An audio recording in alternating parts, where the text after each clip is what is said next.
the spoon to get your information.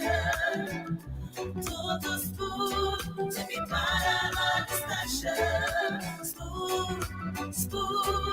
Spoon television. Spoon radio station. Spoon gonna tell you what is happening in Liberia. Spoon gonna tell you what is happening in Monrovia. Spoon gonna tell you what is happening in Africa. Just to spoon you will know. If the children crying for starvation, just to spoon.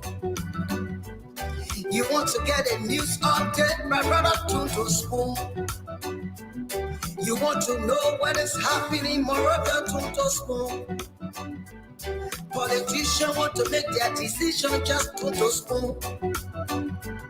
You want to know what happening in the ministry, to spoon.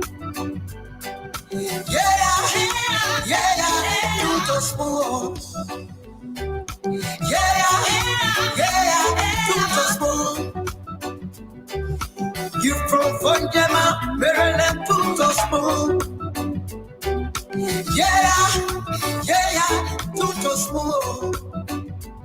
If you eat keep on congratulate my brother, to spoon. You got a spoon TV, you got a spoon radio, to spoon. Yeah, to spoon. What? Yeah, Rastafari. Kilibamba, kilibamba, kilibamba. Kilibamba, kilibamba, kilibamba. What I want? Yes, I do, but today. Spoon TV. Yes, I do, but today. Spoon TV. Spoon TV.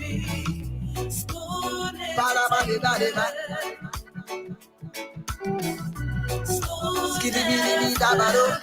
Spoon TV. Spoon entertainment. Gua. Você go to there. Gua, go to there. On the spoon. Yes, I information. On the spoon. Charges on the beat, a special one from the CEO standing with the spoon. And your boy, Friday the South Band. Charges on the beat. Okay, folks, what a way to welcome you to another edition of the program Spoon Talk. We're here tonight on Spoon 107.5 FM. We're live on Fabric Radio 101.1 FM, Super 95.5. And of course, we live on different platforms online. Spoon TV Live, Fabric TV Live, Super TV Live, and of course, we live on YouTube at Spoon Talk Live. My name is Nelson Colette. Let me say good evening to Dr. Richardson, and I see James is already here as well. Good evening to you, Dr. Richardson, and good evening to James. Nelson, good day. How are you both doing? Well, I'm okay. Good morning, man.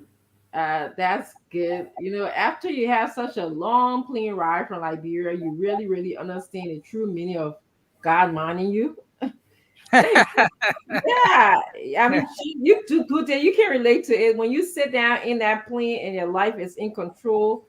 Somebody else is just controlling your destiny. You're just there, you know, for hours and hours and hours, and then you up so high up in the air. You know, it's almost like you die and came back to life when you land.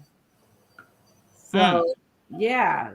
So, but it's good to be here today. I want to welcome all of those who are listening or watching us by social media or on the TV. We want to welcome you and just thank you so much for joining us. It's always a pleasure providing information to you so that you can make informed decisions about our country, Liberia. We're going to have another spirited conversation here tonight with our panelists. We're going to probably be having some reflections on what we heard last night from vice presidential candidate Jeremiah Cohn, and then, of course, discuss other trending issues in the country. I will ask you to join us in the comment section and also join us by calling the station to express your thoughts and views. As long as you be respectful and practice tolerance, this is the beauty of democracy. We get to hear other views, even though we may not always agree with each other, but we have to respect each other and hear each other out. I'm all in for exchanges of views that I don't usually agree with. Nelson, you want to give us some trending issues? We're going to go to the trending issue aspect of our program. Tell us what's going on in the country, and then Good Day will chime in as our panelists roll in. Yeah, Dr. Richardson, a lot of things happening in the country. But one thing that is the center of discussion almost everywhere I went today, I heard people talking about it, was that interview from last evening. There has been mixed reactions. People have shared different views about some of the things that the senator said last evening. So yeah, so that interview, just to say before going to the other issues, that interview is a trending issue in the country right now. But on the flip side, today there was a reaction to uh to to to something that was said last evening. There was a reaction from Ambassador Louis Brown dismissing claims that uh, Senator Kuhn was actually sought after by Mr. Cummings to go as a running mate. Ambassador Louis Brown dismissed that. He says that's laughable, and of course, he says that's not true.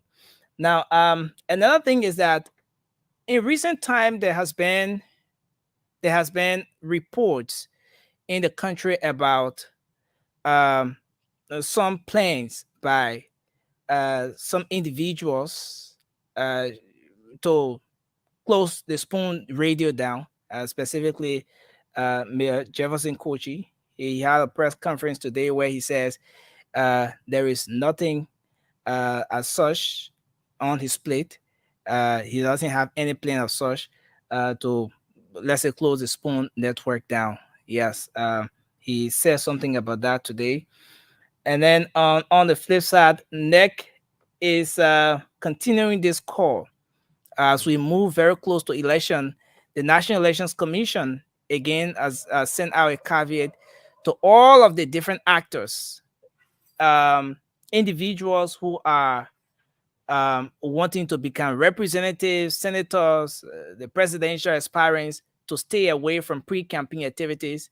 And they reiterated that the NEC boss reiterated that beginning from the 5th of May up until now, they have started documenting issues of pre-campaign activities. So all of the candidates who have issues, let's say messages like billboards and all sort of pre-campaign materials up, she has mandated them to bring them down, or there will be some sort of action taken against them as part of what the authority is that the National Elections Commission has.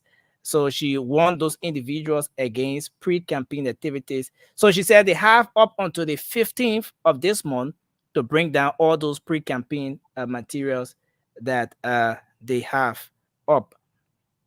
Yeah, so that's one. And there's a group called the Youth Media Action Network. They recently released a manual for students in high schools who want to become journalists. A manual comprising of some media guidelines, ethical principles, something that will basically serve as a guide for those in high school, the students who want to become journalists, aspiring journalists.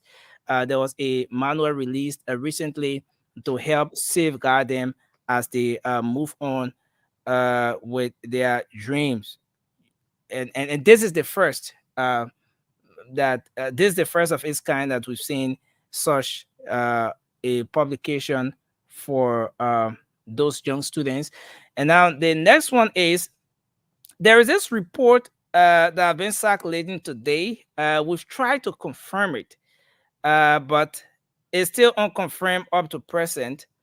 But a local media report has it that the uh, the political leader of the ALP will be presenting Mr. Henry Costa as the presidential candidate. That report we followed. Yes, we've spoken to sources. Some have promised to speak back to it. Yeah, but that's something that is in the corridor that is following his rejection or whatever. Him not being selected to go as a running mate to former Vice President Joseph Boakai. That something as such is in the pipeline.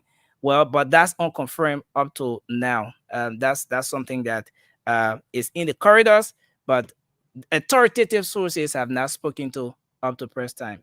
So those are just a few of some of the happenings in the country. Maybe James will want to touch on some other issues. James, do you have anything to say?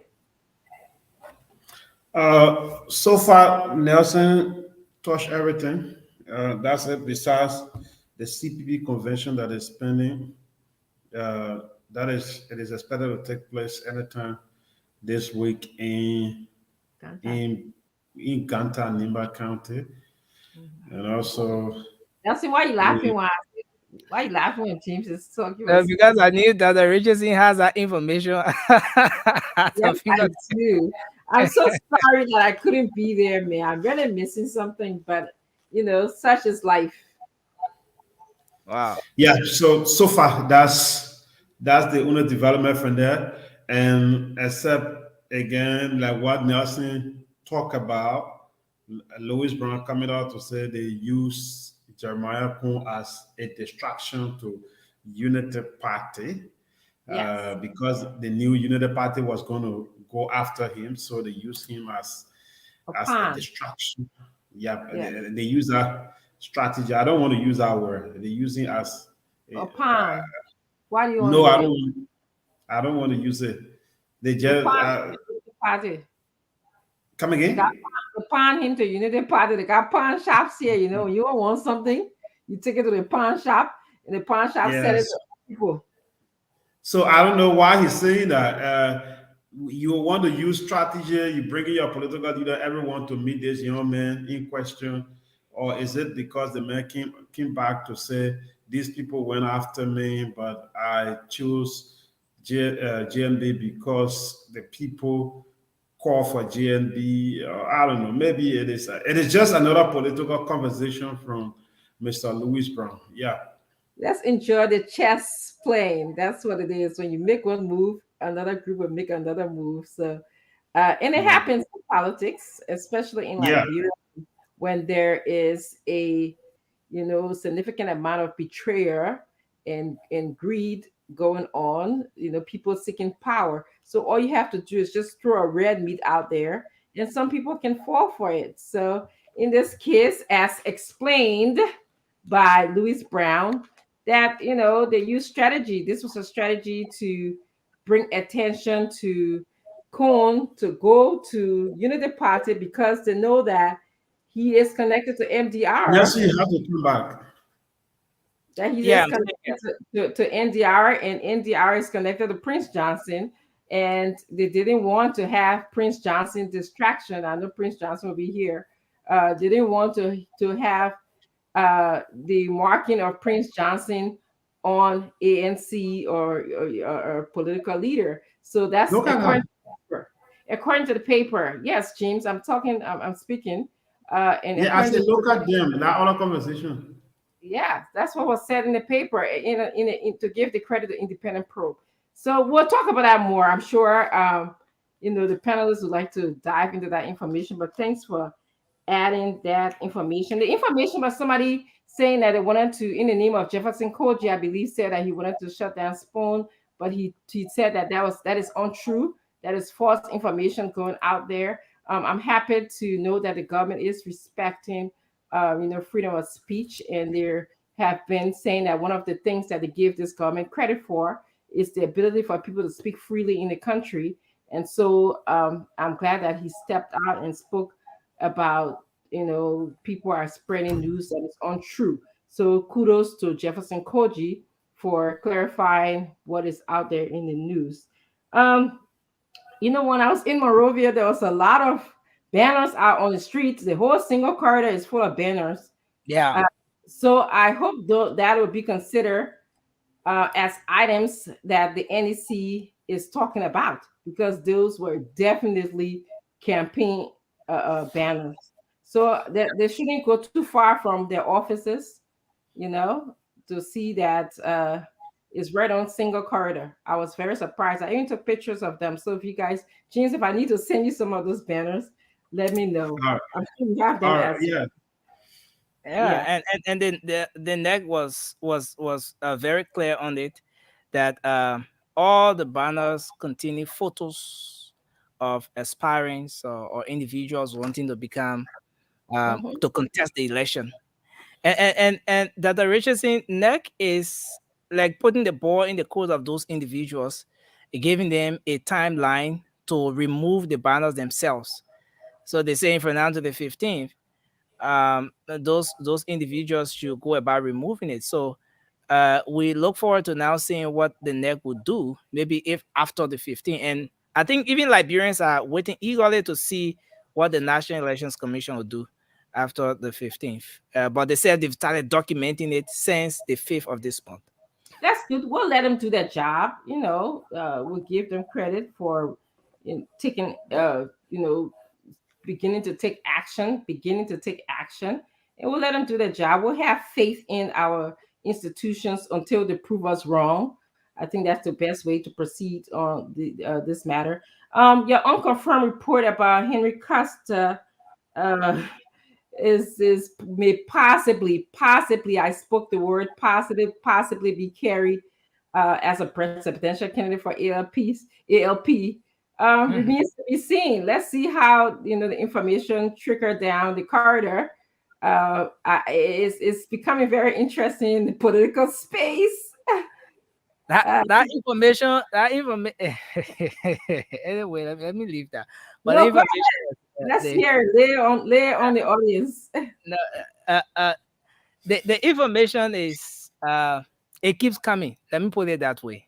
It keeps coming. But it's just that some of the authoritative source now, some of those sources are dragging their feet to really speak to the media on it. But in Liberia, we say where you see fire, where you see smoke, there's That's fire. possibility of fire. Yeah. Yes. One of the most thing deviating a little bit that I enjoy, when you're landing in Liberia, you always see like the smoke kind of bellowing up from different kitchens or homes, because most people cook outside. That's really, really what I miss, and I really like when I see the smoke coming out, I was like, yes, I'm home. I'm getting home. When the airplane's landing, it's really wonderful. It's really wonderful. Well, we'll wait to see. We're going to assess all of the candidates here, whether you're presidential or vice presidential candidate. I think it is our duty to provide insights as to how these people might be qualifying to become leaders of our country. For me, I'm very, very strong on, what do you bring to the table as a leader in today's world, wherever you go to participating or apply or to be a member or an employee of an organization, is not uncommon for them to ask you, what do you bring to the table? What assets do you have that will make our government, our country a better place? And I did ask that question yesterday. I think we'll explore the answer that I got later on um, during the show. James, good day. I hope you have parts of the tapes. I was sending you. I've been kind of reviewing the tape. I was sending you. Actually, I did a tape, cut a tape of the show, so you can play it when it's time for us to discuss some of the issues. Um, Having said that, anything else, James? You seem short of words today, which is unlike you. You always have something to say. You don't have nothing to say? Nothing. Oh, good. That's very good. Okay. All right. Let's move on to welcome our guests here today. I have to tell you guys, I'm actually in between time zones, so I feel like I should be sleeping right now because I flew from one time zone to another time zone and to another time zone. So I'm trying to keep myself awake. I'll probably get more energetic later on um, during the program. And yesterday I sure was like in a zombie mood. But so audience, you hear it. This is why if you see me, dazing off a little bit, that's why. All right, let's welcome some of you. We want to thank you for joining us. We ask that you stick to the issue. I really enjoy dynamic conversations. When you come on and say things like comment on different things as opposed to the issue, it's just a matter of me ignoring your question, your comment, because I really like issues. I like for people to provide insights and ideas, make a contribution. It's like being in a classroom setting. A student raises the hand and you just expect them to add to the conversation.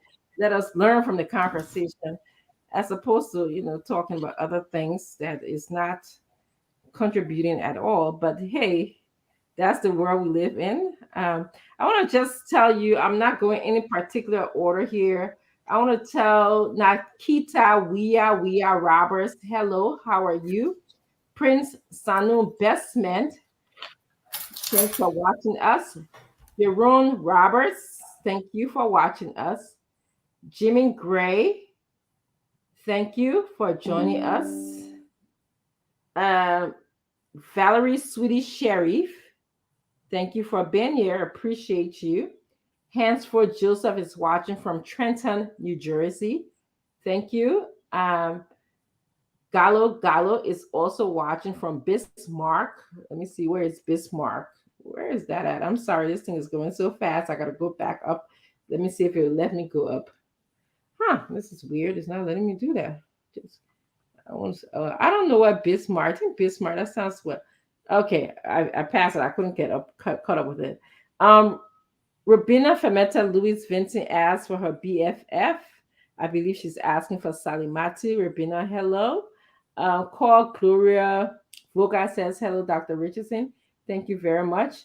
Orlando Gideon says she's now congratulating Jefferson Koji. Yes, I will congratulate Jefferson Koji. He says that he's going to abide by the law, which is protecting freedom of speech. I think that's a good thing. I wonder why don't you think that it is? So yeah, when he does. But Jefferson Koji can close station down. Well, his comment was just well taken. So if you do now showmanship. Yeah, and the thing about showmanship from Koji, he has no. Yeah, this business, we're not fighting war. We exchanging ideas. So if somebody does something, somebody says something good, we appreciate it. If somebody demonstrate a showmanship, as James is saying, we said no, we don't agree with your showmanship. That's it, right? So Renee Sando is from Minnesota, Minneapolis, Minnesota. Renee Sando, thank you for joining us. Baker Rainey said, who is Koji? I don't know.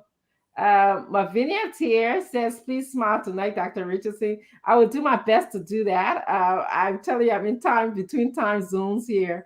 Yesterday, believe it or not, I had just arrived, so I was in my working with my full neurons firing. So, Dr. Richardson, did you learn enough from Jeremiah Cohn yesterday? The kids schooled you guys yesterday. I see you are impressed by Jeremiah Cohn. Thomas Cry is asking me, you have the rights to be impressed by him. Perhaps you were hearing things that are new. He was, telling us. So that's good. That's not a bad thing. I'm open-minded. It doesn't take a lot to impress me. Shaq Duan here. You said that for my English, but I don't know what English you want me to speak. Welcome to the show. Rebecca Kova, hello to all of you. Thank you, Rebecca. Mary King Gibson would like to welcome you to the show. Victor Nyanka, good job. He's watching from Minnesota. Thank you, Victor. Tamar Collins watching from New Jersey. Thank you. Johnson Peaches watching from Georgia, USA. Sona K. Francis, Accra, Ghana. Thank you so much for being here. Verana Dimi is watching from the UAE. We got someone in the UAE. Somebody's welcoming to the JNB team. Interesting. Jacob DM Kamar is watching from Silver Spring, Maryland. Thank you for joining us. Sona K. Francis again from Accra, Ghana. George Cooper from Canada. Lassini MF Kamara from Dallas, Texas. Patrick Kennedy is here watching us. Emmanuel Charles, he says, hi guys, hello back to you. Philippia is watching us. Abraham Wankula is watching from Painesville. If you're in Painesville and nearby, join the show. Thank you for being here. All of those who are in Painesville, I want to tell you hello and thank you for being here. Kotex Dwell Brupler says, my presence on the show is too irritating. I'm sorry that some people can just irritate the demons in other people. So sorry, I'm really sorry, but I'm here. I don't know what else to say. You know, this is some people's presence can irritate the demons in other people. So Moses G. Bono. Hi, Moses. Moses, I miss seeing you. But it was good to just spot you at the Intellectual Center. I was hoping that you were going to come and meet us when we had the dinner to eat with us, but we miss seeing you. We'll see you again. Tipo Scared Dempster says, Dr. Richardson, drink some coffee. I will. Actually, that's a good idea. As soon as the panelists come on, I'm going to try to get some coffee or something to get my energy level up. Musu Tom, thank you very much. Pose Colette is watching from home. Louis Smith is watching from Buchanan, Grand Bassa County. Beautiful place. Barbara Cooper. Hi, Barbara. How you doing? She said, damn, that was a clap back. Barbara, we got to meet. I got to tell you all about Liberia. Yeah, I wanted to say something. That Ria come back, you did without other comment. Ria come back. Barbara knows it. You oh, good day. You are after you are quiet. That's not come back, you did. You know when you falling like this, you go in, then you come back. That force can be easy. That commenter, I don't think they will come back again. Good day can make this thing. But good day, and amen. Anyway, I waited for my panelists to come on, so you can't really, just say too much. But all I can tell you guys have done a wonderful job in Liberia. Spoon is so big in Liberia. I mean, it's like everywhere. I was actually hiding from people at the Intellectual Center. The Intellectual Center is like, I started talking and I was interrupting somebody and they said, oh, that hot jet, that Josh can be here one spoon. That hot right there. I was even thinking about spoon at the moment, but everybody, that spoon, how she can behave. I was like, really? They fucking be watching my behavior? But yes, and the members of the Intellectual Center, they just love Spoon. Apparently, I mean, this guy soaked in information from Spoon. I want to say hi to them. I believe they're on Carey Street.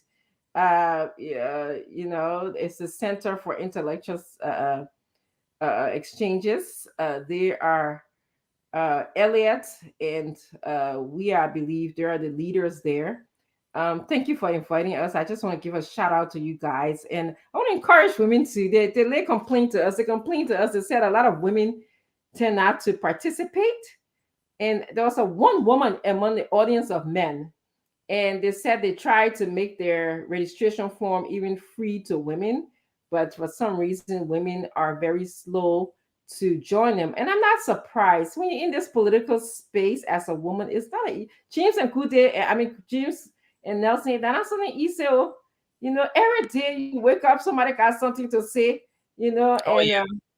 So as a woman, with everything that we carry, we juggle up. It's not easy to be in this political space. So I'm not upset, or I don't mind that other women are taking the time to make this decision. The only thing I say, just we thank goodness for the husbands that are behind us to support us. At the end of the show, when Mr. Fagon, who's I like to welcome to the show, when he says something that made me mad like that, so they kept on saying, "You're not smiling, Dr. Richardson. You're not smiling today." And then there's always you can go back to your husband or to somebody, you know, and just kind of complain and just talk to vent and stuff like that. So you really have to have really good support system, because there's a lot of insecure men and women out there that would just want to just say things. You know, they don't stick to the issue. They don't want to contribute. They just want to be very negative. And we're not striving on negativity here. We're striving on positivity. Mr. Falcon, what are you looking at? You just come on the show. You just start looking in the air. What going on? I'm saying hello to my cousin, my auntie, my everybody there. How you doing? I'm thinking about some of y'all on the program. The first person I worry about, that good day. He said, hey, Kola, come back. We are here. We're not plenty already. Why should you leave? Good day team is playing Real Madrid. And he forced to be here to accommodate ANC people who don't even get cheering squad. You know, sometimes too, you got to tussle. Now, the reason why I brought you back. So, Mr. Fagon, I am here welcoming you with positivity. Now you want to tell me carry squad. I'm coming to you. What are you rushing for? Okay. No, but to be frank, ANC, there's no cheering squad. And we're going to see it in Ghana. I know how I feel. James, you should know me by now. Fagon, this whole thing about your let the ones that are making me weak. That Tiola Gibson leave from here. Jim, you saw that video? I see you. You got a picture singing and I song. Play the video. Play the video.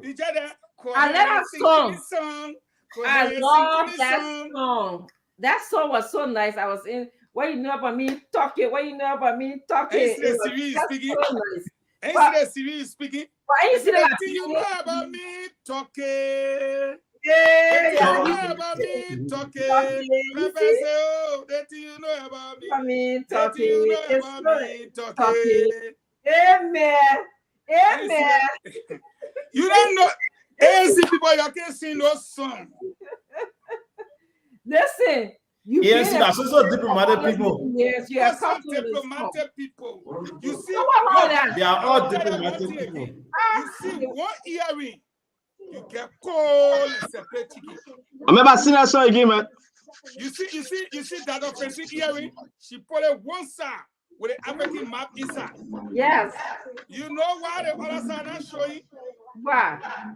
Happy coming outside 5:30 right after that money about me. The piggy say tired. But I have to deal with that tomorrow. No, more about coming tomorrow. But you know what, Happy? Yesterday, I received, I'm followed by hundreds of thousands of people. You got another liar again. They may say 100,000. My page available, my personal page. They make it loud, man. Your personal page not even with 12,000. You want to be more. My personal is 62,000, maybe 63,000. That one sedition was behind you. This one sedition not behind you. CDC people, you got Mongo behind you. Karis Gray was your friend. All of them, but then they support you, no go. I'm looking at somebody who lost some comment out of KP. Let me finish doing my show formally. I want to walk. No, man, that make a problem. The people listen. Fadiga, why you eat pink for today? Because that offensive wear pink hater. Not pink. But are we color blind? That what kind of color is that? Pink. That what kind of color it is? Oh, the hell get sweater for school. I mean, you got a Mickey Mouse on the sweater. I want to welcome. You said life is good. The former CEO. LG. When you were JFB, I was in him. So, but what kind of color is that? Because Jeremiah Kun on the show that Richardson talking plenty. When Jeremiah Kun was on, she was mute. You know. Hey, you want me to have this fire? Just show JK picture. No, I want so much to get two strategy. One hair down when you see her do her hair. Once I even know. As soon as she put her hair, once I know that she said, "Oh God." No, the thing about it is that he was a guest. We had a guest on the show. Mm-hmm. It's just us now, right? And more us, we can talk and do whatever. Yes, I like to respect our guests. right? Why can't you want me to disrespect? I mean, Monk want me to announce real quick that he's going to Liberia to endorse George Money. We are re-election. Monk, right here. He want me to announce. Monk. He said it right in my office. He said I should announce. He only wait to Liberia to re-endorse George Money. We are re-election process. Now that business will still be there. I mean, imagine give me an announcement. I just announcing it. Since the time, I can tell you, I can. But Monk cannot. No, I want to be on camera. But Monk cannot. No. I'd like to welcome He's scared. Retired Colonel Remy Gray. Yeah, man, I say you will play a tape. I dare you play that tape here today. The tape that can play. I dare you play that tape here today. I'm gonna play my tape. You didn't. What kind of tape you want to play? You didn't have military tape. So different voices on the tape. We can't even understand. The tape refused to play. But listen, guys. Let's play one of the Joseph Koji tape from our archive. One of the 30th episode. Hey, you don't come in hijack this show from that. No, I turned the show over to him. I turned the show. I got one bad one. I just came in. One very bad one I got. I will put it in the chat room. I'm telling you. People that was saying that even the DEA need to go buy a gun from Israel. DEA, NSA, all of them looking to buy a gun. I got that clip that they're picking. If you want us to play, we play. I mean, today Tuesday, nothing spoiled. They say, but you have to answer the question. They say after Jeremiah Kuhn's superb performance last night. According to you, Fagon. According to me. Yeah.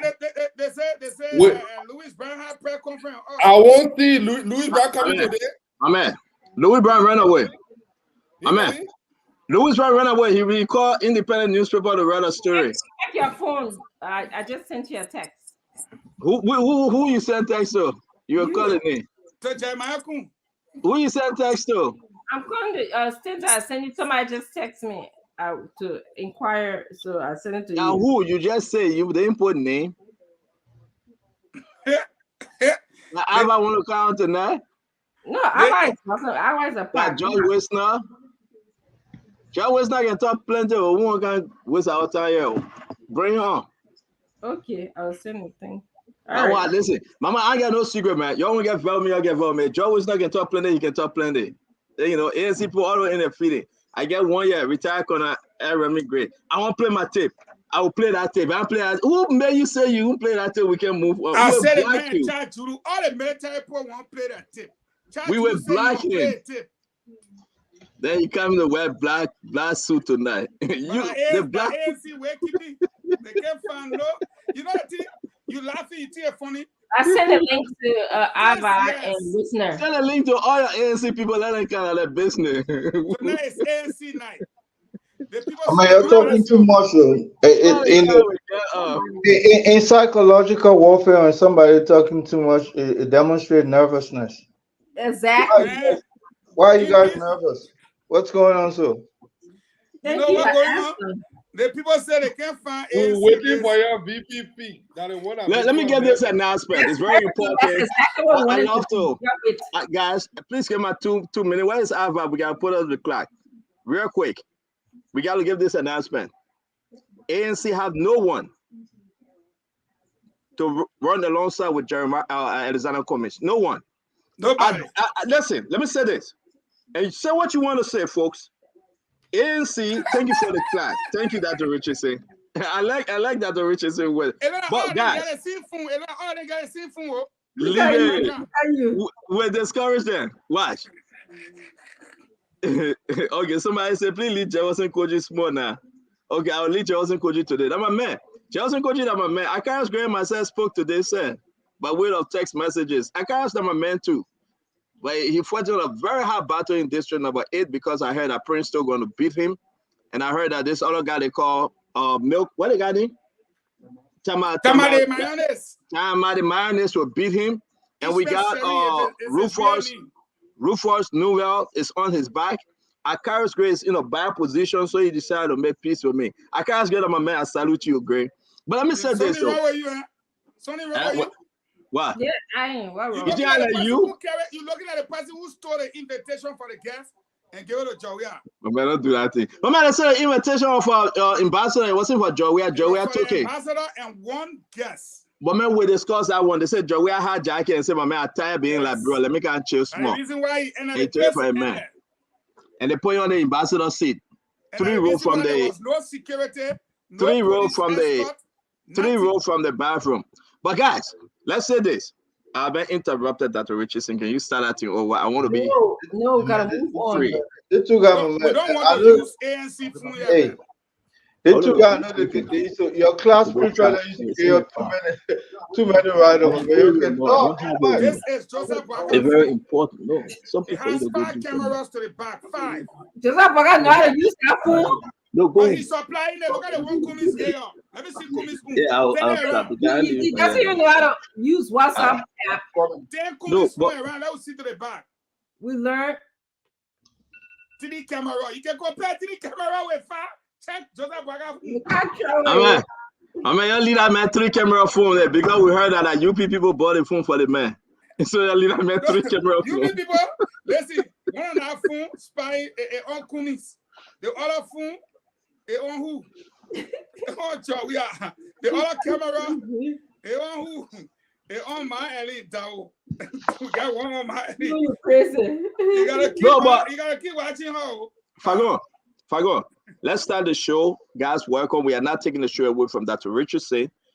She told me now tomorrow her daughter is graduating, by the way. Congrats to your daughter. Thank you. My daughter is having a second graduation. This thing, if you do medicine, you got to go for different stages of graduation. I don't know about it. But so therefore, we will be at the graduation ceremony. My daughter, one of my 2 daughters. And I have Sunday graduation and the 27th graduation as well. So we are blessed. Fagon, your daughter came out. Thank God for you. Irami Gray, your children serving in the military here in the United States. Your proud father. Thank God for you, Irami Gray. Al Hussein, you got your daughter, right? Or your son? Al Hussein. Your daughter, congrats to you, Al Hussein. We got somebody coming from Ava Camp. We are all blessed on this show, and we wish our children Godspeed. May God bless them. May God keep them. And may God allow His grace to fall upon them that they can represent us tomorrow when we are not around. That they can return to their mothers and fathers' homeland and be the blessing to other folks that never had such an opportunity. So we wish them well. Guys, as we about to start the show, George Wisner will be joining us. Abba Tuba is coming. Sarah Matu, I believe she will be here. Leo is on some job assignment. When necessary, he will come back. We want to just announce to you that if it is true, Dr. Richardson, you can clarify. Mr. Combs is having a very, very tough time right now. Mr. Combs, I like the fact that we are 5 for now. You get 2 ANC and 2 UP supporters. I will remain neutral. I will try to be balanced. But Mr. Cummings is on a very, very tough road. So my fellow Liberians, I'm sorry, guys. I look at Donald Trump to say he was something. My fellow Liberians, I will say this to you. I make what president can't tell about the president. We're on problem here, so. You want to go with Joey first? I'm gonna put Joey situation all of the way. No, in a situation right now, he can't handle. Okay, that's why I say I want to move on. Let's move on. We can't do it later. We'll come to it later. You know that old man story today. What are you pretending for? Joey, our old man. I'm sending you another text. Check your phone. Who else will come again? Oh. All the ANC people coming on. Where was he? We're waiting for Wozy. Was it at ANC too? And I told you that 712 they Wozy for a 4 year. They would close down his station and they would not pay him money. I thought Wozy at ANC. It's Wozy at sedition. He got fired. Let's see what Joey fired Fagon. Yeah. Well, Fadika, on the serious note, what Dr. Richardson trying to prepare that text to send to me. Let's say this though. Who else out there, Fadika, for Mr. Cummings? Because I have learned and it's confirmed, Charlene Bronson say I will remain in Buchanan. I do not want to be on Cummings' ticket because I want to win and represent this district. Fadika, with the exception now of the only person that's standing, Clarence, who is coming on the show tomorrow. Who else out there for Mr. Cummings? We can start the show, Fadika. Talk to us. Nobody. I mean, right now at this point, we need to telephone to heaven, probably ask Jesus, mommy, or whoever he said to be a running mate, but that still will not help it. The thing here is, as the political leader or the presidential candidate, you should bring the most to the ticket. And that is somewhere I think Mr. Cummings has been struggling over the last 5 years. I don't think he has done well. I've said it over and over in my private podcast that he squandered a lot of opportunities in the last 5 years. There were so many things that I think the ANC or the CPP could have done to win the hearts and minds of the Liberian people. That didn't happen. I don't think it's going to happen 4-5 months leading up to the elections. He need a miracle at this time. That's why they are going after Nyombri, because Nyombri has the Basel corridor. That is still not a guarantee. But I don't know who. Even if Tiawon Gonglo come, it's still not a win-win ticket. Kun was the best man. I don't know why they're trying to distance themselves from him now, but Kun was the best candidate out there, and Ambassador Boyka snatching. Right now, there are less vice presidents. They don't have any option out there. Cyril, I know Beslo, I don't know the last name. Yanti. Who else? Lehman Boy is not going to do it. So who else out there? I don't know. He probably need to Musa Belete. Look, let me tell you something. People underestimating Musa Belete. I think Musa Belete will make a good candidate. I found one person. Musa Hassan Belete. Musa Belete, put him on that ticket. He can cause serious damage in Nima Kante. It's not going to happen because I know the Decemberies do not like that ticket. But honestly, that's the ticket I would throw out there. For me, though, I don't know why you're bringing Musa Belete name in this thing. He said he's not interested. He's going to run as a representative for the district number 7 in Nimba. I don't think probably they can go back to Musa Belete, but that would be the end of Mr. Come's political life in Liberia. Why do you think so? Huh? Why do you believe so? Oh, Musa Belete cannot do anything. Musa Belete is just good to continue his path running as representative. I think he's going to win. If he can win, I'm not saying he will not win. I'm not saying that he will not win the district. He will. But if you put it on the stage to be VP2, Mr. Cummings, that's disaster. Why? That's my own point. Because Musa Belete don't have it. He doesn't. Musa Belete, no, he doesn't. My man, let's just take a break now. Musa Belete nationally, people look at him to be a disaster. Nima Kante, I'm making my own point. You asked me the question. Don't give me that look that the rich is in. Musa, my friend. But let's be very honest here. But let me. I thought we're keeping clear. Okay, you want us to move on, or you want me to answer? I've been very frank with you, my brother. Musa Belete is a friend that I would text or talk to every day. But I think, like Charlene Bronsky, Musa should run for that representative seat in Nimba County and leave the political stage alone. Because if you tempt to forget that seat and run with Mr. Cummings, knowing very well they cannot win, that would be your problem. Musa will have to wait till 2029. That's my own point. And Musa know that very well. He said, I do not want to be your VP. Now, the issue with Charlene Bronsky, I think she's making the right decision. Stay local. Mend your differences with Yombli Kanga and Darius DeLong, that they all can support you and you win easily. Okay, it may help. But if you attach yourself to Cummings, you are now destroying your future. You are young. You have what it takes, but stay local. Don't fall for the ANC jab. And no, I'm not going to Dr. Richardson. Then from there, we'll come to retire Conan at Raymond Gray. Dr. Richardson, put a Musa Belete aside. Who is out there now for Mr. Cummings? You know, I really appreciate how Mr. Cummings has Liberia's attention. All of you guys are very antsy about who he's going to select as his vice president. This is quite an important strategy to allow Liberians to wait. We still have time. There's a lot of people in Liberia, that he can select to be his vice presidential candidate. So I don't know. I'm not in a hurry. This is such an important job that I think he needs to take his time studying the personality of who he can work with. They have to have the same vision for Liberia. It's not gonna, like in some cases that it is about money, who can provide the biggest or the most amount of money to the campaign. This is not what Mr. Cummings is looking for. He's looking for someone who can work for Liberia, who they have the same plan in terms of having a timeline to develop our country.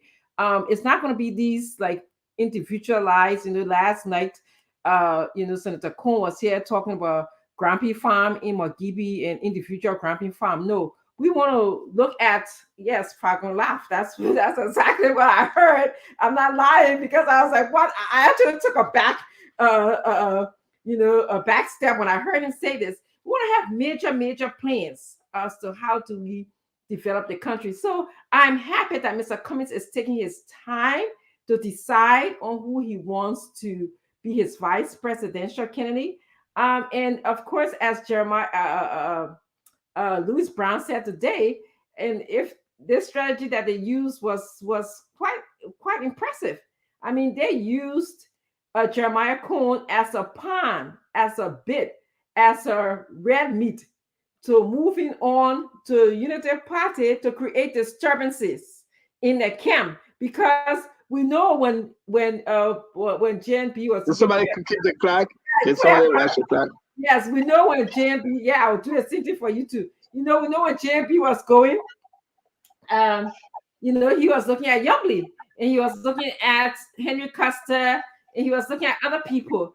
And so now we see Louis Brown and the team just came in and said, just kind of scatter all of them, make them worry, And we made a puppet jump for Kuhn. Kuhn, and Yahoo, you can probably tell us. Y'all give us some of the websites so we can examine his contribution to the Senate. That will tell me about his leadership style. That will tell me how he's going to be an asset to Vice President Buckeye. So those are the things that I'm interested in. I'm interested in how someone can help make Liberia a deserving and better country. Thank you. Thank you very much, Dr. Richardson. Thank you very much. I'll keep Fagon for last. Let me bring in the corner, Irami Gray. Irami, your 2 minutes. Same question. I think we're a country of 5 million people now, and to sit on an international podium making comments like no one is available to be running mate to a major political figure just tells me how very shallow some of us can think, and not to be denigrating. But I can guarantee also that it took Madam Salif quite a while to choose Joseph Boyka, because she almost ran out of option. And for some reason, Joseph Boyka showed up, and today is a relevant figure. I also believe that politics in Liberia is seasonal.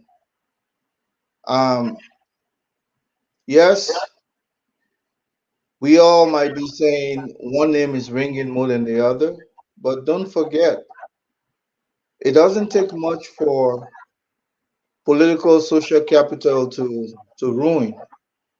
And I can see the slippery slope. Matter of fact, just before his appearance yesterday, when he was designated to be the running mate, that campaign was losing steam. Those are some of the factors that can determine victory. It's never too good to start counting your egg. I mean your chips or your chicks before the eggs are hatched. Always hold on. I want to believe um, God is working in Cummins' behalf. We all rushing because we have this very sentimental way of doing business. We want it now because we are a politics of result, immediate result. But I think Mr. Cummins will choose who probably will help him to put him to finish line. But to believe that he himself doesn't have capital, political capital, I think those are all. We can ridicule people for what they've been doing almost 6, 7 years. Hey, they got some names there, and we will hang in to see. I hope eventually Thank you. we choose someone. Thank you very much. Thank you very much. The Honorable Minister Eugene Fagon, who do we have out there? What would be your advice to Mr. Cummins? I don't think you can give Cummins advice at this point in time. It's too late. Dr. Francine talked about plan. Your party does not even have a plan for a stand-up bearer. And again, let me say this. What Mr. Kuhn what he did, was to educate ANC folks that in Sende areas, we plant groundnuts. It was an example. If you go up on Magibi, he said, then you're looking at cassava. He made reference to China. Jimmy Carter was a peanut grower, and he got rich. Now, let's come back to Cummins. What happened to Jeremiah Slunter? The ANC people sat on this platform and ridicule us for not having a plan and not even picking a vice presidential candidate that they could vet up to now. They bring their own year. You want John Wishkra, you get baby. Now, when we're talking, I don't think any ANC person should speak because Joey Agaye Joseph Agaye until you can get you'll be awesome. When we're talking, you don't talk because you ain't got candidate in. Why? No convention, no VP, no nothing. You say, what advice will you give Cummins? My advice to Cummins right now is take it easy. It's late. Why is it late? We had all this time to put this thing together. And if you thought there was a battle in the Unity Party, you forgot there was a battle within your own CPP. And today, that battle has left you behind. And the battle in the Unity Party have solidified that party to the point it has brought strong individuals on, such as the erudite, luminary, political pundit, commentator, and analyst, Eugene Lamy, Bayan Betuma Fagon. Don't you forget, this stream is pausing a little bit, but it will be ready here in a little bit. Come on board, or I will leave you guys behind. Thank you. Let me say something to you, Fadika. Fadika, let me say. Respond quickly, my good brother. Well, you will have your time to respond. I beg you guys. I beg you. Don't keep it like this. Okay, you just Dr. on a train time. Dr. Richard said we gotta slow your train down. You don't have train. You got keke and pempe. You don't have train. But Fadika, y'all have convention. But guys, but hold on now, Dr. Richardson. Dr. Richardson. Dr. Richardson, let them move on. Fagon, let's move on. Fadika, though, let me bring you back in. I'm hearing about Akko, Lucini Kamara. Maybe Mr. Cummins can try that group. You know the Madingo heavyweight, Lucini Kamara. Maybe. That is a good ticket. I know, and I would say this with all, not forgetting to mention that there is some Mandingo phobia in Liberia. Whether you agree or not, there is some Mandingo phobia in Liberia. But highly religious group. The difference with ACO is that most Muslims are not Mandingo, and that is a very huge voting block that people tend to underestimate, but they can pose serious trouble in any election. The problem with ACO, we have Ali Sila, who has been flirting with the CDC. He was in Qatar, you know that. I don't know Qatar or Emirates, one of them for years. I know it seemed like the relationship kind of sour a little bit now, but ACO is not only Mandingo party, is one of those parties that encompass a lot of Muslim. You're talking about VAR, Menib, even in Lofa. I think that is a very serious group to look at. But will the Decemberies allow that? They don't seem like people that are willing to do that. But out of desperation, anything is possible. So before I leave you real quick, Fadika, okay, ACO can be in the midst of conversation. Why do you think everybody's running, just saying no to Cummins? Why? Charlie, no. Youngly probably we believe that is no. Jeremiah Kun, he was the biggest no. Tewon Gonglo, no, it will not happen. Clarence Mulba, maybe he will answer tomorrow when he's on the show. But why everybody they are distancing themselves away from Mr. Cummings?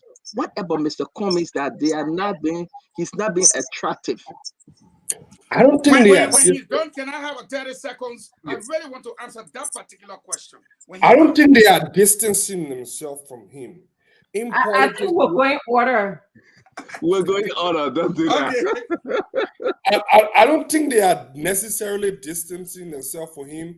But in politics, you want to leverage your resources. You don't want to waste your ammunition. Most people, especially for those that are running for office, they don't want to roll the dice. It's like gambling. Why gamble when you, let's say, you know what, we have this copy, we'll give it to you free.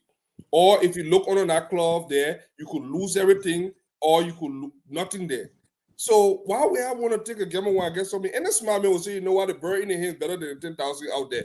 Most of these guys, Charlie Bronski and Bikino, sure, most likely she's going to win. Musa Belete, we have seen his campaign. We have seen his massive investment in Nima Kante. Almost 100% certain that he's going to lock down Nima Kante. Why would I want to roll the dice and go after Mr. Cummings, who from every indication, he's moved from 7%, he's going down to what, 3% right now. Why would I want to take that risk? So most people want to leverage their votes. But I will interrupt you though, guys. Consider another 30 seconds for Fadika, and you'll have your time. We are not that many. Fadika, Musa Bello said no. I will stay in Nima, district number 7. Musa's son. Charlie Bronsky, no. Don't tell me that thing. I'm hanging with Uncle Joe. Because Uncle Joe took me around to 8 churches in Buchanan. I promised him I will not deceive him. I will hang around with Uncle Joe. Nima Bowie, people say no. She said, I'm not coming in that thing. You leave me alone. Beslo, she okay with her UN job. Tewon Gonglo, Tewon say I will make him my VP, Mr. Cummings, but I'm not coming to serve under you. Madela Cooper said the name Cummings destroy him. What is about this name, this individual, this person, this executive or former executive? What is about this individual that people, they are not so attracted or say, yes, I got to be your number 2. I want you to give me something. I can tell you exactly in few words. It's about winnability. Mr. Cummings and his CPP is at a very tough spot right now. Every poll showing it. When you look around Liberia, they clearly have not done a good job in the last 5 years. That is everything that is happening. They are looking at 5 months to the election. They are looking and panicking and like, you know what? Should I risk my resources against a man? Not that he's necessary, not that he's a bad candidate, not that he wouldn't be a great president, but he's just not prepared. The Liberian people are not connecting with him, and he's not electable at this time. Maybe in the future. Look, Liberians are very predictable voters. They will tell you who they will vote for, good or bad decision, and they will either say you came my mind, I will vote for you, or you know both, I will vote for you. Right now, they are on the rescue team. And then nobody want to be left behind. Everybody want to be on that train. They need to find their seats. Thank you. Quick, Dr. Richardson. Well, is that Dr. Richardson before Remy, right? Yeah. All right. Dr. Richardson, go ahead. I want you to respond to this question I've asked for Dika, and you heard his answer though. So I want to elevate the conversation a little bit to move away from what Fadika and some of you guys are saying. But can you answer my question though before you elevate the conversation? No, you didn't tell Fadika how to speak. No, I'll ask you a question. You choose not to answer the question, say it. I will be fine with it. No, I'm not choosing not to answer the question. I'm okay to answer how I want to, right? So why are people just distancing themselves away from Mr. Cummings? Actually, I'm not agreeing with what you're saying. That's why I say I want to elevate the conversation to say that people are distancing themselves from Mr. Cummings because we don't know that. We don't know who he asked and what he said. But we can have that conversation though. Besides Jeremiah Kuhn, let me ask you that. We can talk we can sing together but not talk together. You interrupted me. Okay, can I continue? You may proceed, ma'am. Okay, thank you. So Jeremiah Cohn made an allegation that people asked him. He said people from Cumming Camp, he named Wisner and Martin Kohler asked him, we don't know who else Mr. Cummings is talking to. We really do not know. And I don't want to sit on this platform. That's why I said, let's elevate the conversation, because a lot of people, I just came back from Liberia yesterday, as many of you know. There's a lot of people that are listening to us. There's a lot of people that are just not, you know what they were telling me? They will knock their chest when I asked them who you're voting for. They will knock their chest. And you know what that meant? We're not going to speak because either we're working in the government or we don't want people to know. So they will say, I'm holding it in my chest. And I knew what they called. So what I'm trying to say is we do not know, okay, how Liberians are going to vote for this election. So when we come here and say, oh, there's nobody in the Republic of Liberia, Mr. Cummings has ran out of people, that is not true. That is absolutely not true. Are you finished, ma'am? No, I wanted to add. Thank you, Dr. Richard. Before we get to air immigrant, Dr. Richard, I'm gonna ask you though. Jeremiah Cohn said Mr. Cummings asked him, and he said no. The people after Jose Imabwaka, I will go by way of the people. He said that, right? He said Musa Berete, Emmanuel Yato, Mr. Cummings himself, Josh Wisner, how you call him, Louis Brown, Martin Kohler, and he named 7 of you guys. Toka Gawe McIntosh, my own papi. He named 7 of you guys. He said you'll back him. You'll back him. You went after him. But let me ask my question, Mama. Oh, you want to take the call? And I'll bring in Aaron Remy Gray. And Aaron Remy, he said, no, I'm not going to, go along with Mr. Cummings. The name Sharon Bronskin came up. Sharon said, no, I'm not going to go with Mr. Cummings. Yombly Kanga Lawrence, you yourself, you heard the conversation. A few weeks back, you were celebrating on Yombly Pig. Yombly said no. I'm sorry, it was George Wisner who was calling me. He said he's in the studio, but they're having some technical difficulty getting me on. So I don't know if you wanted to redirect your question to me. You're asking me a question. So for Joe Wisner in studio being interrupted our conversation, Dr. Richard. No, actually, it's not important. Joe Wisner get technical problem. Let him go back home. A very responsible moderator on this show. When guests are coming on, I try to make sure that they come on the show to make. But Joe Wisner is not a guest. He coming on to just talk it. As far as I know, I'm happy. I'm happy that he's having technical difficulty. Let him go back home. But go ahead, talk to us. I've just been truthful. Yeah, I'm sorry. I've just been truthful, but that's the truth. Go ahead, Dr. Richardson. So, again, I want to say that you are listing all of the persons that Mr. Kuhn, which are his words, okay? It is his words that these people contacted him. As reported in the paper today, Independent Probe, and y'all go read it for yourself.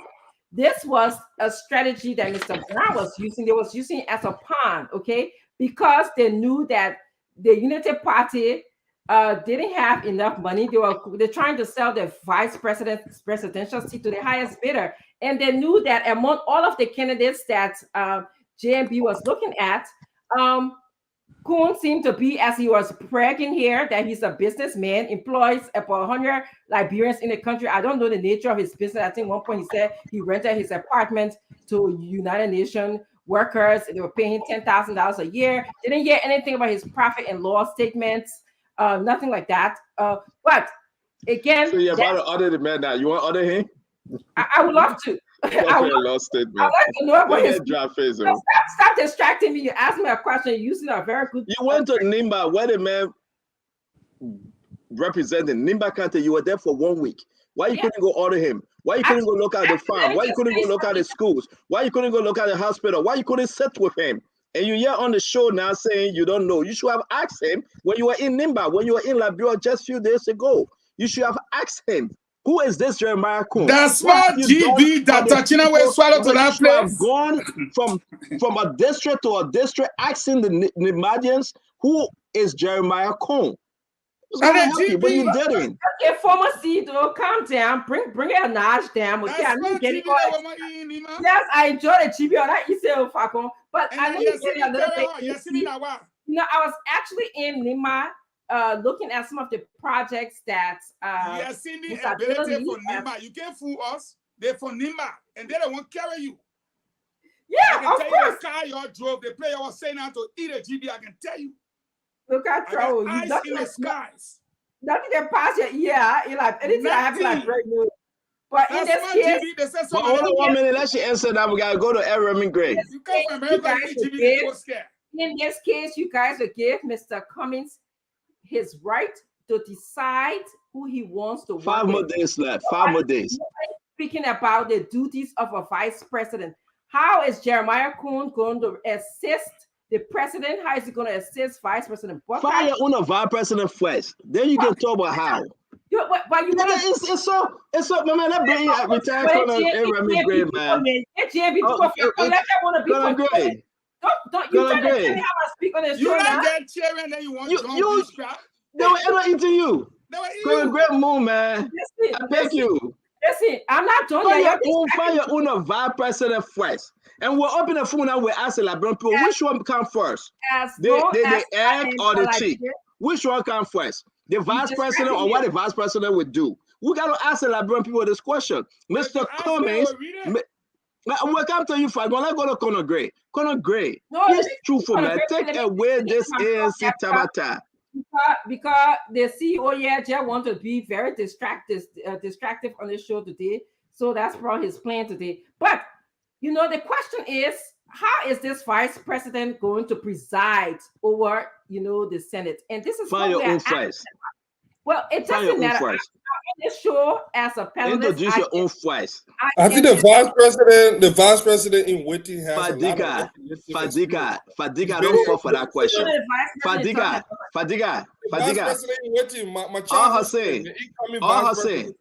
All her say, we got to go to Aaron Gray.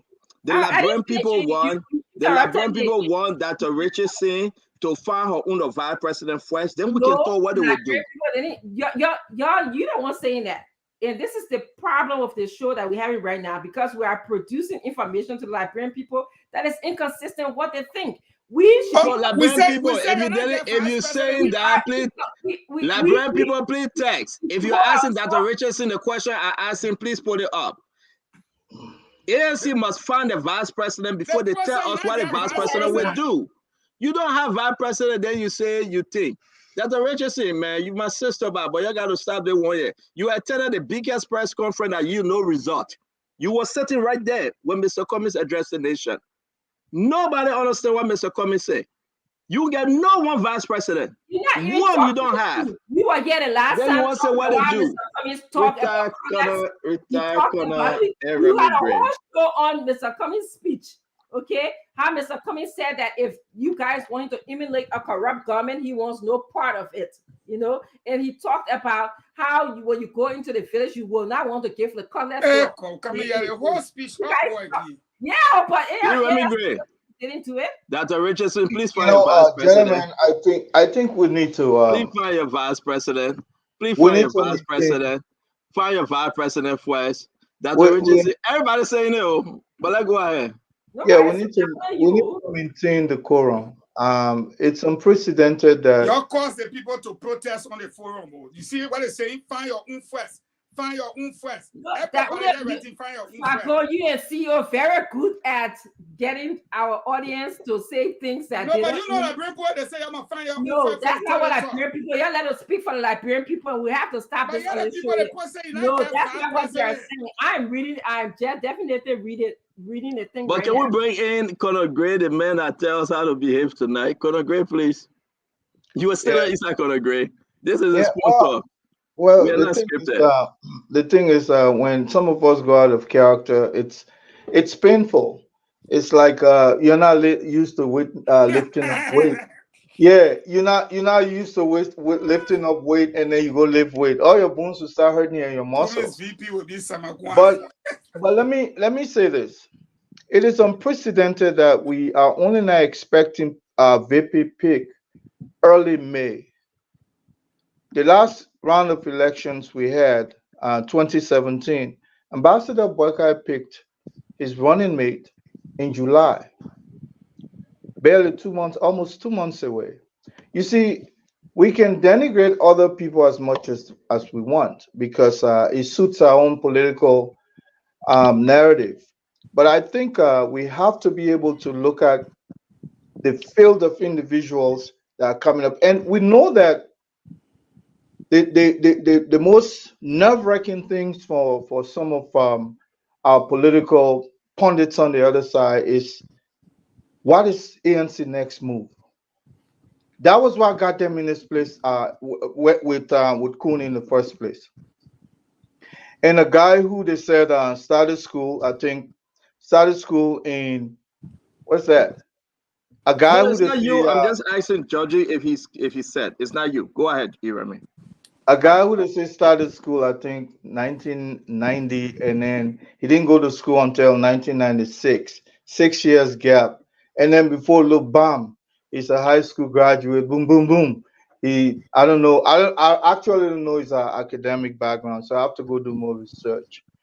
But because they saw, and one person they named, he named yesterday, had, told me prior that Mr. Cummings had not even contacted Mr. Kuhn.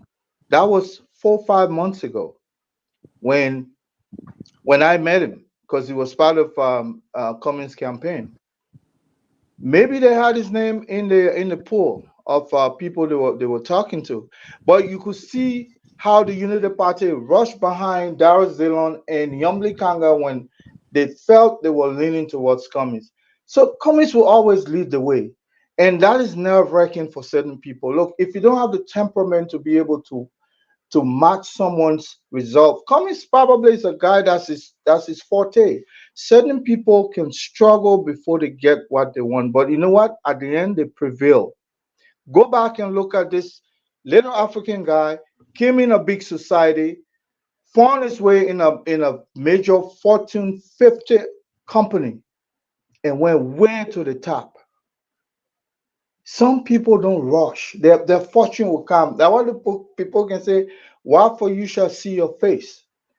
We all can rush here. We set our own time, and then our ego start pinching us, poking us to the extent where find your own running mate. Well, eventually, this Kun will be dealt with in the everything about him will come out. Then at the same time, by the time Cummings gets his running mate, there'll be no time left that will sweep him across the wave. So some people are that way. Why are we rushing? Why are we so anxious? I'm glad Western is here. Probably can tell us more about the quest to search for VP. But let's not rush, my folks. Let's stop this thing, man. You didn't just jump Fagon, and go choose your thank partner, you. man. Thank you, Irami. So hold it Thank you, out, turn Irami. again, turn Hold on a minute. Fagon, hold on. Hold on, Fagon. one time. Fagon, hold on. We got to work on our guest panelist for tonight, Josh Wisner. The man I can give me a hard time. I can give him a hard time too, so it's fair game. But it's good to have him on the show tonight. We'll go to Fagon, then we come to Georgie for Georgie to go ahead and join the conversation. The only question I'm going to ask Liberian out there tonight, I am not a politician. I do not do what Fagon or others usually do. I just say what is on my mind, and I go home and sleep peacefully at night. To all Liberians listening to us tonight, I just want you to answer this question. Before Dr. Richardson, Aaron Gray, George Wisner speak about vice president, we'd like to know who would be the vice president. You should all wait, let Mr. Cummings name his vice president. Mr. Cummings promised the Liberian people at the convention, which is scheduled for May 12, 13, and 14, if I'm correct, he will be naming his vice president. Today is the 9th, 10, 11, 12.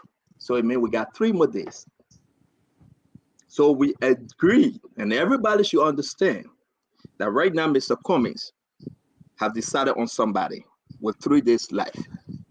And he should be fair with the Liberian people in naming that person, not to postpone the convention, not to hold it any further after the convention. We will ask Mr. Cummings and we ask all the CPP folks, find your own VP before you tell us what you expect of a VP.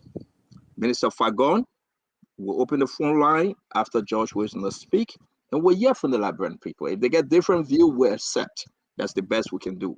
But we telling Mr. Cummings, we're telling Dr. Richardson, find your own first, then you can start to criticize. Other than that, we are moving. Fagon, your 2 minutes, my friend. Well, you know, long time on the platform, everybody see me smiling all the time, speaking Liberian English. I vexed with the ANC people. They ran behind their friend for VP business, but they didn't get VP, they said. Now, the next thing they say, last night they said they used the man as a bait, B-A-R-T. Today, the whole press conference, they say they used the man as a pawn. A pawn is something you gave in exchange for something else. You use a man for pawn. What did you get back? The number you went for, she not want you. The Charlie you go for, she not want you. The other person, they not want you. You just passing around, can't you know? And now the question you ask, you made it sound like ANC is running behind the Numbly, the Charlie. No. For me, as a politician, ANC running behind the common people. They need votes. Other people got only one vote. Why are people not gravitating towards Cummings? What's your question? And the simple answer to that, I'll tell you, is 3 things. 1, Mr. Cummings himself. Mr. Cummings comes to the limelight as this person that is so quiet, so cool. You don't hear much from him. He's so reserved. Okay? That is not good for a politician. I'm not saying do it in a negative way. You saw Donald Trump. He said at locker room talk, grab them by the days. I go down the street of New York, I shoot somebody, nothing will come out of it. I didn't pay. You got to be in the news, whether for the wrong reason or for the right reason. 2, all of Cummings' surrogates that I have met have put up this arrogant posture towards Liberian politics. I ain't say they rude, though. They put up this arrogant posture towards Liberian politics. Not understanding that Liberian politics is unique. It's either the tribe, the region, the religion, my friend, any way you want to put it, it is unique. You cannot divorce it. You can do all your poke. The poke tell you, say, you need that offensive. We're going to take joke about the guy who can clean the toilet. Carry your boat one side. The 3rd reason is they understand exactly the game Madam Ellen Johnson Sirleaf is playing. And as long as Madam Sirleaf is in the back, the few smart Liberians that know about it, when they come outside and talk it, nobody will go around our era. I'm saying it again. Madam Sirleaf's involvement lately took some people who were even walking towards Cummings complete 360 to turn around and started going the other way. Because, again, I will say, one reason is a bait, the other reason they use it as pawn. When the people from Nima here say you use the man as a bait, bait is something you can use to catch fish that warm, but it can be butterfly. They call it bait. You say Cummings that warm or butterfly, you know how the Nima put, they will get us. You say you use Kun as a pawn, that Nima put you tell that kind of English to, we got to be careful. That means they will say Nimba Kwado. We're still doing 2 minutes. Okay, start it. Yeah, you can put it up. You can put it up. No, start it. No, but it's gone already. Start 2 minutes now. Iremi Gray. The man will finish up, please. If you want to monitor the clock, we appreciate. It's been more than 2 minutes, so where do we start? Let me end now. Let the man finish. Go ahead, end. When you call a citizen of Nimba, I say a senator. I'm not looking at it as a senator. Because my eyes saw you that offensive, that small GBE no put in time. But when your party look at a citizen of Nimba County and call him a bait, B-A-I-T, something you can use to catch fish or catch something, or they look at him and call him a pawn, that human being you're describing like that. You know he was describing somebody else. Let him finish when come to you, Dr. Richardson. That's why God finish. Nimba people say, Nimba, yeah, go. Yeah, see it. it means until you get even 3 votes for Nima. The Nima you go say, Pelete will pay a header. You know why? Because of Nima Kwado. Nima Yago, Nima Yasie. Now there's son you call bait. Kun lo warrant to you. Thank you very much, Minister Fagon. Minister Fagon, thank you. We want to just say that we'll be bringing in our dear brother and friend, George Wisner. Thank you for joining Spoon Talk tonight, Judgy. You can follow through with the conversation. The reason why you called us, you wanted to respond to what Jeremiah Kun said, that you met him and you asked him directly. We want to take you to be VP to Mr. Cummings. You have your time to speak, Mr. Wisner. Let's have a discussion. Hold on 1 minute. We are not hearing you. Hold on, Judgy. Hold on. Let me see this. Hold on. There you go. It's better than. Go ahead. Thank you very much, and thank you for inviting me to your studio. I look forward to a very engaging discussion, mutually respectful of each other and of the audience that's listening to us and may want to gain from the information that we provide. So I look forward to a very cordial and civil engagement. Having said that, yes, you are right. Last night, I understand you were pressed for time and I couldn't respond within a minute. Let me say for the listening audience and for all of you in there, as a responsible person, I wouldn't normally comment publicly on a conversation that was private between individuals, but that Senator Kuhn elected to come in the public space to diverge for political reasons, conversation that may or may not have taken place between the both of us, I am under obligation to clarify and, if possible, provide context. In the first place, Senator Kuhn is a friend of mine, and he and I, as far as the subject matter is concerned about VPP, we have had two major conversations and not one. The first conversation led to a second conversation that included a mention of a possible listing. And I repeat the word, a possible listing. Now, Mr. Kuhn met me shortly after my Unity Party event. I had gone to the supermarket and he approached me. We came out and he said, look, we follow your situation in UP and we were very sad. You are one of the most respected young men in this country and we were frustrated at the way you were treated. And after, we talk here and there, and he asked me, what is your next political move? I told him, well, I remain with my party. I will remain working with the CPP and strengthening the CPP. And hopefully, if the CPP has a candidate, I will use everything within my might to support that candidate. And then I tried to encourage him to come over to the CPP.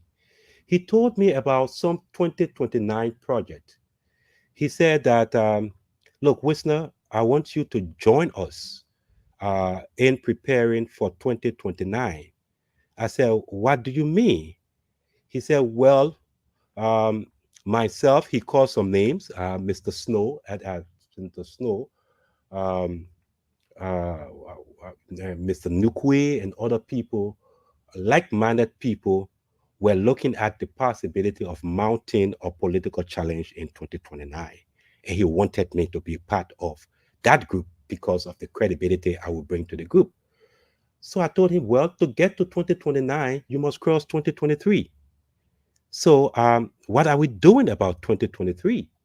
So he said, look, Wisner, to be frank, of all of the actors on the stage, Mr. Cummings seemed to be the most qualified and the best person to lead Liberia. But I have my doubt about his popularity. And he said, so I'm in a conundrum. He said, ordinarily, I support Mr. Cummings. But in this particular context, I and my colleagues, because of the 2029 project, we would rather go to support George Weah. He said our first to do, go to support George Weah because he will have only a second term, and after the second term, he will run in 2029. Or we might elect to support Joseph Boyka. So I told him, well, that is not how I see politics. I think it should be about the country. And I still think that 2023 was important. We must cross 2023 before we talked about 2029. So I told him I didn't think I could join this 2029 project if that was what it meant, that we went for the candidate that we assume will not be eligible in 2029. But I thought that we should go for a candidate that will move the country forward. The next discussion that I had with Mr. Kuhn was during the period Mr. Cummings was setting up a search committee to scout possible Liberians to start to interview and vet for his VP peak. And that was sometimes 6-7 months ago. So I remember this conversation about Mr. Kuhn, and I thought that I needed him to support the CPP. Obviously, he's a fine gentleman. He's a little brother, and I think he has some political capital. So I sent for him out of respect to me. He was in Lima. He said, look, when I come down, I will see you, big brother. So when I sent for him, we met at the Paris restaurant as he narrated on your show. And I said, look, it's about time you came over now to the CPP. You've said that you admire Mr. Cummings. You've said by your own admission that he is the most qualified and better poised to take Liberia to the next level and transform this country economically. What is stopping you from joining? He said, man, in fact, people can just come to that. So I said, well, you could also be a possible VPP. You don't have to wait for 2029. Mr. Cummings is in the process of vetting Liberians across, having consultations. And if that will bring you to the CPP, I can have you vetted. But there is a condition. He said, what? I said, your problem will be Mr. Johnson. Prince Johnson is under the Magnitsky sanction by the US. He is a possible he's a possible war crime indictee, and it might just ruffle some feathers locally and internationally, where we to consider that would be your only issue. And Mr. Kuhn can call in and verify this. He said, look, if I Prince Johnson, there will not be a problem for me. In fact, I am taking over the MDR as the political leader now. So that means Prince Johnson will be in the background. I said, that's not sufficient. You are Prince Johnson's son. Prince Johnson is not someone who can go away quietly. He's not going to go away and keep his mouth shut. And he will want to maybe go for Senate and see. And we are not, I don't think Mr. Cummings, knowing the person he is, will want to be, in the bar book with the international community or the local audience, because in the first place, we need all to carry the country forward. But I said, but in any case, I will, as I told you, you will be vetted, but I can tell you that this issue will be a serious impediment. That was the conversation between he and myself. And he said, well, Mr. Wisner, I will go and think about it. I will go and consult people. But he said, I want you to help me with Mr. Johnson. I understand that you have some very powerful friends in Washington, D.C. Your organization has some affiliates in D.C. on Capitol Hill. Maybe you can help us, and that's one of the ways that I can come in. And he admitted, he can call in your show and tell you, he admitted that for him to even decide, he said, but man, you can say this thing, but even if you put me there, Mr. Johnson will have to agree and sanction my involvement before you can call him on this show and let me prove me wrong. So I said, if that is the case, he said, but you can use your your goodwill to have him de-sanctioned. I said, no, that's not how it works. But it is possible because Mr. Ben Ayure, before 2017 election, was being sanctioned by the US and he got off the sanction list. So I want to believe if your man behaved himself, but that's a separate issue. And that's how we left it up. Mr. What do you call it? What's his name? Kuhn will attest to that. The next time Kuhn and I talked, was he called me. He said, my man, but since that time we haven't spoken. I said, my man, I tell you, you and your man Prince Johnson is going to be a problem. Because as far as I'm concerned, that was it. When Kuhn told me that Mr. Johnson had to approve or sanction him even being on the short list, for me as an experienced operative, that was it. It was finito. But we kept it on because there is another layer to it. And I will say this. Look, we had noticed even from the CPP day, let's not kid ourselves. There is an unspoken competition or tension between the two persons who wanted to be standard bearer of the CPP, Mr. Cummins and Mr. Boyka. And even translating over, you will find out that whenever Mr. Cummins make a move, Mr. Boyka will want to make a move. I had told the colleagues around that, look, even though, because when I put his name on the short list, everybody said, he's not going to go anywhere. Prince Johnson is going to be a factor, and we're not going to do this. I said, look, strategically, keep him on. And let me just ask you guys in studio. You are all thinking, man, who in your right mind vets a candidate for 6 months? Unless there is something wrong with you. Who vets a candidate? And by his own admission, he was being Judge, sorry to interrupt you. Are we asking question now, or George is still explaining? It's rhetorical. It's what we call rhetorical question. No. It's not you. I'm asking. Who said I was moderating? Fagon, you guys asking question now? Since you left from here, Mr. Wisner has been. I'm sorry that I had to leave because I left my key and I got locked out. So I went to look for security to open the door. Now I'm here. I'll be bringing in Mo Ali. Mo Ali will be joining the conversation as well. We got to balance this thing out because we are all guest panelists on the show. James, can you send the link to Mo Ali? Then we will balance this thing up.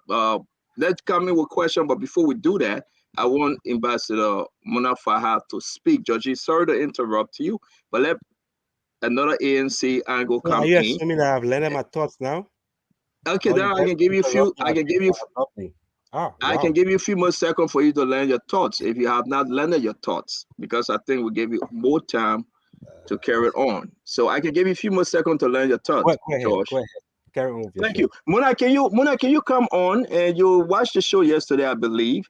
What's your take? Because this is getting serious. Somebody is lying. Somebody is saying the truth. Somebody playing games with the Liberian people. Whether or not Jeremiah Kuhn, he was approached, of course, I said, be Mr. Cummings VP, and he said no. And ANC say it's a bait, and they try to cajole him. Talk to us, Mona. Where are you with this conversation? And welcome to Spoon Talk again. Thank you. I'd like to elevate this. First of all, let me say hi. It's always a pleasure to be here. I'd like to elevate this conversation. I don't know why we are dwelling on this VP position. The reason why I think we're dwelling on this VP position is there's a possibility that Kung will become president, and that is why he is such a big thing. If we were actually looking at who is going to be president of Liberia, who's going to be the next president, who's going to lead the country, our country is at a crossroad right now. Our country is like 50 years backwards. We should actually and seriously be talking about who is going to change Liberia. And the problem I see here is that Liberians, they cry for change every day. They cry, but they are afraid for real change. I know I've heard in several quarters where people are saying that Cummings man, who people ain't really want him to be president right now because they're all chopping the clothes. That is what you're saying. Because the politicians in Liberia really, really do not want change. Because if they really want to change, everybody will be running to Cummings. People are saying, oh, Cummings doesn't have the number. Who's going to vote for Cummings? Is it not the people who are going to vote for him? If everybody say, okay, we want real change, we have seen a Boyka, everything Boyka can do, we have already seen it. If we have seen what Ellen can do, Charles Stiller, we have even seen what we can do. And we say we want change. This man comes here, he said, oh, I got all this experience from all around the world. I can give you the change you want. And then everybody said, no, I heard you earlier. But that's when you said, why is everyone running away from the Cummings? I can remember I was very young in 1989, but everybody ran on the road. Everybody was happy when Charles Taylor was coming. Everybody was happy. Okay, we saw what happened after Charles Taylor came. When we started, oh, we had a football player. Everybody was happy to gravitate to we are. But finally, somebody comes and says, I want to bring change, and then everybody started to run away. Can you people sit down and ponder and think about this thing for a minute? It's like having a school that is disarray, and instead of bringing a principal who's going to put everything in place, and then all the students started leaving and running away from the school. This is exactly what is happening in Liberia. Let me bring in Fadika. Fadika, if you have questions for George, because I have a lot of questions for Mr. Wisner. And let's take our time to enjoy this show. If you have questions or you want to make a comment, we have Mona and Mo Adi will be joining us likewise. It is very important to get to the truth because Liberian people deserve the truth. Come in, Fadika, and talk to us. Where are you with this new story from George Wisner? Well, it's not very new. We heard that from Mr. Brown. I was just reading what Mr. Brown said. It seemed like they already have a talking point. Georgie, what's up? The last time I saw you was a couple of years ago on Camp Johnson. The last time you saw me was when you visited me at my teaching place at the university. At the university. Yeah. It's been a while.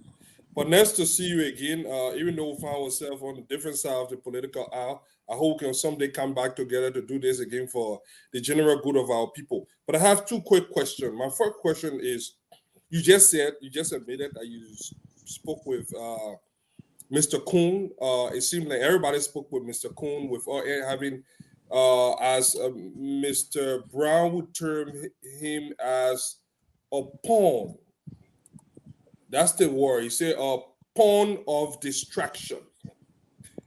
Pawn of distraction. Do you believe that Mr. Kuhn was a pawn of distraction when you decided to engage him? Okay. You want me to answer that before you go to answer that first, and then we'll get to the real question. Yeah, I just want to make this quick. Okay. A pawn of distraction is a figurative expression. Let me be more specific because so we can make sure that we narrow it down.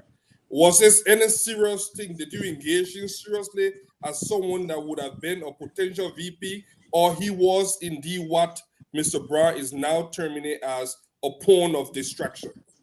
Okay, that's an excellent question. I want to believe, and this is the fight. I take it from me. From the moment Jeremiah Kuhn could not convince me that Prince Johnson would not be the one on the ticket instead of him, so to speak, that was over for us. But we kept him on as part of our strategy because we knew that Mr. Boyka was also in the VP search. And once we were pursuing Jeremiah Kuhn, his value became high to Boyka, and that became a distraction for Boyka, and he would go for him. So even though for us, it was all over, but it was part of a strategy. So in that context, yes, he was a pawn. So when you met him, did you have that preconceived notion that Prince Johnson was a factor? And I don't know why you were meeting knowing Prince Johnson was already a factor prior to meeting. That is where, because I see you starting your answer with asking about Prince Johnson. You knew that Prince Johnson was part of the MDR. Why did you endorse him in the first place? Fadika, you are a very intelligent man. When you use the word vet, when you use the word vet, you ask questions to get clarity. That is the meaning of the word vet.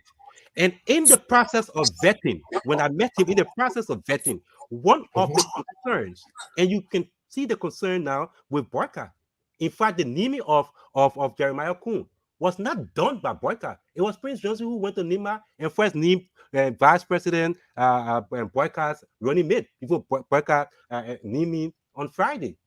This was what we were afraid of, because technically it was Prince Johnson who was on the ticket. And this is what I was concerned about as a friend who was considering him.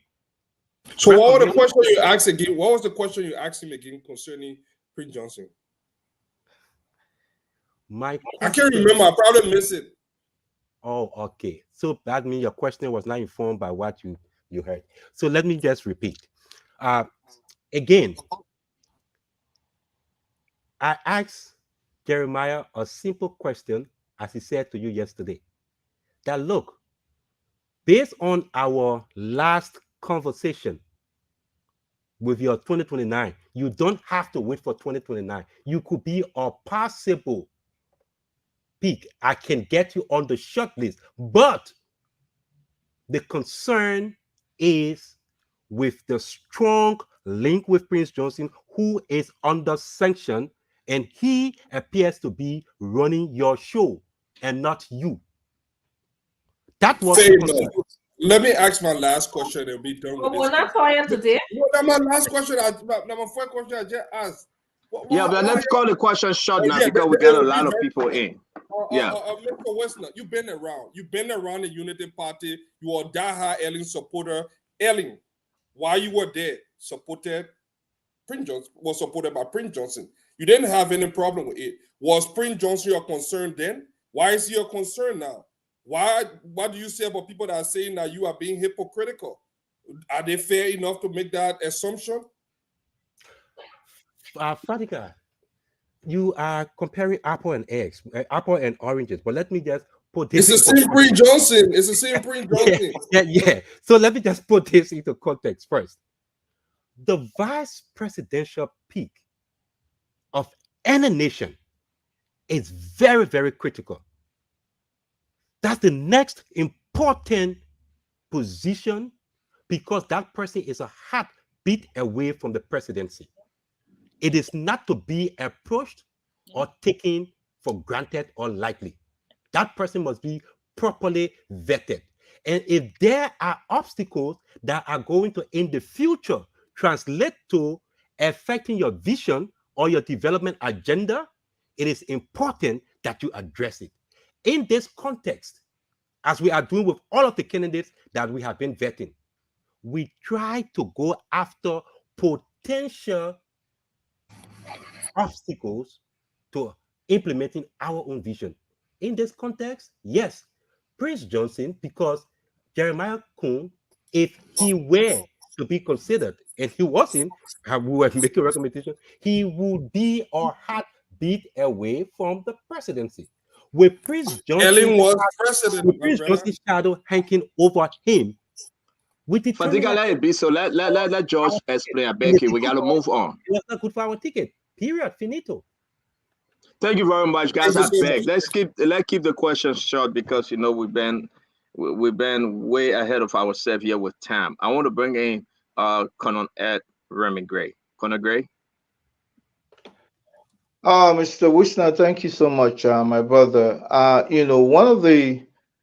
One of the most pressing factors that we all look forward to is the implementation of the TRC, with specific interest in resurrecting or installing a war crimes court that will bring perpetrators or would-be orchestrators to trial.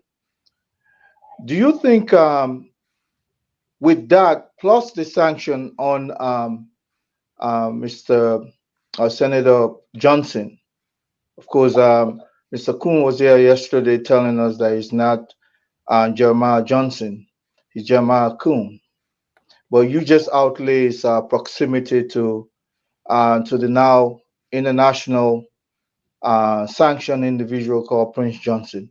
Do you think you can separate these two individuals and move forward with Mr. Kuhn as his own person minus Mr. Johnson? In my initial interaction with Mr. Kuhn on this, I found he found it difficult to separate the two from the questions that I was asking him. And if Mr. Kuhn were to be honest and call into the show tonight, he would tell you that I asked a specific question about this relationship. And he himself, one of the things he told me, Wisner, one of the problems that I will have will be whether or not Prince Johnson will sanction my going to any individual. Mr. Kuhn said this 5 times. Ask him. For us, I don't know about other people, but for us and for the vision that we espouse for this country, because our agenda is based on the economic transformation of this country, inspiring confidence in the international community, bringing back foreign direct investment. We need a ticket that will inspire confidence both in the local economy as well as with foreign actors. That Mr. Kuhn, for me, that he could not distance himself or draw a line was just a red flag. And for us, that was nothing to move forward with.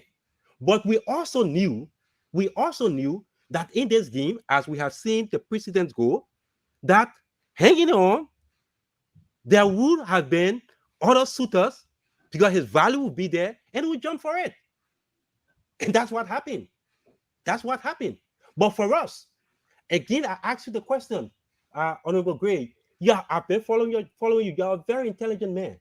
If we wanted an individual who vets a candidate for 5 months and you think the people taking you seriously? You really think they're taking you seriously? Come on. Mr. Wisner, with all that said, clearly within your own demeanor, you would have seen that this was not even an individual that was suited to even form the short list. But I would have kicked him out if I were you. But you kept him there. Now you've created a clout upon yourself because it's either his word versus yours.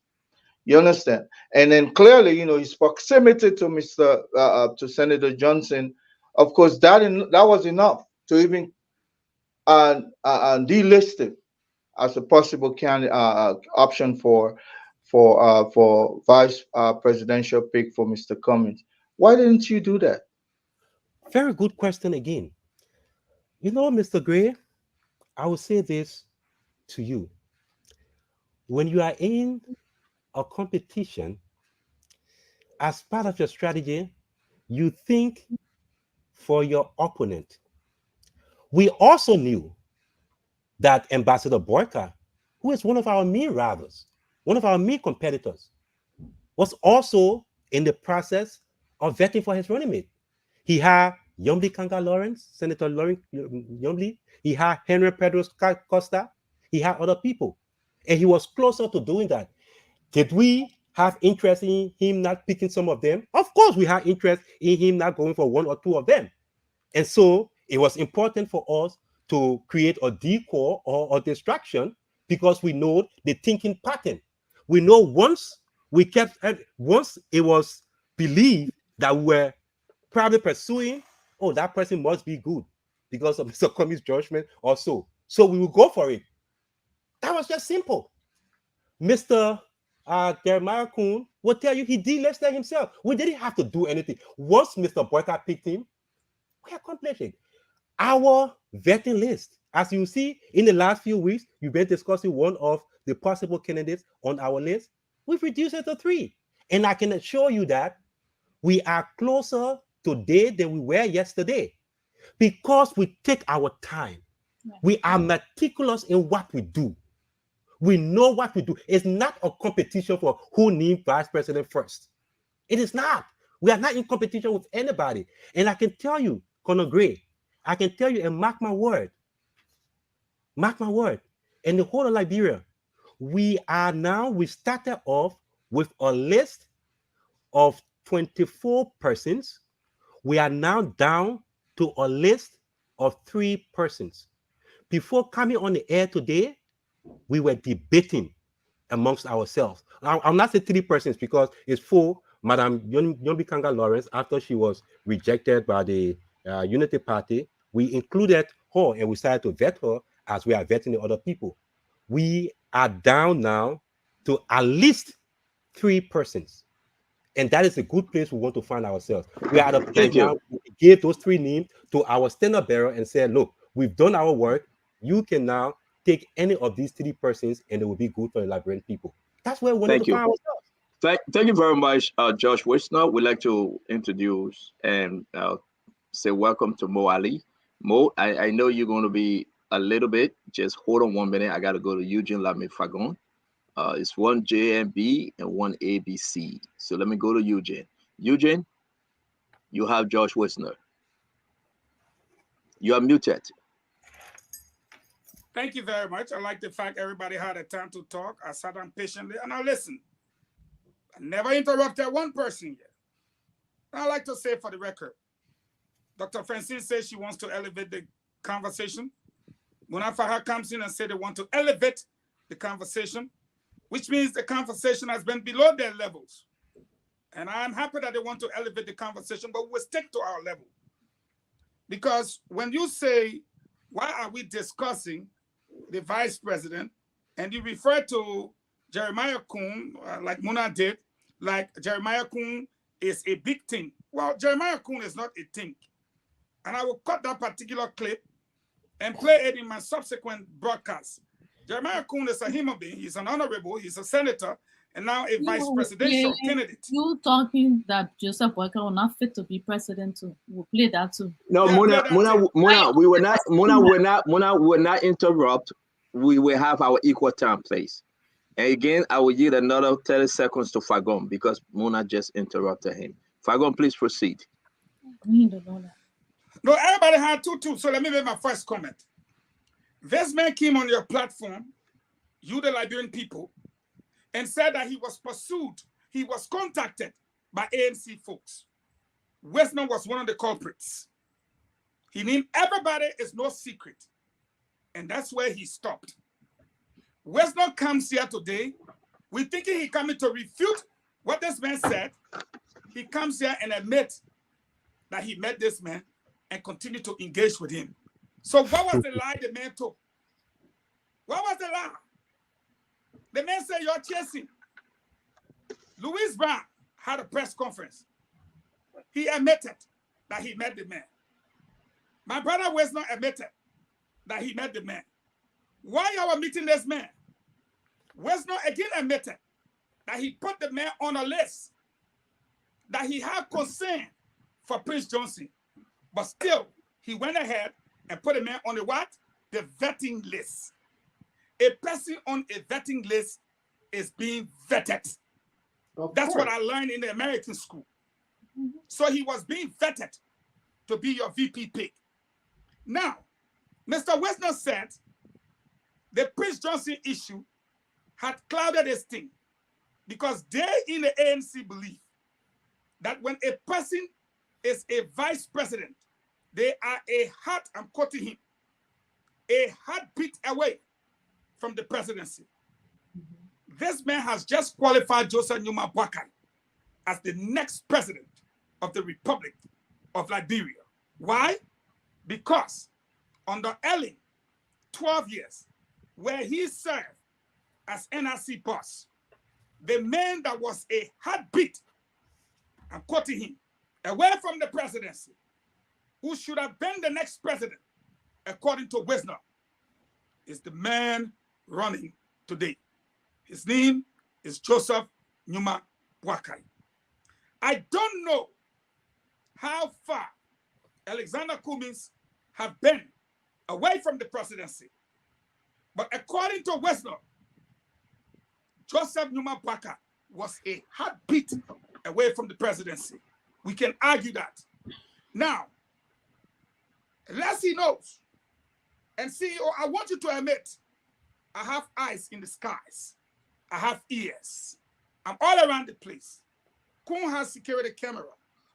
I hope Josh Wisner, when he responds, he can look me in my eye and say, I have never entered Jeremiah Kun compound. Secondly, I have sent you how many? 8, 9, 10.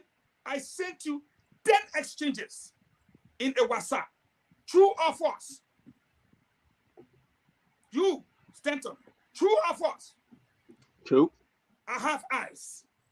I have ears. And that is why when Kun was asked, he said, I will not go into detail because of my respect and the level of professionalism I attach, as well as the importance to having a cordial relationship. We know some things that we have not come up with. Not a single one of you have denied meeting Mr. Kun. And tonight, for all Liberians listening to me, Western has confirmed, and will cut this clip, that Jeremiah Kun was on the vetting list. Yes. We cannot interrupt each other, please, guys. We cannot. Fagon, finish up, please. Finish up, please. That Jeremiah Kun was being vetted by the ANC. That's English. Now go English, eh? Jeremiah Kun was being vetted by the ANC. If you are being vetted, it means you are being chosen, and you are being looked at as one of those. Wait. You have been chosen, not as a VP. To be considered. To be considered. I repeat, you have been chosen as one of the potential picks for Kumis. Thank you. He was being vetted. Thank you. Nobody should come by here. Not Louis Brown, not Wisner, not anybody who met with this man. This man said you met with him. All of y'all have admitted. So nobody should come here to lie to us again. Now, we also know that he was being vetted. Thank you, Fagon.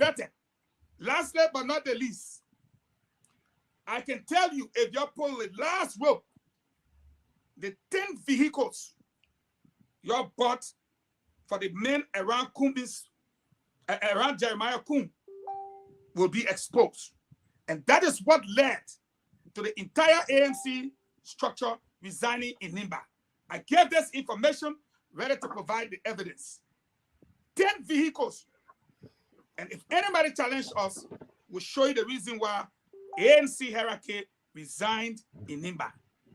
8 of those. Thank you, Fagon. We will get to the 10 vehicles. We'll get to why they resigned in Nimba. We get all that story. We'll get to it. But we're going to stick. We're going to stick with the spoon talk right now. Facts versus the fiction. I'm just asking you. You make your point. You make your point. I like to. Or not? Okay, we got to move on Fagon. Everybody heard what you said. Dr. Richardson, I want you to speak, and I'm going to bring in one of our guest panelists. He's here as a guest tonight, and with Mo Ali, because of George Wisner. Dr. Richardson, you have your 2 minutes. More people your face in the center of the screen. What you have for your face for?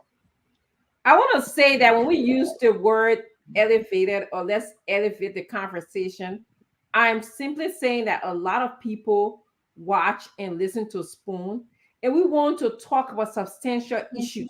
I'm not saying that the conversation in your framing, Fagon, is below anybody's standards. This is what you do as a propagandist. So you like to twist and turn words.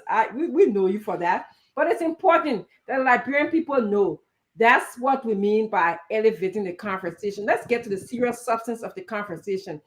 You used the word, we were chasing. Everybody was chasing Kun to be their vice presidential candidate. And Mr. Wisner is here today. He said, no, that's the difference. That's the contrast that I'm building here. We were not chasing him. He was on the list of people to be vetted. There were about 20 persons more on that list. And we had crucial questions to ask them because we know their vice presidential position is very crucial. You have to preside over the Senate, okay? And we don't want a parked car vice presidential candidate. We don't want a vice presidential candidate that squandered opportunity. We want a very productive vice presidential candidate that knows how to preside over a group of people, to be able to build relationship with a group of people. We should be able to do the functions that Mr. Cummings dedicated to him. So Mr. Wisner and other people who are around Mr. Cummings were doing their assignment. And their assignment is to scout out people, meet with them, and ask serious questions, because we know the complex issues in Liberia right now. We need serious candidates. We don't just want it to be about, buying a vice presidential seat. And that's what we're trying to say to you, Mr. Falcon. That's the difference. Chase and vetting, there are two different things. And I like to say this again. Let's give Mr. Cummings the opportunity and a chance to select who he wants to work with. He has a lot of time to do this, and this is a very important position, as emphasized by Mr. Wisner. Let's do that. This rush, this impulsivity has to stop, okay? We need to practice time to examine, evaluate the working relationship of the person who's Mr. Cummings going to select. If you guys want to tell me that that Kuhn and Buckeye has a good working relationship, they will do a great job as a team, that's great. That's fine. I'm happy for them. But let's give Mr. Cummings the opportunity to select who he wants to work with. And let's give George Wisner and others the opportunity to do the job that was assigned to them. Thank you very much, Dr. Richardson. Dr. Richardson, thank you very much. She was just in Nima just 3 days ago. Moali, before we get to our sister, Mona Fahad. Thank you. Thank you. Can you line up with your camera mode? You're getting off camera though. Make that, yeah, it's better now. Thank you. Am I okay? Yes, it's better. Thanks. So there's one thing first I would like to clarify. And before going there, it is a sad thing that the ANC, with a very little arm and ammunition, would decide to drag the Unity Party in that charade instead of directing that little ammo to the CDC that is plunging this country. Feel free to do that. We will not interrupt, guys. We will not interrupt. We'll remain on the conversation, please. Mo, please go ahead.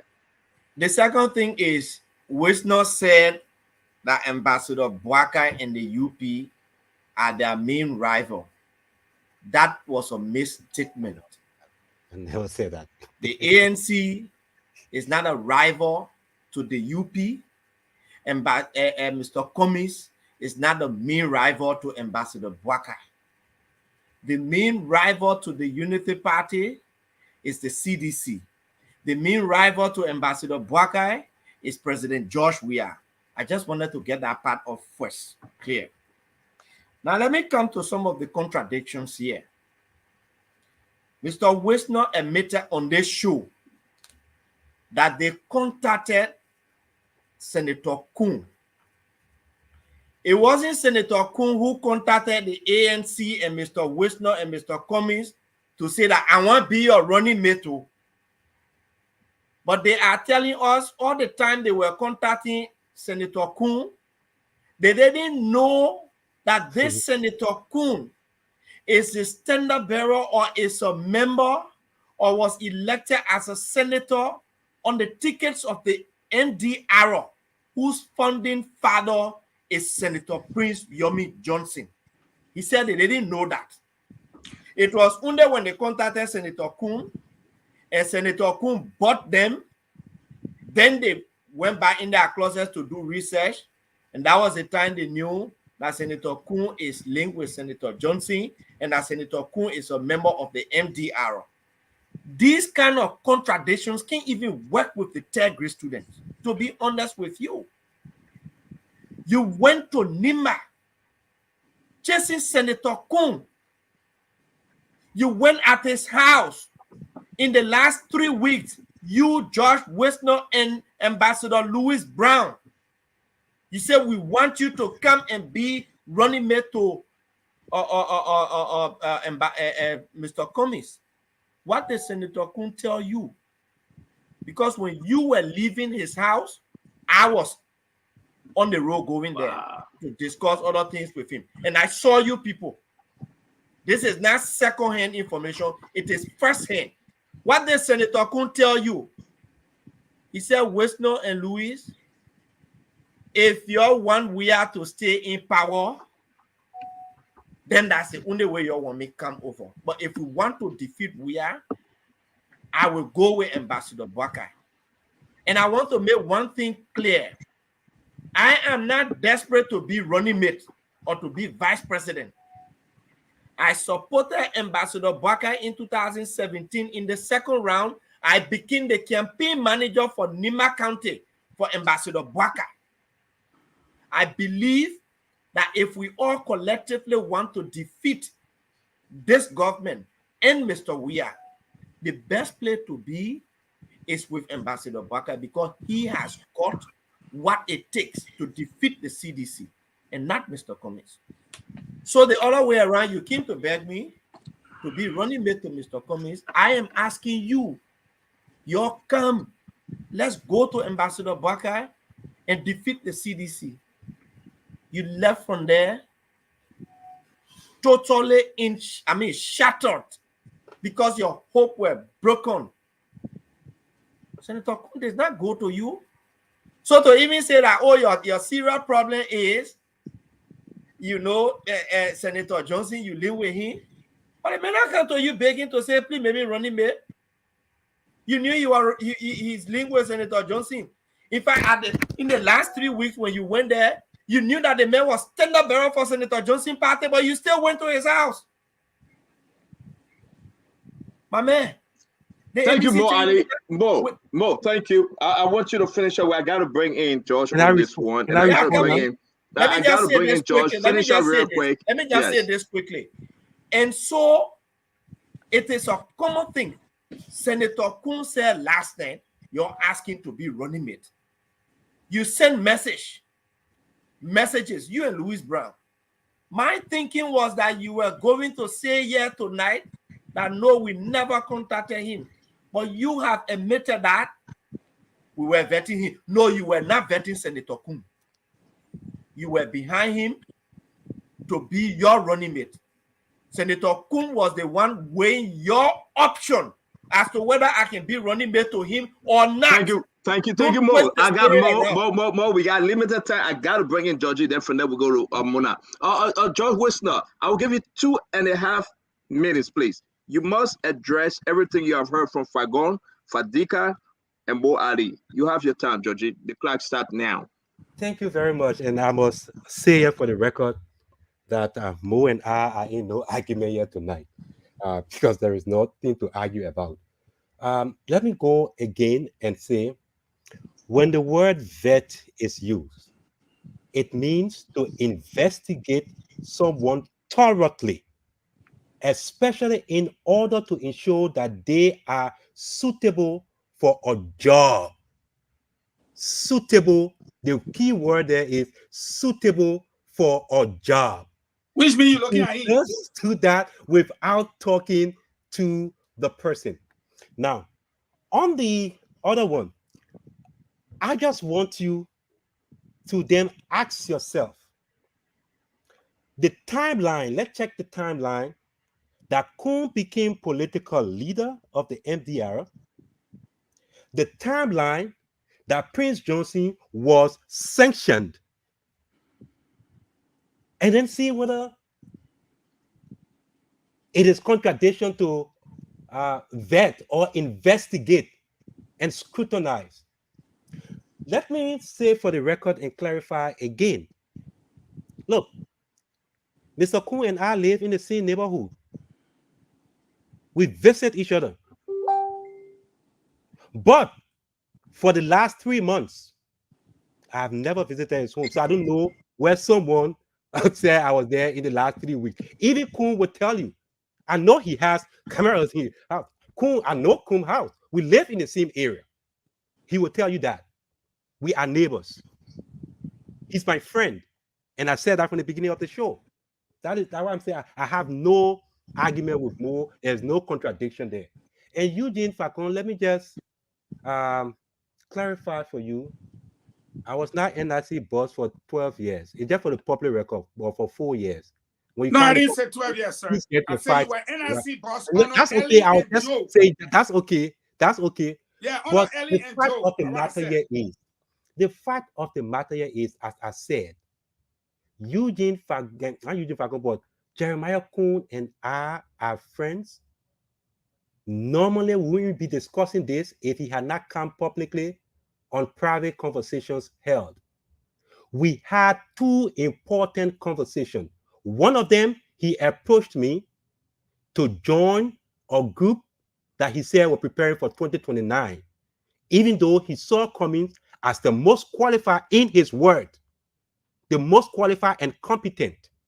But he believed that electing Mr. Cummings would jeopardize 2029.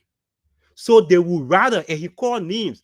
I challenged him to come and say, he called Snow and other people who were in that group and said they would rather allow a second term of Weah, where he cannot be eligible in 2029, or go behind Boycott.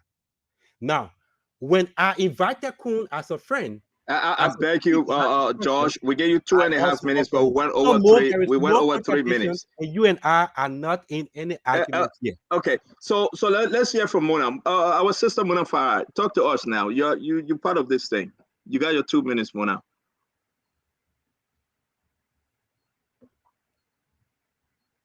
Vets, what do you think?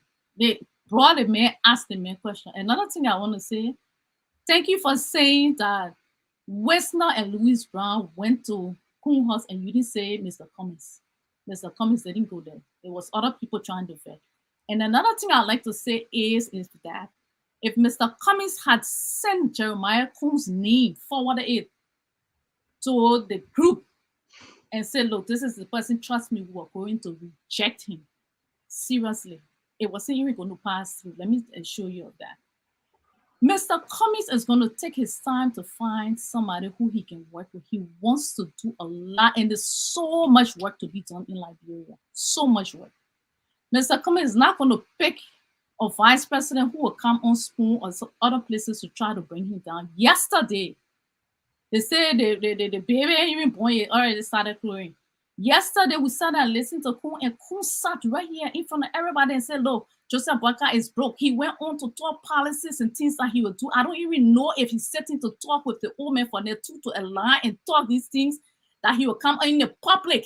He said the man is broke. You two will send out, let somebody come here and talk that the president is already ruling. The man had different plans he got put in place. I don't know if he and Boyka already started talking or if he's doing this thing on his own. But it's very, very wrong to do that. In the public yesterday, he said, look, Boyka is broke. Y'all missed that? He said it right here yesterday. So and then he went on to boast and brag about his money and stuff. Is it true what we're hearing that he paid for this VP position? Is it true? Y'all know what's going on in the behind closed door. Did he pay? Why is he coming and talking about the ambassador Boyka is broke? Why is he doing that? You want me to answer? Thank you, Mona. No, guys, we gotta move on. I have my own question too. I got my question for Josh and I got my question for Mo. My brother Josh Wishner, let me ask you a question though. You are the chair on mobilization, am I correct? Yeah, of the CPP. Of the CPP, thank you. With the exception of you and Mr. Louis Brown, do you know of anyone reaching out to Mr. Cummings under the vetting situation? Mr. Cummings? Do you know of anyone reaching out to Jeremiah Kuhn? Oh. No, no, Stanton, I wouldn't know because it was not advanced further. Once Mr. Kuhn, as a friend, honestly, I told him that I just asked you. It's just my own question. Is yes or no? You say you don't know. Let me ask my second. I don't know. Let me ask my second question now. You say you don't know. I don't know of any other person. If there were contacts, I don't know. The Cummings team that doing the vetting though, do you guys meet regularly and have discussion? Of course we do. Like correct. Any committee. When you met Mr. Kuhn, Senator Kuhn, you went back and you told them that you met Senator Kuhn and you guys were interested in vetting him? That they were interested? No. I met Mr. Kuhn as a friend and I told them I would love to, but this is the condition. This guy, the prince, because they raised the issue, if this guy is going to make our short list. So you are telling Liberians tonight you're the only person, Are you telling Liberians to know you the only person that met Mr. Jeremiah Kuhn? I just said, to the best of my knowledge, I don't know of any other person. Was there any conversation with Mr. Jeremiah Kuhn group in Nima County from CPP?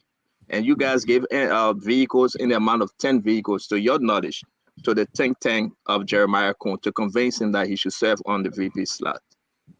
We have what we call Team Cummins in Nimba, headed by Von Zwagley. To do their work, we provide logistics. We provide logistics to our Team Cummins. We bought vehicles. As far as I'm concerned, Von Zwagley remains the chair of Team Cummins. He is not Kuhn's man. They may be friends. He is not. Unless you have information that I don't have. So we do provide logistics to our guys on the ground. So I will call these names, and you can correct me. It's important. Von Zwagley, Victor Passer. He was a former resource officer of Jeremiah Kuhn. Jimmy Bokai, Nika Gay, Alvin Kwan, Edmond Seigba, Alan Zor, Melvin Gapé. You remember any of these names with the exception of Von Zwagley? I can pick up, I think, one or two. To be frank with you, Stanton, I don't know everybody throughout the country, but those names, and I'm glad you said former to Jeremiah. They may have worked for him, but now they work for Team Cummins, and they are still working for Team Cummins, and we equip them. We are so happy. Can you answer the question? How many vehicles were given to them? 10 vehicles, 20, 5, 2, how many? I honestly, Stanton, I'm head of mobilization and not logistics. I wouldn't state here because millions of people are listening to me, and you want to be accurate.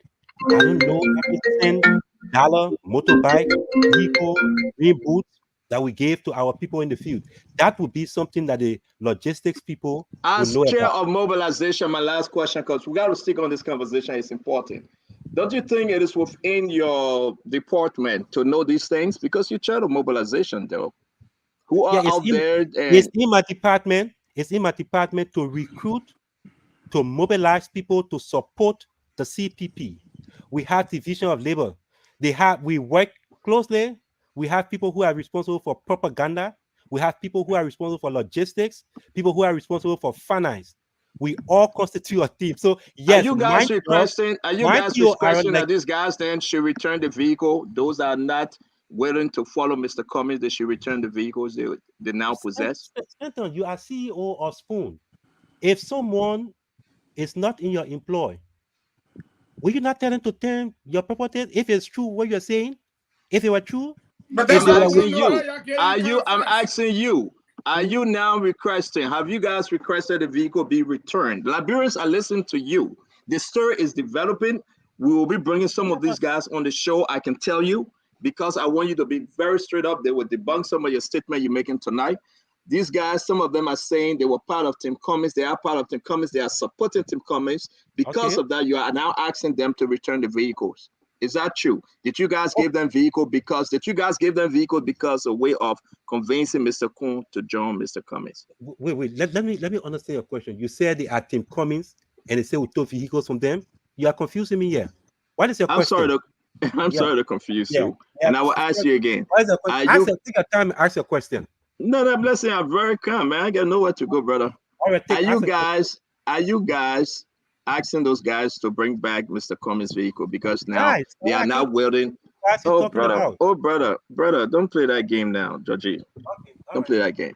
I shouldn't be the one to ask all the questions. I will pause because I received all this information and I'm trying to get in contact with some of them to call on the show tonight.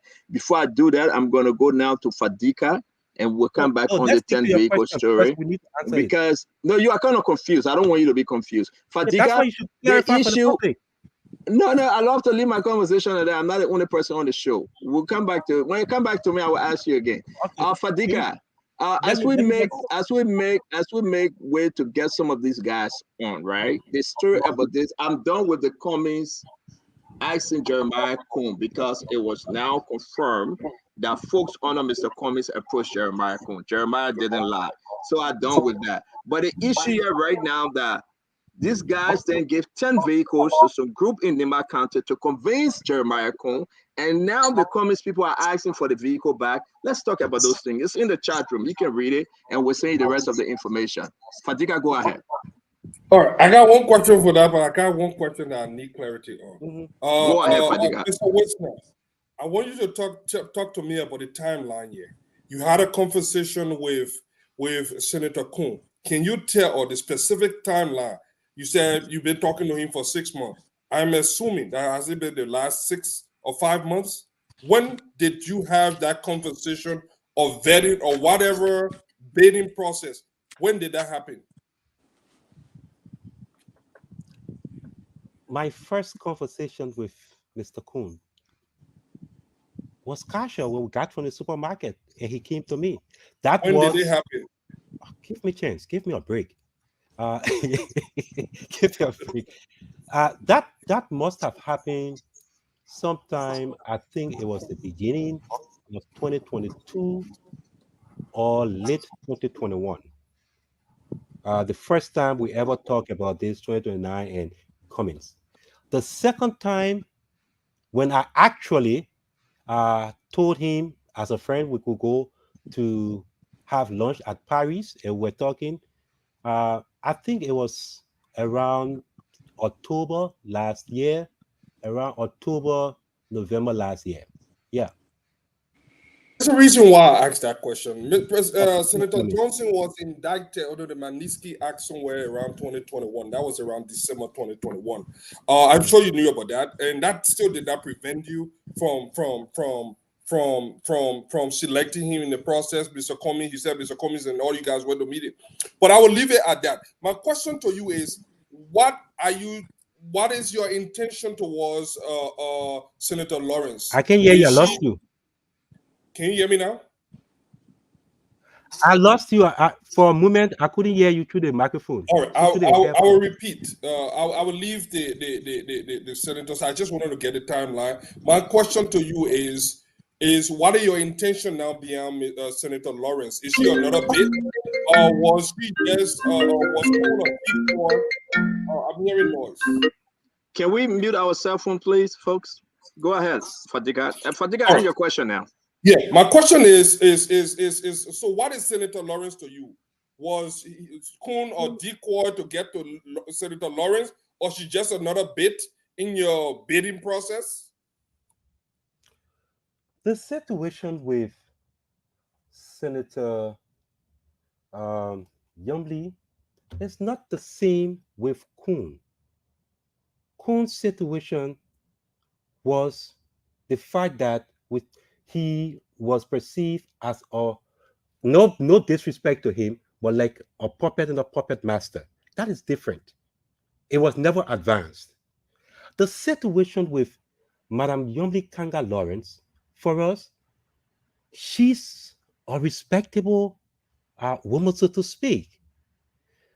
Honestly, Madam Kanga Lawrence and Mr. Cummings' relationship prior to the fallout in the CPP was cordial, and it was open secret with everybody in the CPP, including Mr. Ali, every one of them, that at one point, even before they split apart, there was rumor within the CPP that they were considering a joint ticket. Now, so you just called Mr. Coon a puppet and a puppet master. No, do you I think it was a that. good? You and said yeah. You said no. You said no. No. You said no disrespect, but you said it as a politician, though. As a politician, you think no? Let's go back on that a little bit. Let's clear the air on that. As a politician that's serving your party, as a politician serving your party. Don't you think it is the right way to say it like that, though? He didn't say that. He described you as using an analogy. He did not say that. I know that, Richardson, you're the book woman, yeah, but let's talk to the common people out there. I have a puppet and a puppet master. So now Cummings is the puppet master and Coon is the puppet. Is that what you're saying here? It's not a good analogy though. PYJ is the puppet master. So PYJ is a puppet master and Kun is a puppet. So you guys want to run with and that? The people of Nimba want to elevate the conversation, and some of y'all can get mad. You know, sometimes what makes some of us shy away from your show. Now? We should elevate You conversation. can shy away, man. Listen, we gotta ask you a question. George Wisner, listen. John Wisner, we gotta hold you. We gotta hold you. John Wisner, we gotta hold you to everything you're gonna say tonight. If you don't want to come on Spoon, you are welcome not to come on Spoon. If you want to come on Spoon, you are always welcome. But don't run and say we shy away. I was in flight. Can I answer Fedica's question now? Yeah, you can land with your flat, man. Land safely, please. All right, thank you very much. So, Fedica, in the case of Madame Lawrence, when we saw that the UP had abandoned her in the way they did, we saw an opportunity as well with Mr. Cummings' largesse, his magnanimity, his desire as always to protect opposition unity. We saw it as an opportunity to invite Madame Yombly Lawrence, and we'll say in the public manner, yes, we made an offer to her to consider. It's different from Jeremiah Kuhn. Jeremiah Kuhn, no offer was made to him. He did not pass the smear test. For Madame Lawrence, she's in a different category. We made an offer to her when they offer that, yes, we are considering you actively. Not as a bid. No, she couldn't be. She didn't have the same baggage as Mr. Kuhn had. Are you suggesting she was not vetted? You just offer her the VP slot? That's not what he said. Let's elevate. But Dr. Richardson, you are not the second spokesperson of George Wisner. You are just Dr. Richardson. You are not here to buttress George Wisner's statement. You are not, Dr. Richardson. John Wisner can speak. He's a chair of mobilization. You guys are giving the man some grace. He's speaking. You the chair of mobilization, Dr. Richardson. Eugene. He said they didn't vet her. They just offer her. She's different. Yeah, Eugene, don't scream now. I'll answer you. No need for you to scream on the top of your head. You ask a question. I can scream. Okay, I will repeat. I will say he said so you can hear it. Yeah. Madame Lawrence and Jeremiah Kuhn are not in the same class as far as we are concerned. That's true. That's what you said. They are not. Yeah, that's true. Thank you. There was a The man said, Fagon, let's go quick. The man said a puppet and puppet master. The man said Jeremiah Kuhn is a puppet. I retired Gray. Conor Gray, I beg you, Fagon, let Conor Gray carry. That's Conor Gray comes to help the man too. We've been talking here. Go hide in the Conor Gray, our man now. The puppet and puppet master. Go ahead. Eugene, it seems as though you're very uneasy because you're being outperformed tonight, and sometimes the point of jittering sometimes comes as in relation to someone's sentimentality pushing to a higher level. I can see that happening to you. Finish with all your work. I had a bit about woman in a lead by the west side. My brother, you can't interrupt me. You don't have the IQ that some of us have. So I'll just ask that. That's why your performance is the way it is, and I lead you in my brother. So guys, we're gonna pause. We're gonna pause. Like you have Conor Gray.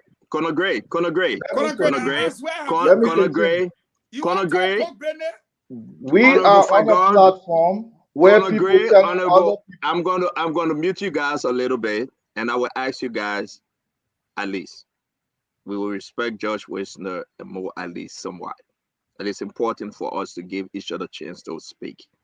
Conor Gray, can you please continue? My brother, what I was trying to say, we are on a platform where other people are describing others as crawling on their belly, crawling on their knees to beg somebody. It sounds good. When somebody else uses a cliche to describe their own occasion, their own moment, then of course it becomes a point of campaign. We sit on a platform with a guy who has called other people cartoon pusher in the United States, only to find himself on the picket line. So therefore, the use of word sometimes should not throw us off. Let us always think that we can use word, but remember, we still hold each other with esteem.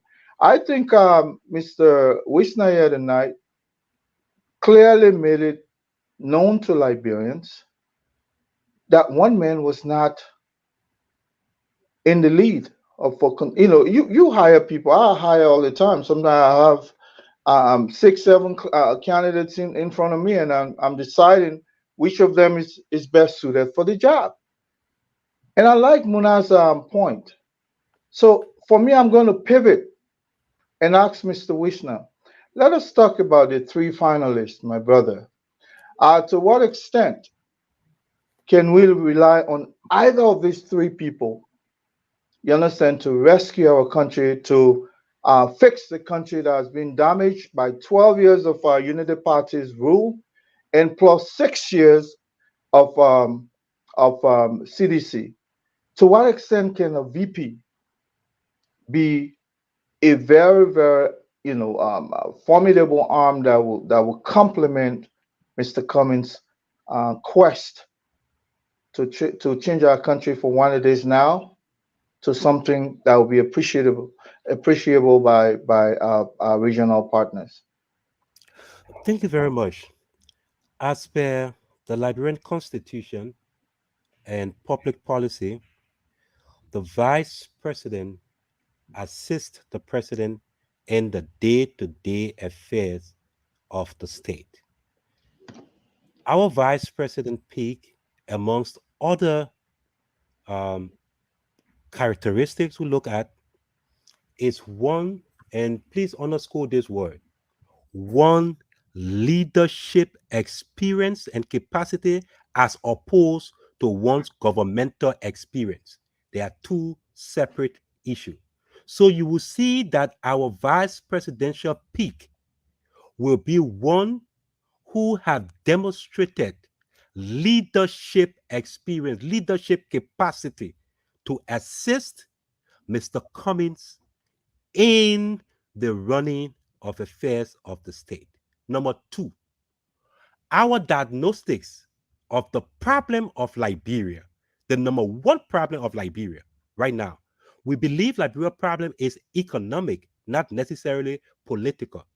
So our agenda is economic transformation.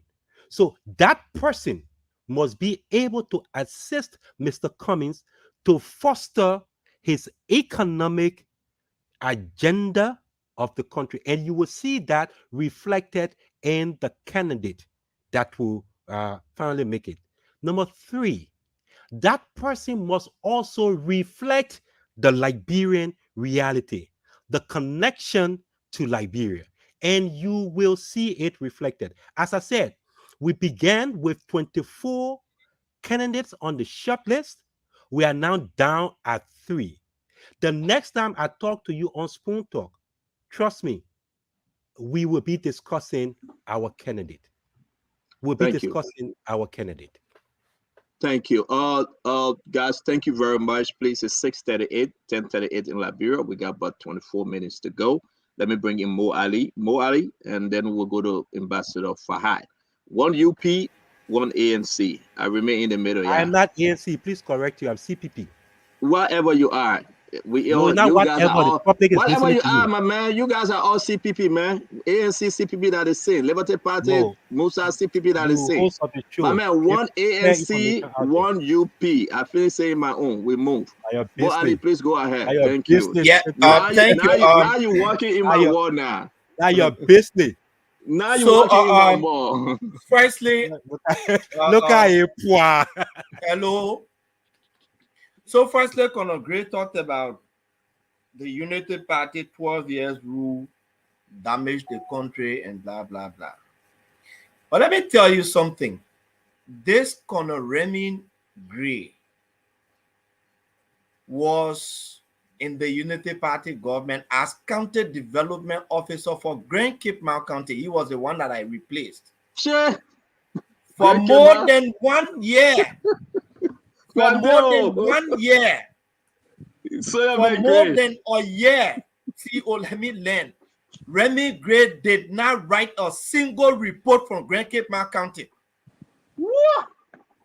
The laptop that was supplying one day when Sebastian Moin, who was his boss, asked, he said, Ann Robert went and stole a laptop.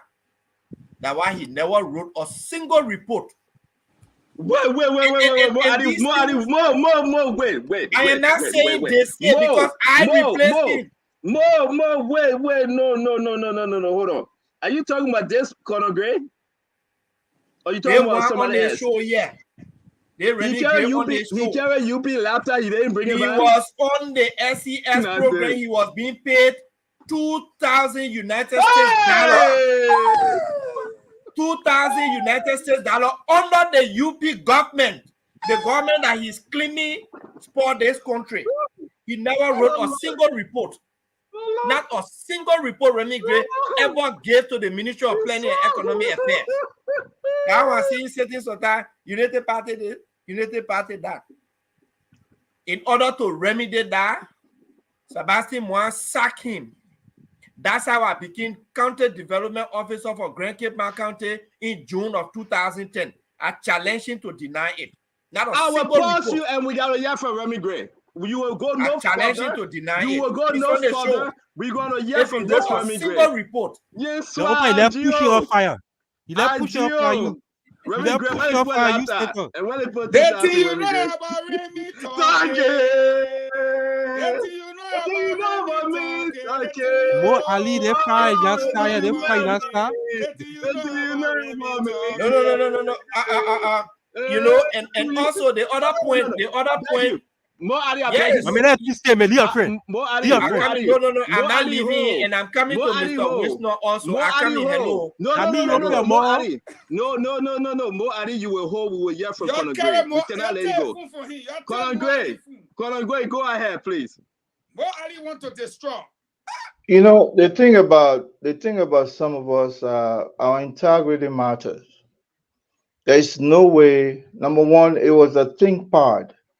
A ThinkPad is one of the lowest manufactured laptop made by China. It's mass production.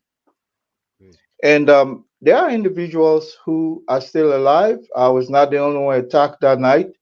And if somebody would think that I'll come from the United States and steal a ThinkPad, I think a ThinkPad costs like $60. You understand? And one of the reasons why, in fact, you're talking about me didn't write. I write.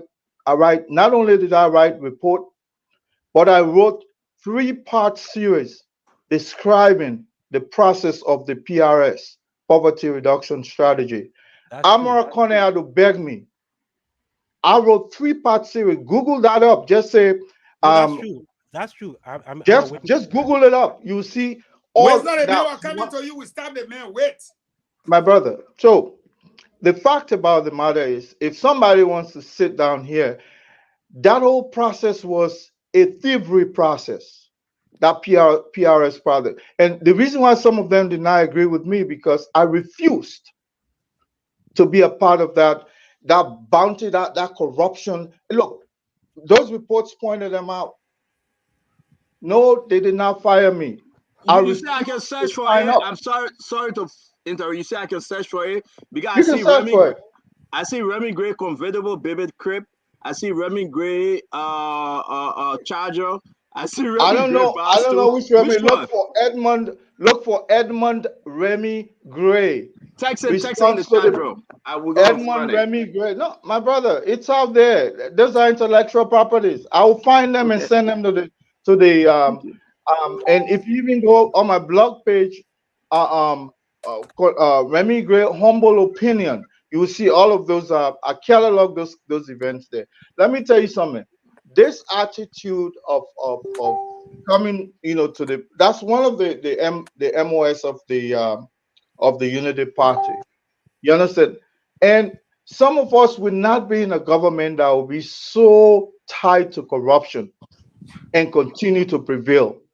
I refuse to even allow them to even sign me up for year number 2. The entire year was struggling. Either they were stealing scratch card, they were stealing the funds that were available to carry on the project. They were divvying those money, and they would come and filter peanuts to some of us. I'm more than that. He said they were paying me $2,000. That's what I make weekly. More than even that. In this United States. That's why we make what? 1 week. If not even more. So I left that sacrifice and go sit down in Liberia, only for the guy to start looting the first $9 million that came in, even the PRS money, they deviated among themselves. And it was too much. I was there exposing them. Go to the front page of Africa. So Honorable Gray, let's go back to Mo Ali. We'll come back to you if you are mentioned again. I just want to ask you though. So you owe them the ThinkPad, right? The computer. The ThinkPad? Were you? Yeah. It got stolen. The ThinkPad was not the only one. I'm robbed. In fact, look, Senator Boyd Charles was in that place. Mr. O'Brien was there. Mr. Ticon Williams was there. So were you ever paid? Were you ever paid, regardless of the amount? Were you ever paid? Paid what? To do the work, to do the services. He said they were paying $2,000. This was a transfer of knowledge. They were taking. So you were paid? I was paid. How much? I was paid $2,000 a month. So you confirm 2,000. Mo Ali, go ahead, sir. And you know, I talk here about the hypocrisy of Mr. Wisner, and I will come to that. Mr. Wisner, who served in the UP government for almost 12 years, to sit on this show and agree with Remy Gray that the UP government damaged the country.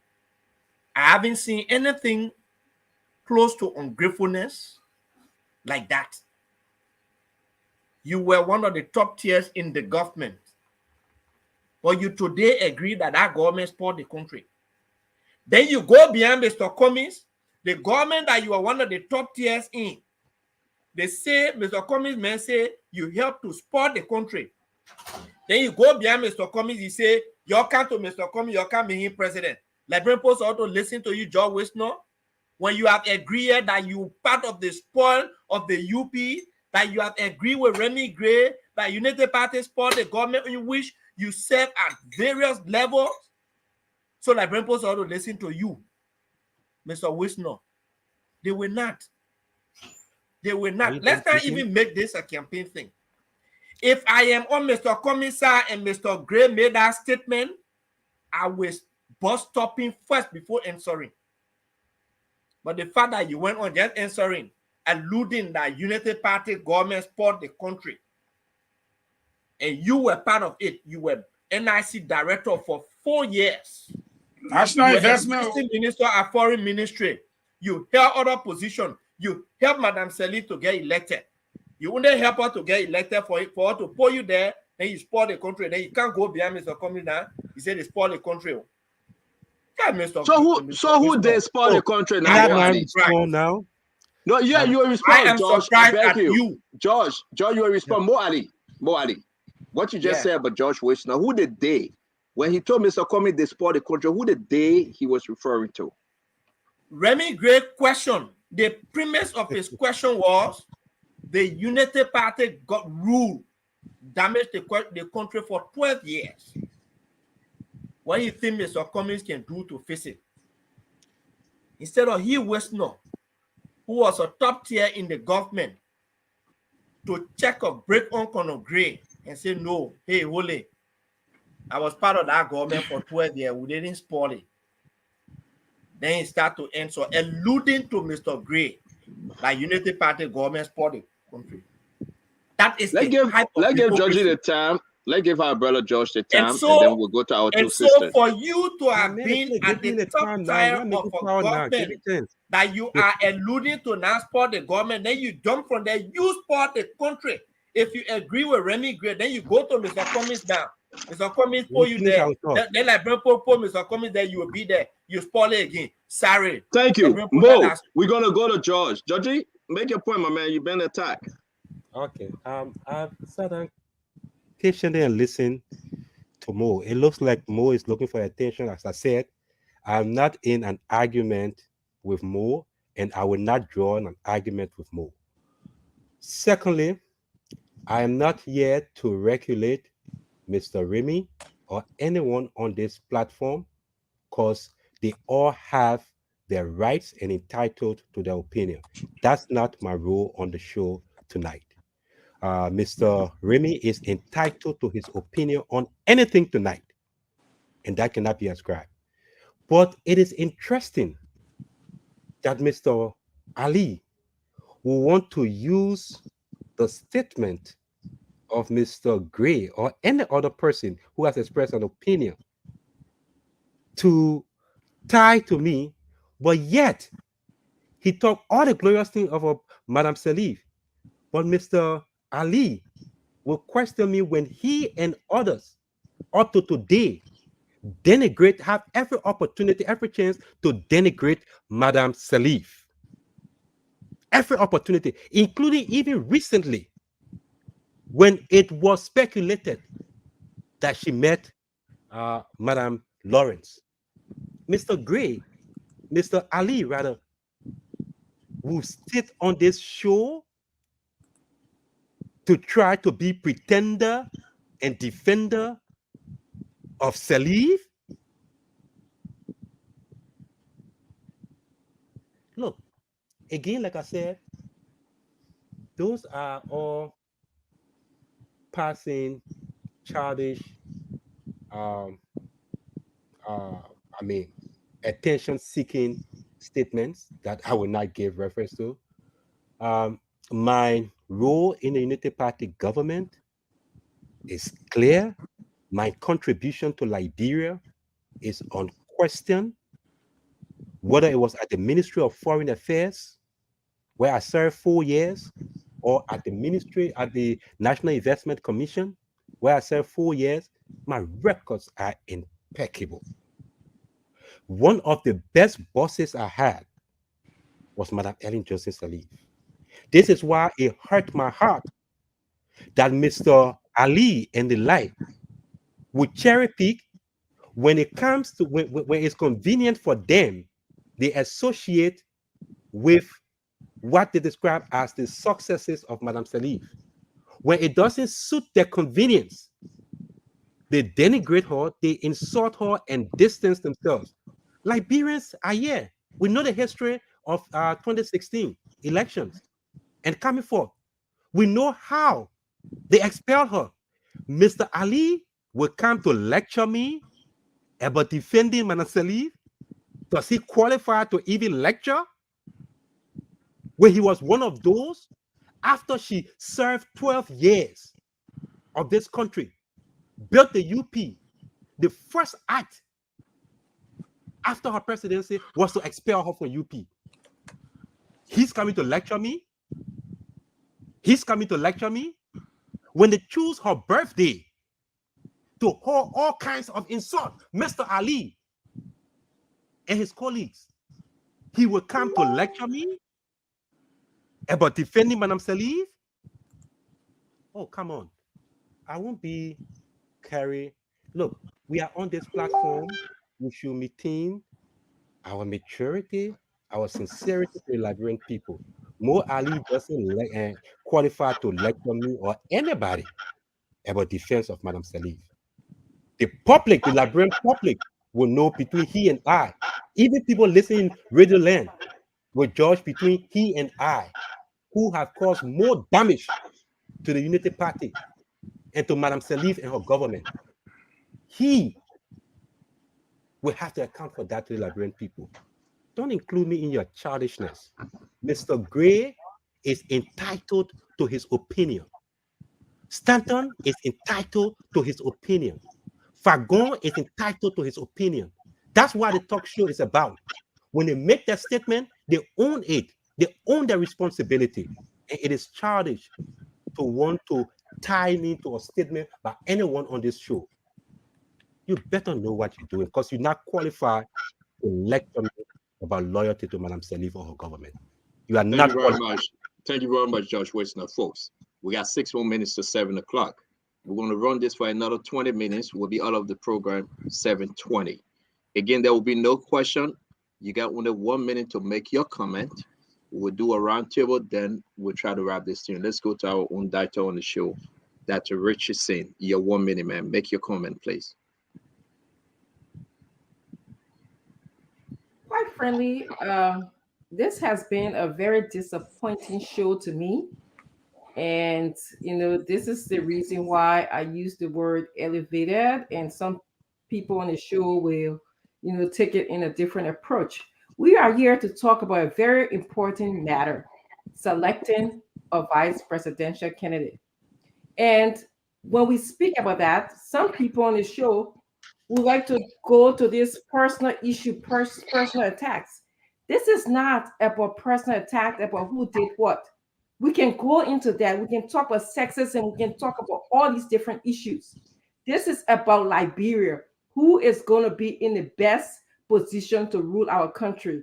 And I would like for us to stick to that plan instead of going into, I noticed there's certain people who feel like because they have been on government scholarship or have worked in government, they have the authority to tell Liberian people what to do and how to vote.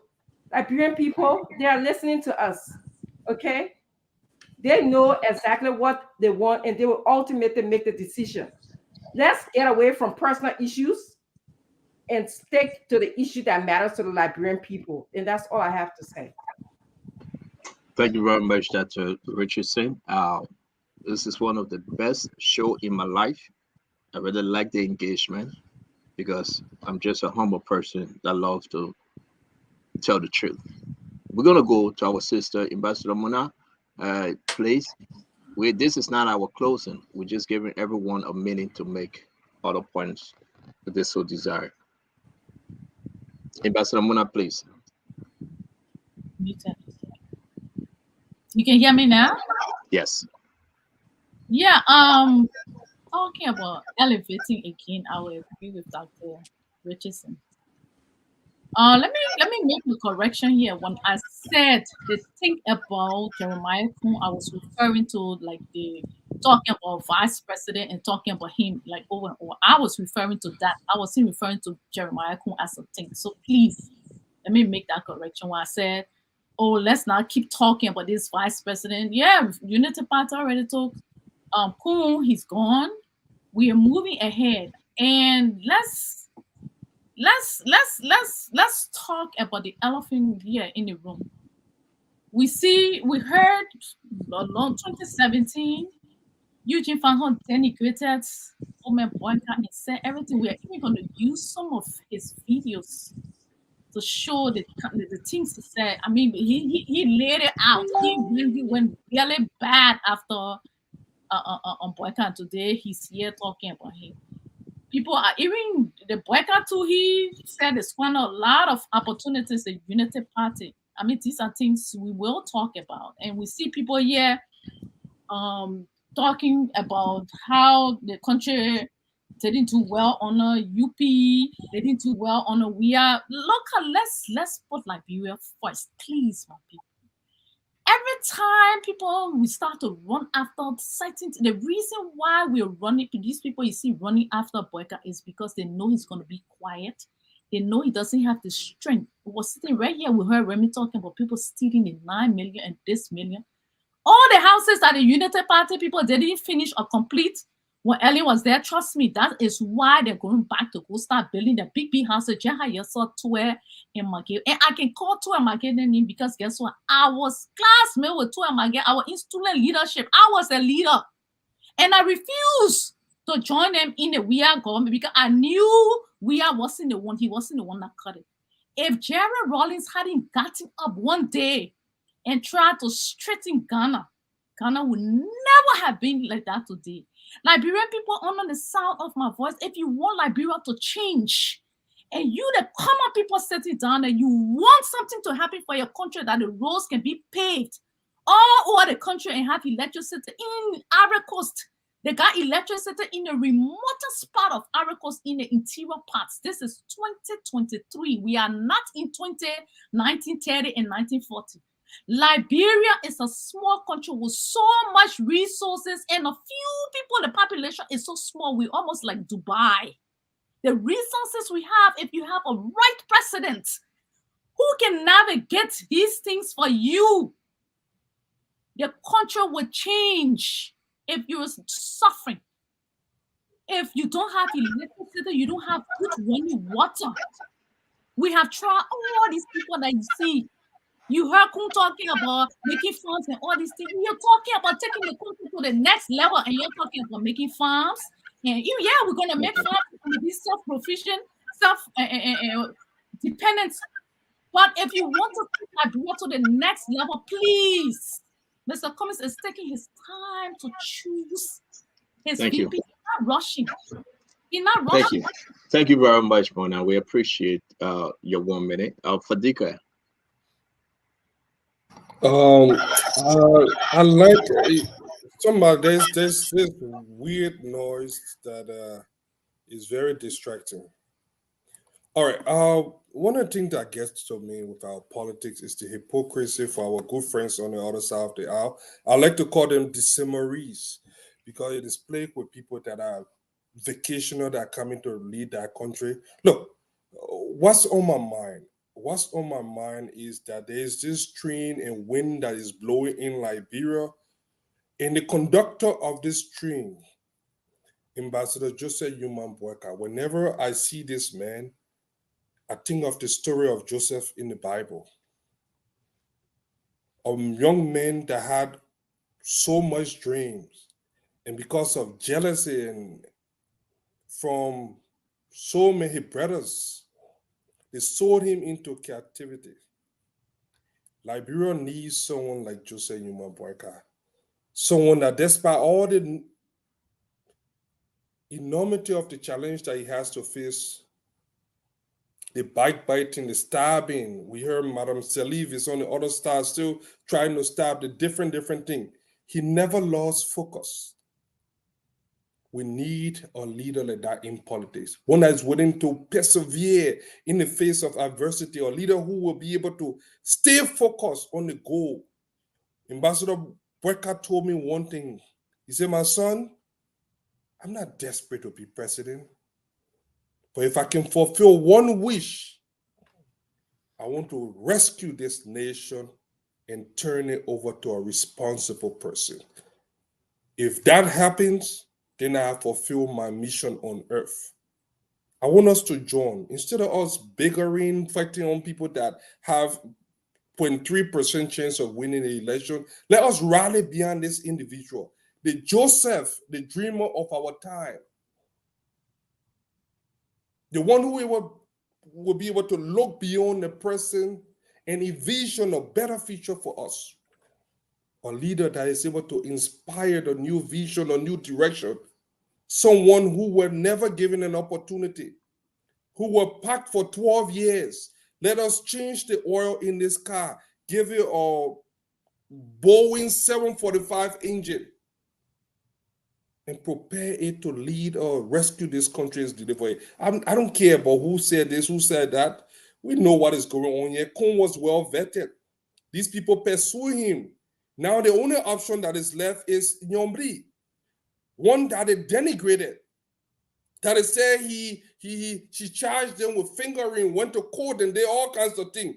But in a desperate act to save what is left, salvage what is left of his political career, is willing to crawl on his belly and go and beg her.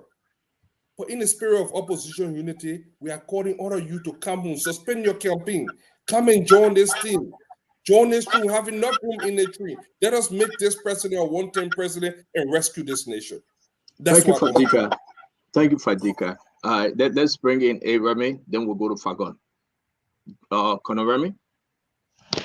You know, I'm never at my best moment when I have to engage someone outside of my comfort zone. The thing about life is some of us I'm a round man, and I'm not only round, but I'm also an academician, someone who believes in the spirit of academicism or intellectualism.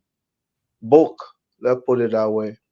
So if I'm out of my comfort zone when I'm expressing myself, I'm out of my element. I'm never at my best. You know, Mr. Mo Ali and I, we come from the same county. We're brothers. you know, and for me, and that's also important. That's why, you know, some of us have tried to manage this political space in ways that you not disagree with people who you consider your own family. The thing about what happened with me in the Ellen Johnson Sirleaf administration was one that when you stand for the right thing in a corridor where you have so many corrupt people, you are going to be the focus of attention because people will try to get at you because you've proven yourself to be the only clean guy. Let me tell you something. He called a gentleman, and the guy who was responsible for all of what obtained in the PRS, you understand, was a guy who was even indicted by the government of Madame Sirleaf.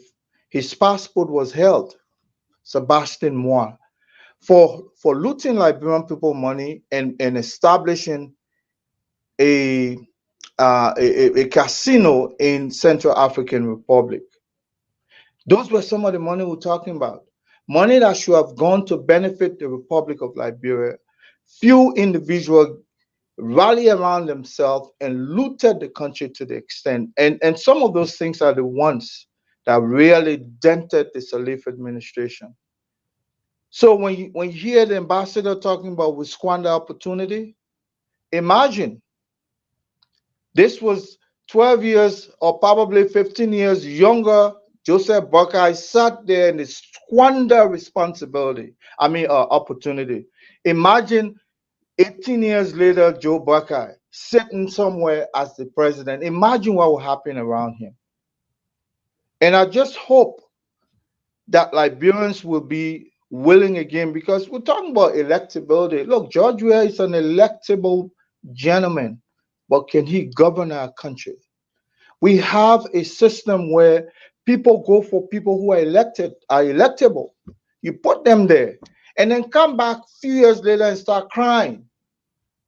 You know, they say if you make mistake the first time, probably they will let you go. Second time, third time, you're a fool. So let me put this an end to this. The idea that we must go for the electable. Yeah, you can elect anybody. Georgia has been elected. He came from the slum, humble beginning, Gibraltar. But can he handle our country? Now we have 18 years later, Joe Buckeye. Can he really handle our country? We're gonna see the same play, the same game, where he's gonna sit there and opportunities will be squandered again, and then we'll come back and say, "Hi, if we had known." So we're gonna wait for that for this show. I'll wait for it. God will preserve some of our lives. We'll be here watching, and we'll come back and say, we're back at point one, looking for Mr. Right Messiah. And probably Mr. Cummings might not be in the race anymore. That is if Joe Buckeye were to win. But I would still believe that at the dying moment, Liberians will come to their right senses and look at their own future or the future of their children and elect someone that will not sit there and opportunities get squandered. Thank you. Thank you very much, Colonel Gray. And folks, want to say, as always, we'll be joined by Clarence Mariba, who will be our guest tomorrow. We invite you to join us on Fabric, on Super, on Spoon. It will be fascinating. It will be great. Trust me. We have some questions because his name have been mentioned that maybe he will be running under Mr. Cummings. A lot of sources giving us different information. But we want to say John Clarence tomorrow. Let's have a wonderful conversation on the Spoon Talk. Before I go to Fagon, let me do my own 1 minute before we go to Fagon. Then we'll bring in Mo Adi and George to speak. Then from there, we'll do the round of closing. Real quick, my 1 minute, I will ask George Wisner, my 1 minute, and I will give him the chance to answer like now. Georgie, one of the followers watching you today, they got a question, and I will turn in to be my 1 minute question. You guys going after, you said it on the show, Yumli Kanga Lawrence. If it is not Yumli Kanga Lawrence, will you guys still show the respect? Because they just want to be very sure. And I will say this, that person is a Liberty partisan from the Yumli Kanga Lawrence camp. They heard what you said about Mr. Coon. if Yombly said no to Mr. Cummings, there will be no bad words or bad blood, so we speak here. No, there will be no bad blood, correct? Correct, Stanton, because in fact, engaging Madam Kanga Lawrence is a show of respect. That question is more about those who had denigrated her and disrespected her in the manner that they did. We are not in that business. Even after Kun was named on your very show, Mr. Johnson was there on your very show, showing Kanga Lawrence disrespect. We have no history of that.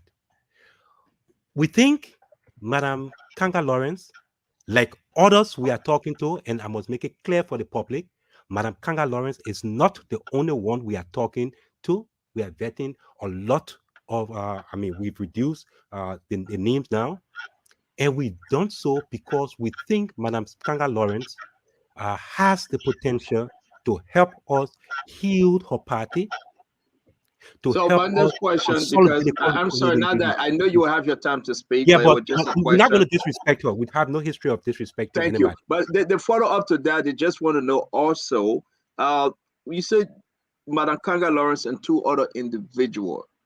Is I that said a she's amongst deadline? other individuals, yeah. Yes, yes. So there are three, you said it. Is that a deadline? Because your convention is coming up. It's the 12, 13, 14, if I'm correct. Where is the cutoff line? Have you guys presented those three names to Mr. Cummings? If I hear you right, and when will Mr. Cummings meet with those individuals to notify them who's who? Stanton, Yes, sir. let me say this to you and for all of Liberians. Clearly, first, we don't think we are in any competition to announce our running mate right away. We are not, number one. Number two, we will announce our running mate when we are sure that all of the boxes have been ticked. We are in the process of doing so now. We are in that process. We've cut down from 24. We are now down to 3. I can assure you, in the soonest time possible, our running mate will be announced. Could be at Yeah, the convention. let me correct now. Sorry, But we are guys, not in them. We're forgive not in me a because competition. yeah, I know you're not in competition, but Mr. Cummings said, and I can say this, folks from CPP said it will be at the convention, and your convention is scheduled for May 12, 13, and 14. If you say you're not in competition, we do understand. When is the cutoff time? Because you got only 3 more days to go. Are you guys now saying it will be after the convention, or are you still sticking to what you said and what you told the Liberian people it will be at the convention? Mr. Peabody. Mr. Witherspoon. Mr. Witherspoon. Yes, sir. sorry. Mr. Witherspoon. The CPP will have a standard bearer and a vice standard bearer. We are not in a hurry to announce, and I'm not at liberty on your show, on your platform, to give you a date or an hour. I'm not asking Mr. Wisner. It was said by Mr. Cummings when he visited the United States. I'm not asking. It was said by folks from CPP. At the convention, you guys will be announcing. Musa Belete came on the show. I asked him the question, and he confirmed that likewise. I'm asking you as mobilization chair. Those commitment, those promises, are you guys now deviating? Are you saying you were announced after, or are we still holding our breath at the convention you guys will present a VP? Okay, Mr. Peabody, you said Mr. Witherspoon, sir. Mr. Witherspoon. Sorry, I don't know why I just call you Peabody. That's fine. Mr. Witherspoon, you said in the US, the standard bearer of the CPP gave you a date. I respect the standard bearer if he gave you a date. Trust me, he's a man of his word. If you are sure that he gave you a date, that he will announce his VP peak, you can rest assured he will abide by it. I was not in the States with him. You So said the you call heard of him. time, here would be no later than at the convention. Or are you saying you are moving the goalposts? I'm asking you, a mobilization chair. You're moving things around. That's why I'm squeezing you, my brother. But if you cannot answer, we have to move and close the show, and we'll come back to you with your 1 minute. That's fine. Mr. Fagon, can you go, please? Then from there, we'll bring in Mo Ali. I will have time to close too, right? Yes, sir, you will. Look, Stanton, the Liberian people have gone through a lot. And let me put some power in my voice. And Sister Muna, you can pay my tip. ANC denounces tribalism. Muna Faha comments draw party are. For you, you are quoted as saying to Sekou Kalasko Damaro Jumade of the CDC, and I quote you. The Madingo people starting again. The other Madingo men just want to bring trouble for the people.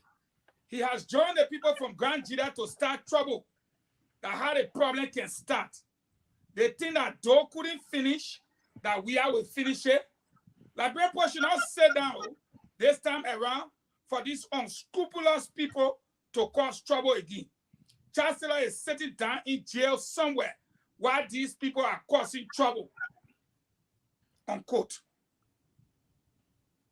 Your own party put you down. August 10, 2020. Analyst newspaper. I also, Dr. Francine will forward a link to you. And I got several other videos and what have you, and your social media post. That's one. Mr. Irene Gray look at me and say, you don't have the same IQ as me. I'm going to go down in history, not blowing my trumpet. But I led the media war to bring down the political cartel. There is no challenge to that. Whether it was the print, electronic, or social media, I was on all three. Today, you have no record compared to me, Mr. Gray. And even now, as we stand, you know who leads. There can be no debate, my dear brother. I have shied away from confrontation. I have been beaten down by you and Mr. Topa on this network. I don't say a word. Today, I sent one of many recordings from the people telling me to fire back. But there is a reason why I don't fire. Because I look at the bigger picture. The bigger picture is removing George Weah from power, not you. Today, we heard that someone said because Kunse Bwaka is broke. Bwaka is broke because Bwaka did not steal. And that is a fact. And that is why he's broke. And that is why his campaign will be supported by ordinary people. Secondly, you said that, nobody was picked because of opposition unity. It's your word, Mr. Wisner. Where are we? When you were supporting Belete to drag her to court, when you checked out her whole party, you didn't know you people need to be united? Needed to have been united? At the end of the day, please put my picture up with Kumis in the market. Because I want to show you how much damage this is Mr. Kumis in the market. Look at the man over there standing from a distance. Looking at him. If you even put a second one on, it's clearer. All the people in the market is not even running to Kumis. And this is a recent picture. Look at the microphone on his chest. This man is a quiet man. This man barely talks. But those of you who are his surrogates continue to engage in unnecessary warfare with people you ought not to be engaged into warfare with. This man has been surrounded by a group of you who feel so sophisticated that you can talk down to people. And that is the major reason why he's tied down. The second reason is that it is no secret that it was Ellen who supported George Weah to defeat Bwakai. Now, we know by recent activities that Ellen wants to support Kumis. But I must say, and I hate to say it, I will say it. Mr. Wisner said that Kumi's greatest rival, he used 2 words, rival and competition. How can you be in competition with Boakai when in 2017, you did not come second to Boakai? You did not come third to Boakai. You came far away from Boakai. And now all the polls show that you are not next to Boakai. Boakai is leading in all the polls. Josh Weah is second to him in the polls right now. And the third person to him in the polls is Tiawon Gonglo. Your candidate is 4th in the polls. And soon, when Moniba makes a second appearance, he will be 5th, as demonstrated by the picture. I think you will do well if you start to sell your candidate. You came on this platform, you had a glorious opportunity. I must submit to you, the issue of Jeremiah Kuhn took almost 40 minutes here. I thought within my limited scope of mind, if you want, that you will say, Mr. Barker have chosen his candidate. I think we should focus on mine. And I think I'm here today to tell you guys that it is no secret that everyone has met each other. Everyone is looking for good people, and everyone vote is important. Can we move on? Let us talk about Kumi's and Kumi's next moves. Talk about the convention. Talk about the people you are talking to. Talk about your plans, your strategy. You missed that opportunity. You came to defend. You open an attack. You got on the defensive. You open another attack. You got on the defensive. In all of the arguments and debates and conversations we have had here tonight, I'm not sure how many times Kumi's name was mentioned. And we said nothing good about Kumi's here, and we marketed nothing about Kumi's here today. You have a convention coming up. You didn't talk about it. You have Kumi's right now vetting people. You didn't talk about it. You have Kumi's working around the counties. You didn't talk about it. You will always be on the defensive once you go on the attack.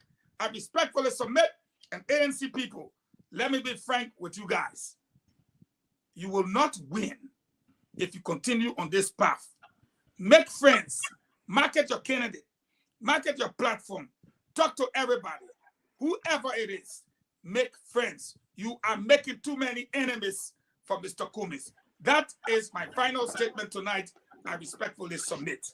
Thank you very much. Again, we're going to come down to our brother Mo Ali and Josh Wisner. Josh Wisner, I'll let you go first. But we can announce that our biggest program was yesterday.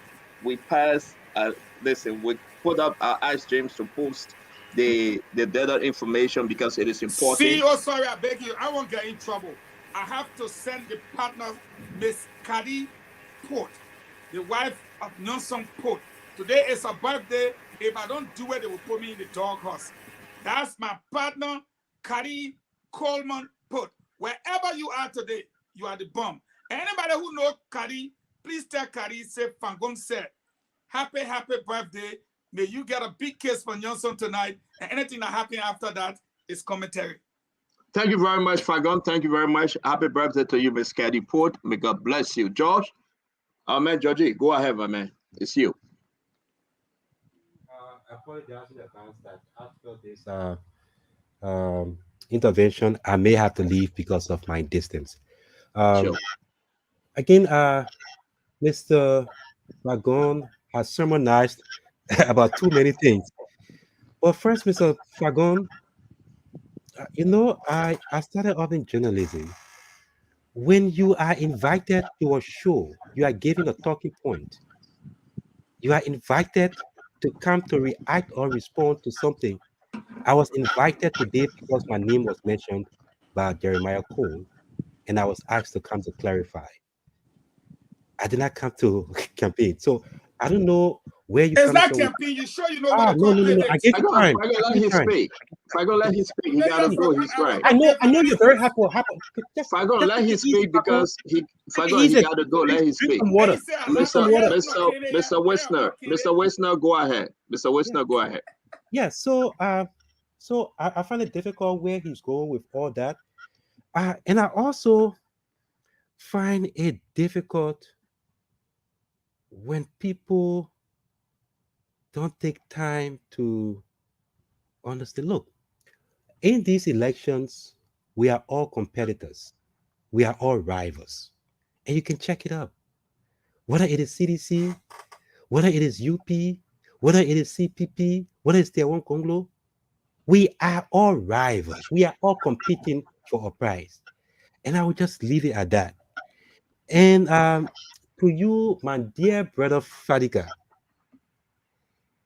you allege that we have denigrated Madam Yombli Kanga Lawrence.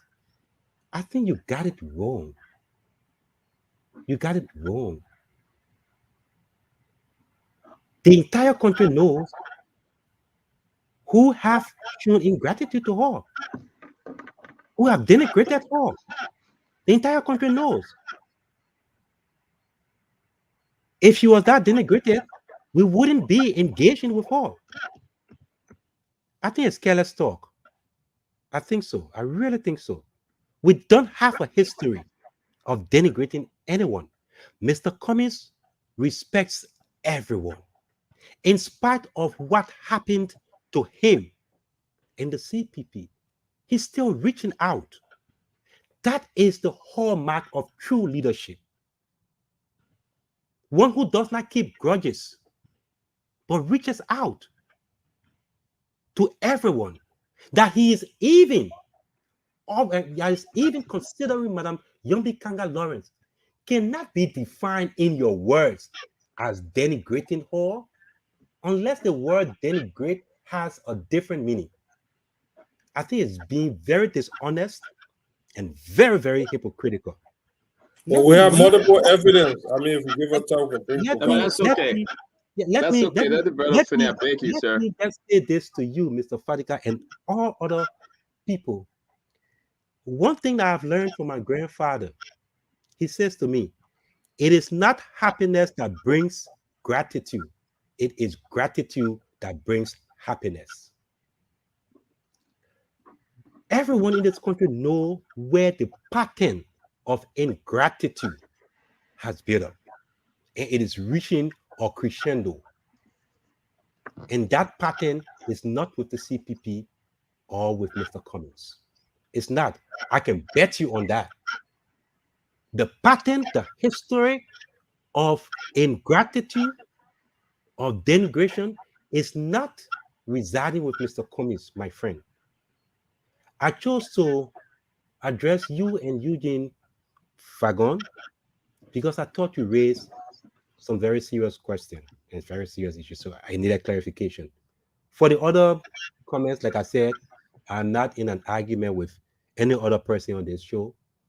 I've made my point. I've come to clarify Mr. Fagon. I'm not Mr. Fagon, but Mr. Kuhn, who insinuated that people were crawling on the ground and begging him and George Whistler. That is not true. It's a lie. He never made it to the short list because there were some issues. And for you to know, when Mr. Kuhn was speaking, Mr. Kuhn and myself were friends. Ask him. I was one of the first person to call him and congratulate him. And we all pledged to each other that should anyone make it to the second round, we will support each other. That's how far our friendship is. I'm only compelled to come on this show because he mentioned a private conversation between he and I. He decided to bring it in the public space. So I was under obligation to come and clarify and create the context in which that conversation took place. And that is what happened on this show. Thank you very much again, Stanton, for giving me this opportunity to clarify Mr. Kuhn's statement and to let the Liberian people know the context of our engagement, he and I. And I'm sure the Liberian people got that clarity this evening. Thank you very much and good night to all of you guys. Good night, Mr. Whistler. Thanks a lot. Have a good night. Guys, we want to say thanks for joining us as always. We'll go to the Muhammad Ali. Muhammad Ali, talk to us, my brother. Yeah, thank you. You know, Muna talked about Unity Party people behind Joe Boakai because they want to finish their houses they didn't complete in 12 years. You know, I think that it shows that you have agreed that Joseph Boakai will be the next president. But sadly, she did not say that the UP people and those who work in UP government are behind Cummings because they want to finish their houses.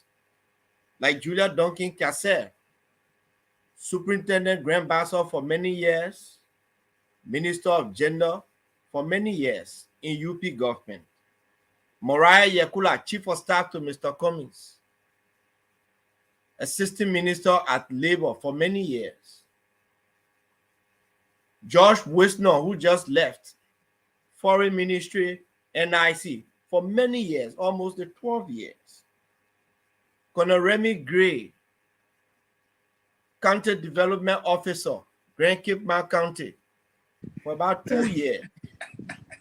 And you have a host of other UP people that are surrounded. Why you want to call Louis Brandy? Slow down. The list too long. More feel sorry for them.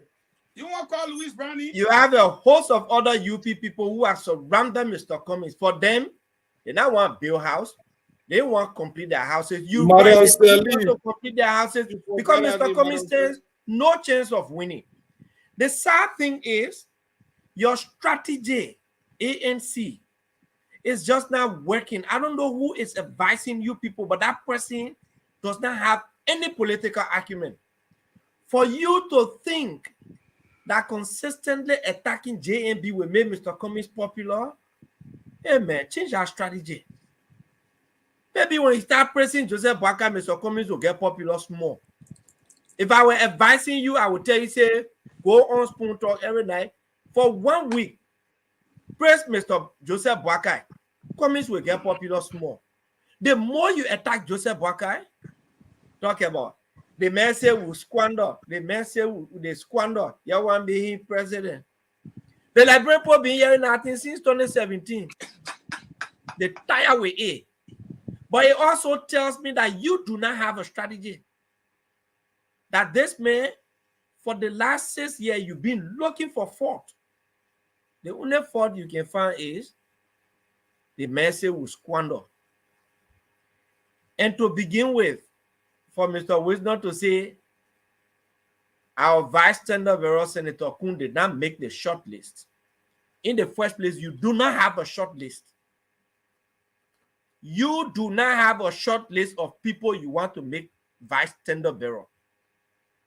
You are running behind people. You ran behind Kun. He rejected you. You went to Charlene Bromskin. She said, no, me, I want to be representative. And I want to be vice president because I know we will not win. Right now, you're running behind Senator Yombi Kanga Lawrence and Moniba, Harris Moniba. If you have short list, we will see it. You don't get short list. You're running behind people to come be. Nobody wants to be or running on a ticket that stands no chance of winning. So again, if we are all opposition, if you are opposition in the truest sense of opposition, who wants to see Mr. Weah defeated, your small ammo you get in your arsenal will not be turned towards Joseph Boakai. It will be turned towards the regime that is denigrating our people, the regime that is subjugating our people to eternal poverty. But all of your attacks on JMB tells me only one thing, that you are helping to re-elect President Weah. But we will stand against you and the regime. We will defeat all of your face down and bury your face down with no chance of resurrection. Thank you.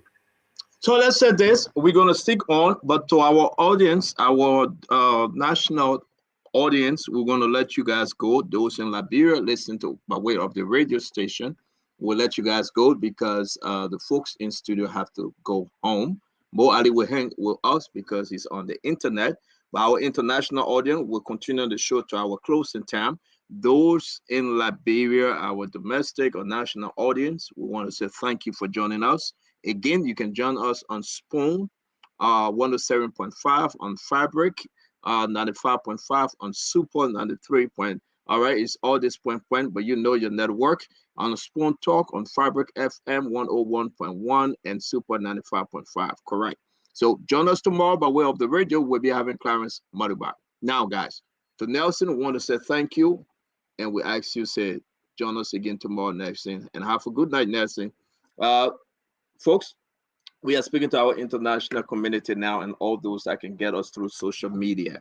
We want to say, let's continue. Let's do our closing argument. I want to appreciate you, Mo Ali. Thank you very much for joining us. Again, to all political party, CPP, the ANC and Liberty Party, Unity Party, CDC, everyone come on the show and make your argument. Let's talk.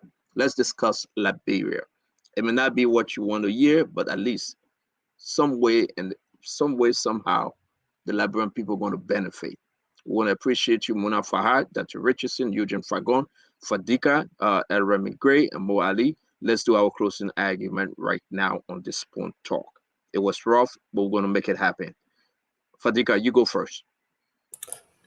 Well, I need that so much. As we get closer to these elections, we've advocated for opposition unity. We'll continue to advocate for opposition unity, but some of us will not shy away from people that are going to baselessly keep attacking Ambassador Boyka.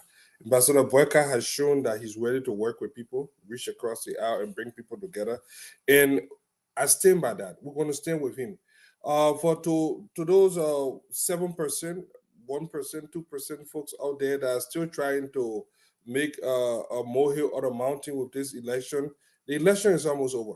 I mean, the only thing I want to encourage every Liberian right now is to join on this stream and something, because the hypocrisy, one of the things that gets to people say, why have you changed? I hate hypocrites. The hypocrisy, we clearly see that these guys try to reach. Look, there isn't anybody out there. If there were 25 candidates to choose from, why would you be narrowing it down to even mention Nyombri? And George, Mr. Wisner just contradicted himself. The sanction was in 2021. These guys are still chasing after Jeremiah Kuhn in 2023. Kuhn said he met him just in November of last year or early part of this year. Cummings met him early part of this year. They are actively pursuing him this year, knowing everything about Prince Johnson. So they just show that they are more of the same politician. They would lie, they would cheat, they would do anything to get elected. And that is what gets to me. So let us get serious here. We have, look, the biggest elephant in the room is President Weah, who is degrading this country. He's looting the country, and we should direct our focus at him, not as each other, or who Cummings choose. That's his business. Mr. Boyka have made his choice. Let Mr. Cummings and the CPP make their choice. Let us go to this thing. Whoever comes second to George Weah, I will support him. If it is Mr. Cummings, I would definitely do it. For now, I believe that it is Mr. Boyka, and he has the wind is blowing in favor. Let us win this thing. For me, it doesn't matter. We have enough competent people within the opposition. Either one will make a better president. For now, let us direct our attention at President Weah and forget about all this different bickering and all the different gobbledygooks that we are sharing around here. Thank you very much, Fadika. Let me bring in Ambassador Mona Fahad. Ambassador Fahad.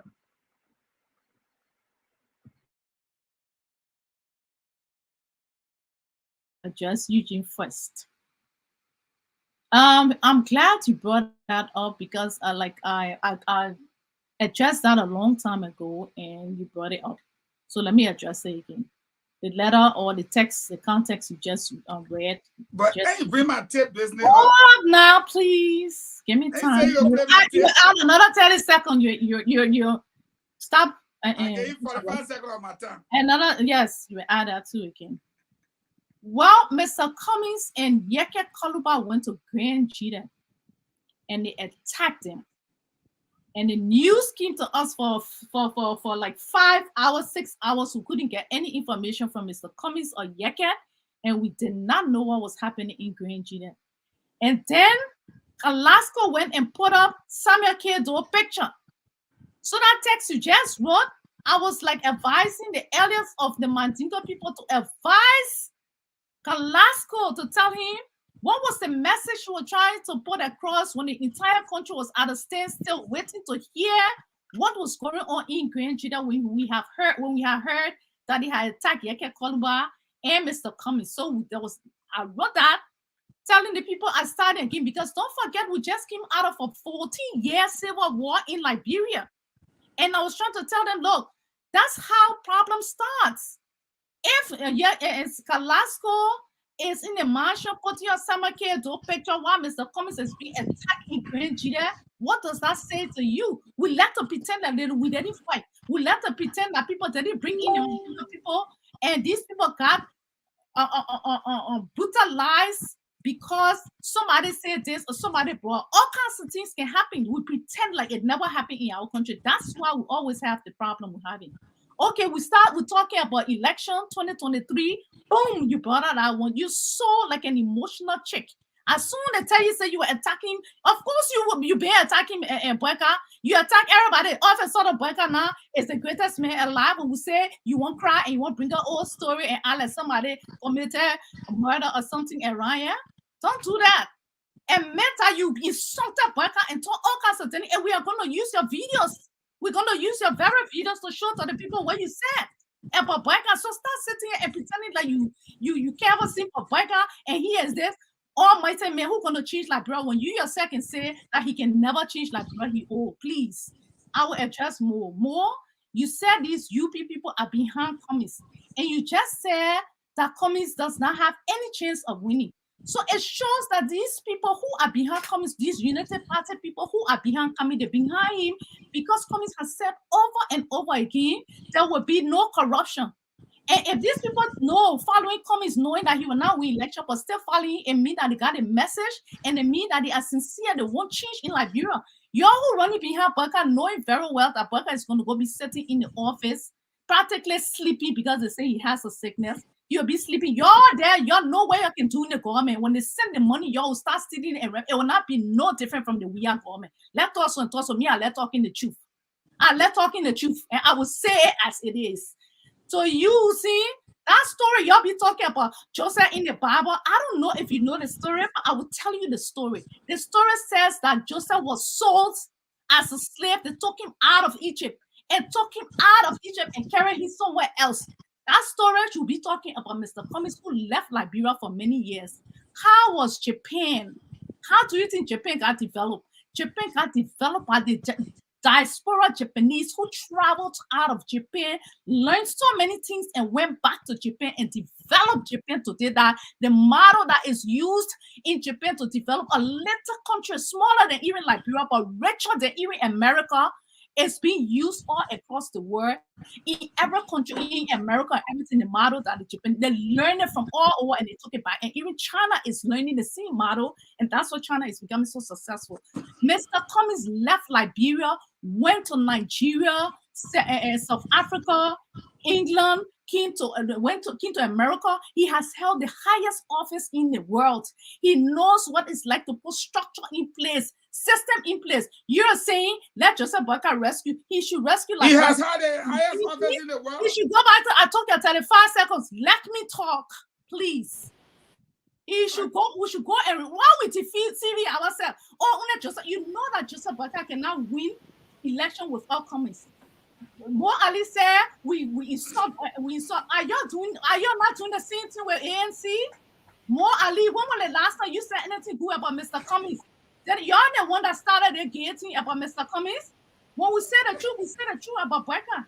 Y'all that won't be lying about talking stories and things that's not true. Boyka was with Ellen 12 years. What did he do before y'all be selling into the Liberian? Y'all really won't change. Y'all come to Mr. Cummings. Mr. Cummings said he will put system in place that y'all will not be able to steal anything. Nobody will build a house. Let's put it at that. Nobody will be able to build houses. We will build Liberia. I don't want a job in the Liberian government. I don't want a job. Let me say it today. But I want Mr. Cummings to come, bring new ideas. If Mr. Cummings get there and he is taking change Liberia, we will continuously look for somebody who will fix the country. But we need somebody to fix our country. Thank you very much. Thank you very much. Folks, Dr. Richardson, Fagon, Mo. The one here can respond. Can I close? Listen, we're doing our closing now, though. She just closed. So yeah, so let me just close. Let me just close before the other people can, please. Can I? Can I close? Yeah, go ahead, Mo. No, go ahead. You know, Muna's closing statement was very, very intriguing. She said, nobody, no one will build house when Cummings become president. You're still talking the same thing. No one will build house when Mr. Cummings becomes president. No one. Your year will sleep outside. We will not even get Bafa to sleep under. That not me talking. That whole we're talking. One of the biggest supporters of Mr. Cummings said no one will build house. I don't even know how they're going to fix the economy, because to the extent that nobody will afford to build house, this is revealing to me. And you know, I heard you talk about Mr. Cummings held the highest office in the world. What do you come and look for with Liberian presidency? In my mind, in my little thinking. Did she say that? Did she say the highest office in the world? Yes. The highest office in the world, I think is in the White House, though. Mr. Cummings held the highest office in the world. Who becomes president of America and one can be president of Liberia? Muna, who? Amen. Muna, I'm going to delete that part of the show, yeah? I'm going to delete that part of the show. Don't confuse I think Dr. Richardson didn't do good on this one. In this country, we're talking about, we are protecting Mona here today, okay? In this country, and we need timers. Dr. Richardson, Mona made a statement. If somebody else had raised that statement, you say, "Oh, you've been sexist, you've been this." She said, "We're acting like little chicks." Yeah. She said anyway, that. I mark that. You make any comment, you support it. In this country, Muna, I do support it, because you are. Some of you guys are using words here.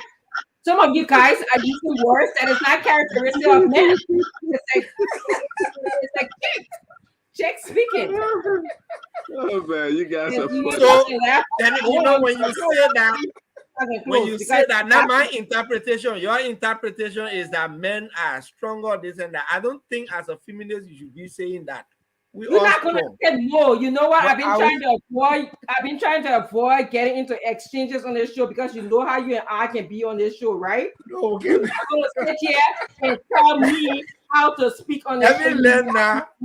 So please continue to close, okay? Because you know very well how sexist you have been with little girls in the Liberian community. Let's not get You know, I enjoy those kind of statements from you.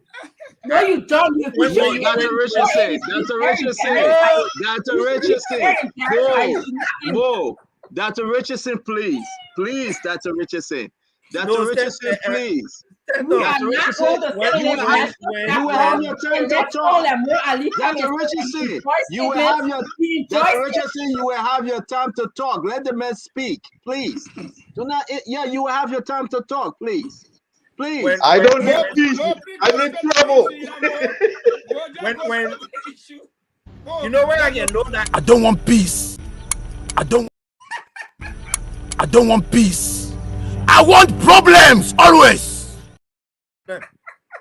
You know where I know that I made a point? When Dr. Richardson made those kind of comments, I know I touched them. I hit the hard fact. And actually, that is the reality. You sound. We coming to you next. We coming to you next, please. I don't want peace. I want problems always. The godfather of words. Dr. Richardson, we coming to you next. Dr. Richardson, Dr. Richardson, Dr. Neil, we coming to you next. Dr. Richardson, we will come to you next, please. I'm thanking you. Okay. Dr. Richardson, after Mo Ali, he's speaking. No, he's speaking. You have to wait. When he finishes speaking, you will close next, please. I will be leaving very soon. But yes, but he have to speak. No, Dr. Richardson, you have to wait, please. Please. Somebody bring Milan. Where is Milan? Please. So I feel fulfilled that Dr. Richardson will make those comments. it means that I've hit very, very hard. I punch. And you know, like I said, JMB will become president. And you all, Conor Gray, Muna, and you all alluded to it tonight. We will help. And you know, you keep coming back with this statement. Oh, Eugene, you said there about JMB. Madam, people can say the things and they can come back and recheck and say, no, some of the things I've been saying, maybe I need to check them. It tells you that Ambassador Boakai has been able to convince some of his fiercest critics to support him. That is leadership. That is what you people are not capable of doing. Like I said the last time, Dr. Richardson has been on the show for the last 3 to 4 years. Muna comes here intermittently for the last 3 to 4 years. Both of them, along with Conor Gray, they've not been able to convince a single person. As a matter of fact, some of the people that are going behind Mr. Cummings, they are leaving from behind him. The people you bought the 10 vehicles for, they come in battle Kun. They will turn your vehicle over. They'll say, take your car. Now one day we're going to where we see the person has a capability of running the country. That is what we do. We convince people. That is what Joseph Boakai does. He convinces people about his ability and his capacity to run a country. That's why some of the fiercest critics are coming on his side. Do the same thing. And then we'll have a better conversation. But if you can't do that, you might fall below the 7% that you got in 2017. Thank you. All right, Mo Ali, thank you very much and have a good night. You are always welcome to join us. I know it's late at your end, but again, if you want to just hang around, that's fine. Dr. Richardson, we'll always appreciate your closing, ma'am. Thank you. And I'd like to just start by telling the callers, thank you very much. I want to tell you, the panelists, it's always great having all of you here. And also the commentators who are in the commentating section, thank you very much. You know, I know some very wonderful and great ANC members. Sometimes, you know, people on this, and can you guys all mute ourselves because I'm hearing echo? Okay. Sometimes there's persons in the social media business or in the media business who come here and present ANC people as, you know, an extra set of group of people. You know, they're thin skinned, or they don't support Mr. Cummings, or they don't win, you know, Liberians, or they are not Liberians. But let me tell you, these people are very passionate. I know a lot of them. I like them. They're very passionate about Liberia. They want to see change in Liberia. Okay. And secondly, some people can say, oh, they're educated. A lot of them don't want anything from Liberia. It's just the only commonality they have with many other Liberians is their neighbor string is tied to Liberia. I want to address the issue. You know, when people like Mo Ali come here and say that, oh, I hit a nerve, or I hit Dr. Richardson, how childish. You know, when I was very right now, I stand by her. He sounded like a chick. You know, he comes on this platform, and I beg, please let me know the last time he's come, because I don't have time to waste to listen to things that Mo Ali is talking about. Instead of talking about how we're going to develop our country, he speaks about, oh, his recommendation that he would give to us who support Mr. Cummings. If he knew all of that, why is he not winning in his own district that he's running for? Isn't he running to be something in his district? These are people who have depended on a government for years. The government sent them to school. They left from school. They went into the government. They have no private jobs. Without government, they will not survive. And so they want to come on the show. This is what happens, Liberians. You need to listen. They want to come on the show and tell Liberians how to vote and who to vote for, and, you know, how we ANC people should be. And Mo Ali, if you're listening, it has to stop. You don't hit no nerves. You got nothing on me, Mo Ali. Yes, I'm an ANC person. I'm educated to the highest degree. And I will brag about that because I worked very hard for it. and you have nothing on me. I don't care how many times you can come here and talk and make recommendations. And next to Liberians, I want to thank Wisner for coming in here to clarify what it means to say when I'm vetting someone. I want to thank Mr. Cummings for taking his time to vet his vice presidential candidate, because we know it is not an easy job. It is a heck of a lot of job given the state of where Liberia is right now. When others come and talk about, oh, all these people, the Louis Brown, Julius Duncan, they're not with JMP anymore with Mr. Cummings. That should tell you that they don't want to be in a place where they see opportunities being squandered. They don't want to be in a place where they see someone who described themselves as a parked car as opposed to someone who's saying, I preside over the Senate and I know what was passed in the Senate. If I had to do it all over again, this is what I would do. Liberians, we want a more deserving Liberia. These people come here sometimes, they don't tell you that democracy evolves. Democracy evolves based on movements in country and the struggles that countries go through. America did not wake up with a silver spoon in her mouth. Her democracy evolves, especially during the civil rights movements, where they then included everybody into the perfecting of America. Liberia, my friend Fadika would come and talk about winnability and hypocrisy all the time. We are not at the place of winnability or likability. We try likability with George. You see where we are. We have not won good roads in our country. We have not won good health care. We have not won the place where children stop selling in the streets. We have not won good education. We have not won providing jobs for our country, a good economy. This is why we are asking you to try Mr. Cummings. Forget about what Mo Ali has said. Mo Ali has been in government for a long time. He's been on government scholarship, so he can come here and preach to us. ANC people do not want that. We just want a better Liberia.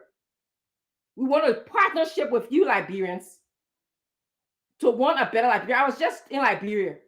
A lot of people are not even sharing how they're going to vote because they know that they're feeling the pinch, and they know they will make a choice.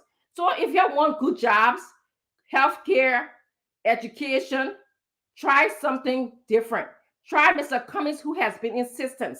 In Liberia, somebody asked me, how are you going to try someone who's been in system? I asked him, I said, what system have you been in? He said, well, only in Liberian people's system. No, in today's world, we need two types. You need to have knowledge about how Liberia works and how the outside world works. And that's what Mr. Cummings brings to you. You go to register to vote, participate in the election, and vote for Mr. Cummings. And that's what I have to tell you tonight. Thank you so much. It was great being on the show. Thank you very much, Dr. Richardson. As always, you were great. We're going to close the show with, you said speaking, Dr. Richardson? You are muted. We are not hearing you. Yes, I'm sorry. Just give me 1 minute. Thank you for being on the show. And you and I know it's not so hard. It's not so easy being a woman in this political space, but we'll keep pressing on. So thank you. It was great seeing you. Yeah, Muna, you stay with us, so you're not leaving, though. Yeah, bring sexy thing in when you're ready to cry. Then when we speak, you say we heard your feeding. This thing, you come on spoon, you put that woman sexy thing aside. We are not insulting you guys, but we have to discuss Liberia issue. Liberia is sexist. It's a sexist society, so we have to discuss that issue. They're part of the politics of Liberia, so we can't just put that aside. I tell you what comments, all the women love you. Again, I would say in comments world, women are stronger than the men. I say it and they can get fair with me. Okay. Strength comes in different forms.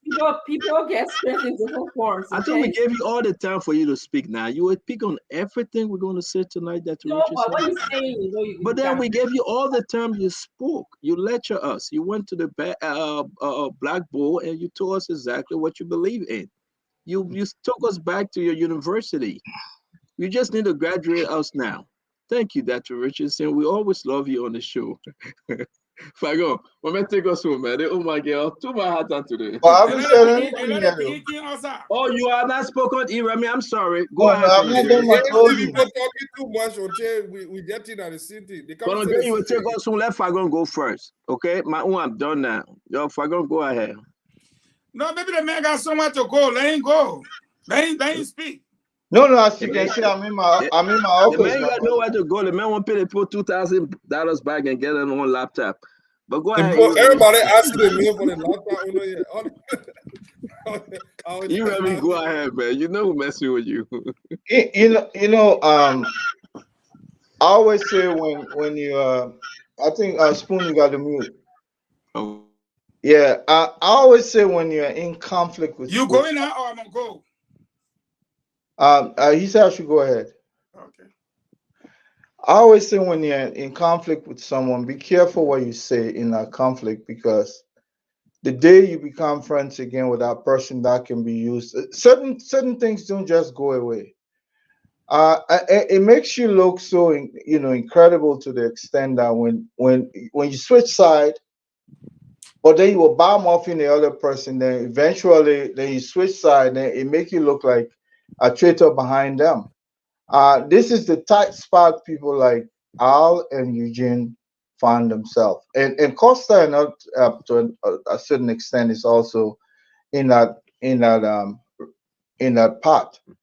So be careful what you say to others. Remember, not because they're not your friends today, so tomorrow they might not be. I'm saying this because we are in a political space. Anything can change. Philosophy can change. Someone's opinion can change. Like your building might come in. So be careful.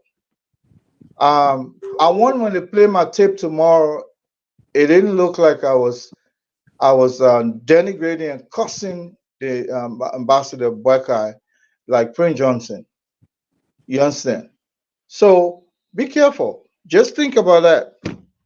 And then regarding my tour of duty with the Ellen Johnson administration, look, when the United Nations gave us those funny, matter of fact, they gave the responsibility of buying quality materials to do our job.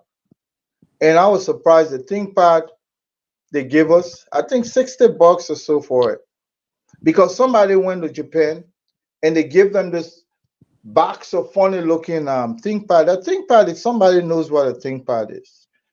But that night, that unfaithful night when the armed robbers came to our compound, I've called names that you can verify for them. I was the only guy's room they attacked, and the reason I survived was because I stood up bravely to fight back. I didn't have any weapon. It would have been something different. But this guy came fully armed. Someone uprooted the window bar, took my own personal laptop, took my wedding band, took my watch, took everything. But you know what? Those are material things. Who cares? In Liberia, probably people will politicize it and say, bring our laptop back. Well, if you know what a ThinkPad is, it's one of the lowest manufactured gadget that you can find out there today. Maybe they have updated one, but the United Nations gave us those things to go do our job in the bush. And once you leave Monrovia, you cross. Let me ask you a question. Is this the same ThinkPad like this? This one? That one's bigger. That one beautiful. Yeah, this is expensive though. That one bigger. Yeah. That one bigger, my brother. Oh, okay. You should see what those guys Sebastian Moy. Mute yourself, my brother. You should see what Sebastian Moy and others gave us. Very thin. In fact, the United Nations, that was my first point of contention. I took that report to the UN and said, look at what they gave us. So I had to take my own laptop there in Liberia because, hey, it was unbearable, but both laptops were sitting on the table that night, and the guy then bust over my room door, and thank God I didn't get hurt. That was so important. But more or less, always use that. And Moale should be grateful, because when they asked me to resign, I refused, because I said I cannot be in a system where people are so corrupt. And they got some people. I started putting those reports. Now, if you check the room there, our room, you see some of those reports. 3-page report I wrote. I'm an academic. Mo is telling me I didn't write one report. Do you know how much I can write? So it's in the room there.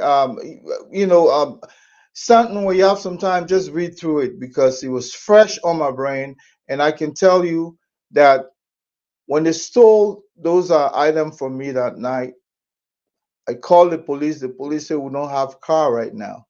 My folks were there in the yard. They said, but Chief, when we get car, will come. You know how Liberia works. And I'm so glad at least I didn't get hurt. And then I went to the ministry that day and reported the incident. It's there. It's there at the National Police. They came by later on. They took their stuff. But that's not even the point. People can politicize what they want. Look, I will not take that this does not belong to me. My mama, my parents trained me well not to take that which is not mine. And I'm only saying this if we're going to go to a runoff and you depending on me. Now you're telling somebody to get 7%, 3%. You will need that 1% to cross that line. As low as it sounds, you would need that 1%. Be careful when you're not friends with the other person, how you describe them. Be careful. You might come back to need them. You might need that 1% to put you above that 49.1%. You might need that person. Be careful. And then secondly, what I would say, if winning election is the end of our misery in Liberia, then we're in this for a long time. Even if you go back and look at the polls, George Weah is still a very popular guy. So don't put all your hopes now and start cussing the other guys say they get 1-2%. George Weah is the guy who controls the number. You never know how many even individuals are making noise have even registered to vote. Yeah, Buckeye might be like he's winning for you now, but wait till the die is cast. And then I'll just end by saying, when we come on this, look, tensions are running high. Everybody wants their side to win. And I can tell you, even if some people win, they will not be able to govern. Like President George Weah, he has won, but he's not able to govern. Everywhere he goes, nothing for him. And there are times when he goes to bed and I believe he say, oh, I want to end this. I don't want to lead tomorrow. But you know what? Let people want their tension up and go tomorrow and say, I'm going to be the president of Liberia, and see how it feels. It doesn't take someone in the ambassador's condition to run a very stressful nation like ours. But you know what? If that is what he wants, kudos to him. If he wins, we have a President Buckeye. But remember, in politics, 4 months is a long time. Anything can change. Anything can change. Some of us may not even make it to that 4 months. I can just leave it at this point that we may not see when the next president is being inaugurated. Probably some of us will be dead and gone. Nothing wrong with that. 4 months is a long time in politics, especially when you have a Prince Johnson in your corner. Watch out. That guy don't joke. Thank you very much, man. That's just a cheap one. Fago, can you take us home, man? We're done with this thing, bro. I'm tired, I'm hungry, and we need our laptop from Honorable Gray. That's what people are saying. They need a laptop. Fago, take us home, man. Well, tonight, let me start by saying to my sister, Muna, when you say you are trying to call on the elders, the Mandingo people, you need to go back and read exactly word for word what you said. You said the Mandingo people starting again. I'm quoting you now. The other Mandingo man just want to bring trouble for his people. He has joined the people from Grand Jida to start trouble. The people from Ganjira, they start trouble before. Again, it's right there. So I will not go further. We should be together. Let me come to the other part. You say, oh, man, Joe Parker sleeping. The person he got signal. People going to run behind you. You'll be saying in the mansion sleeping. Conor Remy Gray say, if you go to the second round, you will win that 7%. ANC too, when you call that second round, you will not want to sleep, man. That's why when I come here, I said, let's stop the back and forth. Because at the end of the day, we want to hurt each other. And let me say this. I think the reason why Baga folks are not attacking ANC folks, because it's ANC folks is not second to them. ANC folks is not third to them. I believe ANC folks way down the ladder. But I don't understand why ANC folks leaving George Weah and attacking Baga folks. Yeah, George Weah went to Queen Play, he called him there. He carried 200,000. As a result, British government did not provide him security. They did not provide him motorcade. The videos are available. They went to the gate. Big noise came to the door. They put him on the back seat, and they were embarrassed. We didn't attack him. He just came back to the country today, or yesterday, whatever. And I'll say to ANC folks, when people came on here tonight, and they said Kun was being chased, I think the right response was, listen, we are in a political season. Was Baga himself not looking for VP? Jawia himself, he didn't look for VP. Ellen didn't look for VP. What's the issue of looking for VP? Everybody's looking for a VP. So listen, that's not an issue. I think the real issue should be, what do we do with these VP picks? How important are they? And right now, we call it pivot. You pivot. You say right now, Mr. Cummins is looking at the following things that he wants in a VP pick. Then you start dishing Cummins out. They came out and said Cummins gave 10 vehicles to a think tank. Okay, you said it's Cummins think tank. Are you suggesting that Mr. Cummins should not support his soldiers in the field? It's our prerogative. But thank you for raising the issue. It shows you that when we put people out, we support them. We take care of them. We give them what is necessary to do their job. We are law-abiding, and if people choose to go some other place, they can return our vehicle peacefully. Until that happens, they still have the vehicle. They are still our people. Until you can take them, we remain ANC strong. That's how you respond. Again, you turn the bad into good. Somebody tells you, you don't have a VP pick. You say, are we in a competition for a VP pick? If you are, go ahead and win. But we are taking our time to properly vet our VP. Because when we come up with one, it should be one that the Liberian people should accept. Not one, when you go into announce, then Yombly run away, then you run away, then Costa run away. You not only pivot now, you turn the good into bad, and you counter-attack. We've been in this business for 38 years. When I withdraw myself from many of the attacks against me, I want to say to my supporters, almost 100 of you have sent me messages to respond to Iremi Gray and Azeva Tuba. I am focused on the bigger picture. That's why I'm in the lead. I am not attacking them, I'm attacking the issue. I'm not responding to them, I'm responding to the perceived questions. And so before the questions come, I preempt and I answer them before they are asked.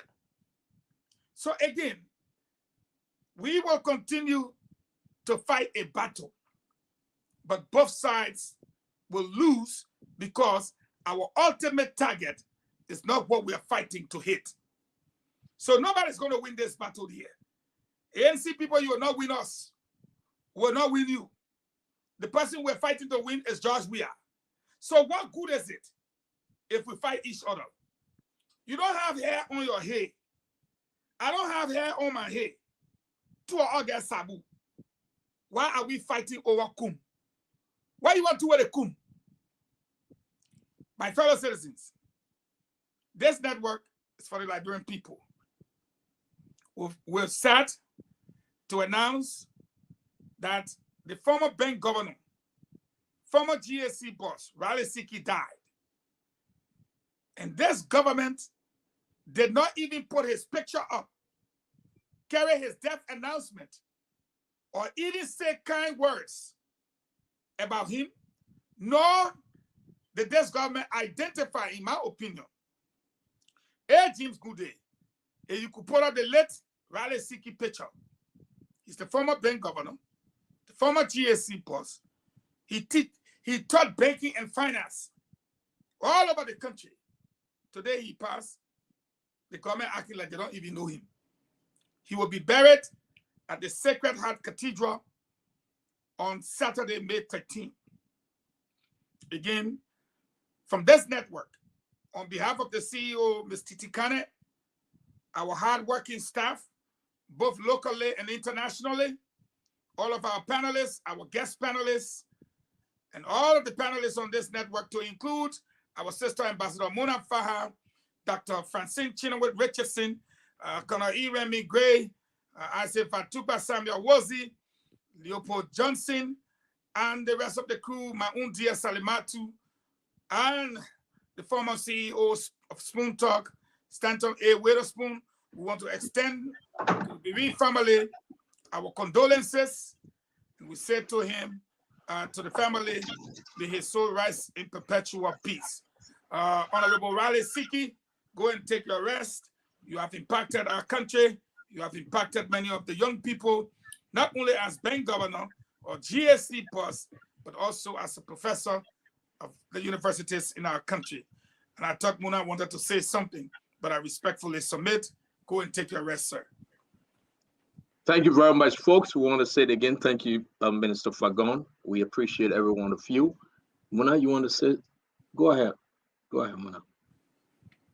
You are muted, Muna. You can unmute yourself. Go ahead. Speak, please. As the president, we are just arriving like after going in to London.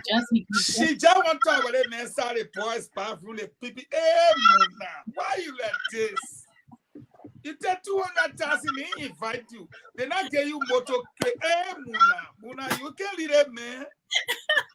They not invite you. They not get you motorcade. They not get you bodyguard. He just landed. He just came back to you Liberia. Carry 20 people with you. Yeah. You can see what he's standing behind a blue car in Jean Traffic. They say royal coronation. They only had 2 tickets, and they created 3 Remy Great and Noah. They can do barrier like this. Then they do another barrier. Then they go way for it. They do another barrier. Yeah. None of them, whether you give me out, you wow. That smart of you don't want to in the people hotel and left the place thing. You know after you can smell in microwave. So he has to go. He needs to go. He gotta go. We want to say we want to say that let me the president. finish 30 seconds. They get an invitation to the ambassador and another guest. And the ambassador called to let the government know that she had been invited along with her guest. That had ejected the team from the woman to make news. Yeah. And we know what happened. Now they went there, they got a security perimeter. 2-mile perimeter. They put him in one blue Uber. He is that guy in the Uber, he put in there. That the ambassador arranged it. I challenge the government now. Yeah. You come talk. Yeah. The ambassador arranged it. Yeah. The Uber went and pay him off to an ordinary person. They both get new video of when I see the video. His wife got in the back. He got in the back. The driver got in the front of the Uber. No security. Air call. James will show that video. Look, Liberians. We need to admit when things go wrong. Now, all your friends and everybody. You not mean nobody. It's too bad. Yeah, James, that shaking hand, man. What did he be talking to me? I'll put the new video in there. I'll put a new video out before we go, but I would say this though. I would say this. I think it's important just to be very clear. I'll wait when Dr. Richardson return, then I speak. Dr. Richardson, where are you? Are you calling George? We are Dr. Richardson. Well, I would say this. It's important for us to. Then she come by and ask. She came by and she asked, "Who is Jeremiah Kuhn?" You were read by Jeremiah Kuhn was calling GB. Then you say, "Who Jeremiah Kuhn?" But let me say this though. Now the person I have returned to the nation, I think it's fair to say, maybe the invitation were extended to the president, and maybe they put him the third row from the men's bathroom. Maybe that's our president. We have freedom to laugh at the president. We have the freedom of speech to speak on these things freely. That's exactly what we're talking about. I'm not laughing at the president. I know you. You let to save people. No, I'm not laughing. I'm saying something serious. And the president did not have an invitation. Let the president show his own legitimate invitation. I'm telling the president. I think what the Liberian people should request, because the Liberian people sponsor this trip. Yeah, the government should put on the executive mansion website the president invitation. And what did the president do at the program? Just to take selfie video? Oh, did he meet any world leaders? Did he negotiate? Give us something. And give us something. And I think we should ask the president. My President George Manaway, I don't know why he came late. Why he returned to the country that late? Yeah, but President George, we have stopped to Ghana. I'm hearing now somebody just told me he stopped in Ghana. I don't know if that's true. Why President we always stop in Ghana to take one blow to eat a jacket? The man was going, he stopped there. The man was going to Ghana to eat the go. You emigrate. You've been on this thing before. Why the president always stop in Ghana? So Matthew, don't laugh here. You didn't come on the show today. You better leave our show alone. Why president we are always stop to Ghana? We gotta investigate this thing. It's to eat some dogu. Who in Ghana? Who in Ghana president we I can stop to? He stopped to Fripong, Achampong, Opong. You know Opong? That man named Opong. I want to talk about Raleigh City and our peace, a lasting quest, a search for peace. It was so endearing. So if you just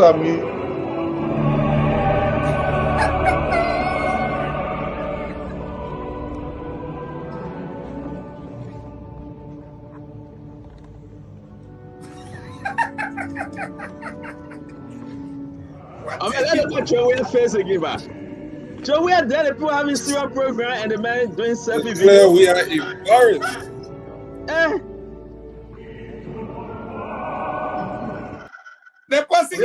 The man you understand the people's son. Let's now you put me.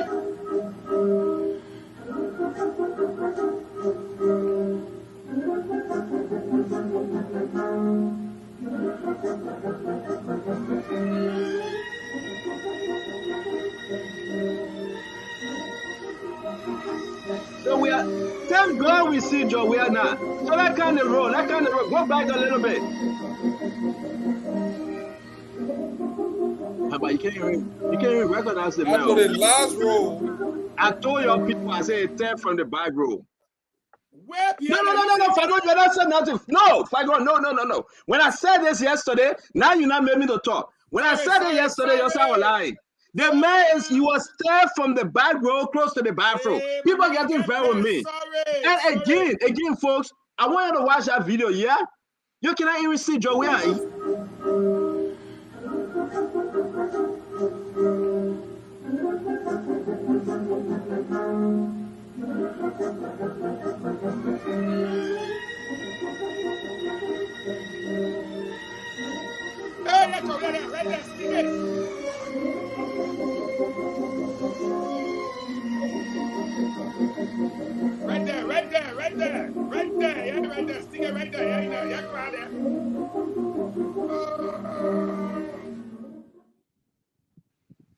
Joe, where wasn't the man and the president though? Who the president you recognize over there? Nobody has no security program.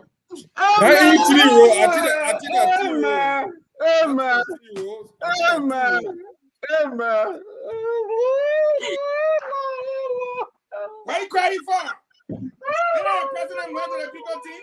What can the President go to the people team?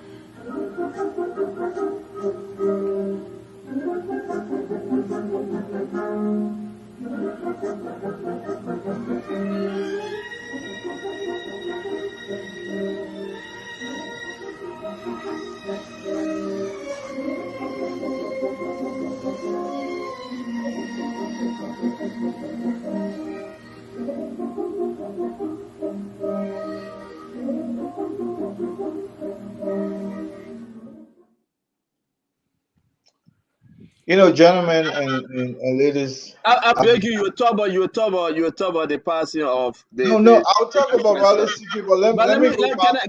I know you coming in, Remy. I want us to pause a little bit. Damn. What? I want us to pause a little bit. No. Man, I have never cried on Spoon Talk before.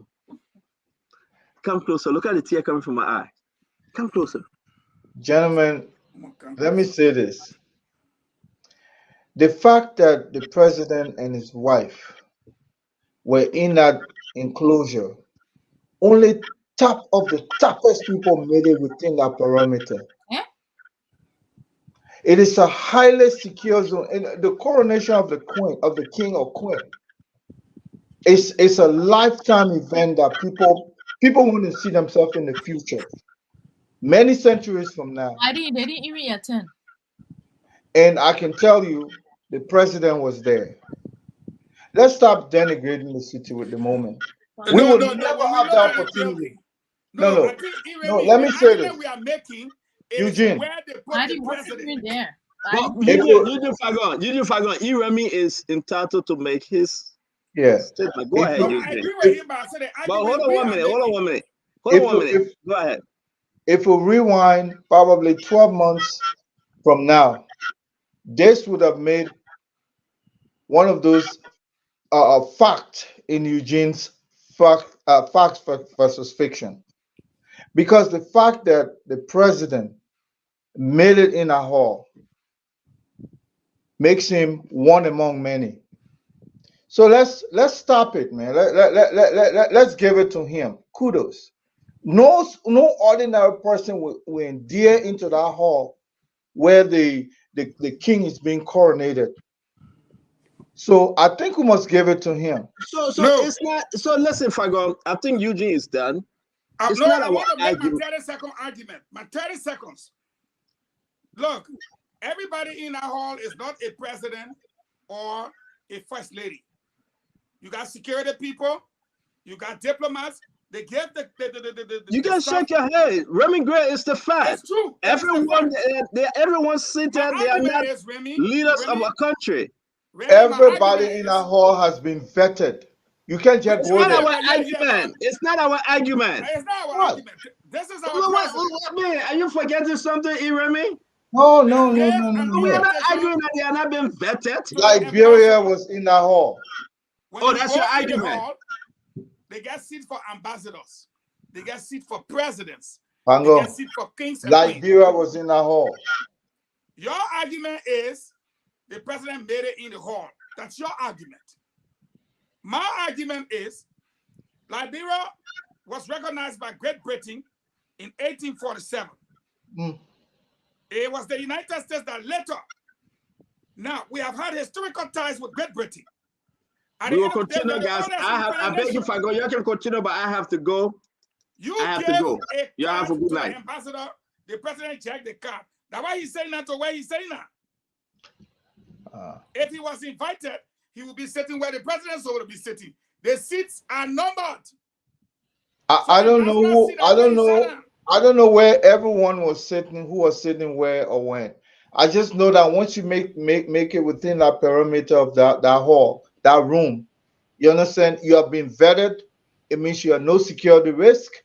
for you to say they were sitting among security people is not even true. That's not So the where protocol. all the securities were in That is not the protocol for those kinds of things. The security pole will be at the periphery of the hall, of course, to make But sure. the way he is in the video. No, there are some. Yes. You know, I And when think the video, we may not like President Weir, but it's not about liking. it's It's not about fair where to the us. president was Well, seated. let me close and talk about Raleigh Siki. That's Raleigh Africa's Siki. oldest Go to sleep. Go to sleep. They picking a casa. No, I told the Jean. She said 2 o'clock where he is, so I said he can go to sleep. It's 2:30 here. Good night, James. In the morning. 2:30, yeah, 2:30 a.m. But when you go outside the bar, paper color. Yeah, well, Pepe Kala sold where. No, but I think Raleigh Siki was very influential in the quest of search for peace. And in the process, he lost his son, Blamo Siki, a young man who had just come from CWA, but because of his father's own involvement in the quest for peace. Raleigh Siki was also with Ambassador Johnson, Roosevelt Johnson. They all were, you know, in the division between Ulimo K and J. Raleigh Siki found himself on the J side of Ulimo. And he was one of those very influential people that dragged some of our warlords to peace. And finally, we can give it back to him that he was one of the pioneers of our lasting quest or search for peace. So, I mean, may his soul rest in peace, but he's going to join his son, who I believe lost his life because of his father's own involvement in that April 6th unfaithful war that actually saw the loss of the AFL Chief of Staff Dumbuya by then. This was one of those moments where friendly forces came at each other. Um, you know, if you were with the AFL then, but then you found yourself in one side of the Ulimos, you could easily be captured by the J people who belong to a certain tribe. But I'm only saying that we've come a long way as a people. So normally when we see people crossing the line and describing other people, it brings to mind sometimes how we can be extremely insightful to the extent where when we cause the havoc, then we pull off. This is not strange with some of the actors that we find ourselves here with. When you describe Ambassador in a certain way, and then today you want to praise him, always remember, in terms of peace, set the basis for war. But in terms of war, set the basis for peace. When you find yourself on the other side, be civil. Even if you and your wife will have to go apart, be civil. Be civil because you never know when you need her back. But I'll end there, Madam. Raleigh Siki was such a huge figure. Raleigh Siki was such a huge figure, and I hope he gets befitting burial. He's also was also a professor. He was teaching at the university. He was teaching finance, as far as I know, and he's the former bank governor. That's a big position. At that time when we needed, I think we changed the JJ Robert currency to we had two currencies. One that was looted from the bank by Prince Johnson again, took it to his base. So the only thing naturally the poor could do was to change the currency, and Raleigh Siki supervised that activity along with other folks like J.B. Dennis, even the former Nat Patriot. All of them were influential in changing the currency. So he has a history in our country that we all cannot just forget easily, but may so rest in peace. Thank you, Remy Gray. Okay, we'll see you guys tomorrow. And it is Dr. Francine Chenoweth Richardson and Ambassador Muna and kind of E. Reverend Gray. We'll see the Liberian people tomorrow. It's been a great show. I'll see you guys tomorrow. Bye-bye. Bye. Bye-bye. Thank you for the show. I almost said last. I can't even wait. Go to bed. And I use that one go You register. don't go to bed. Like, you know what? 2:00. I think what time is it here? It's like 8:30. I knew that you have food reggae sense. My computer connected to my computer. I need to get it now. Oh, okay. I need to get out. How do I get out of here? All right, I can get you off. I see it. Remove stuff now. All right, good night.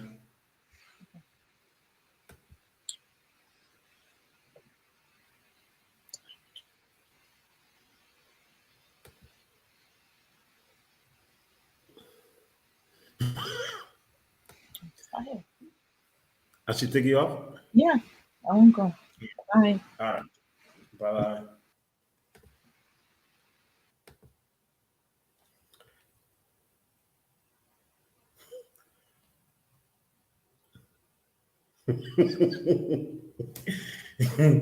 All right, folks. This is how we love to go home. See you all tomorrow. I don't know why. But God's waiting, the team will be back tomorrow and the conversation will begin. So see you all again. You know, you guys making me to laugh. Who do you want to talk?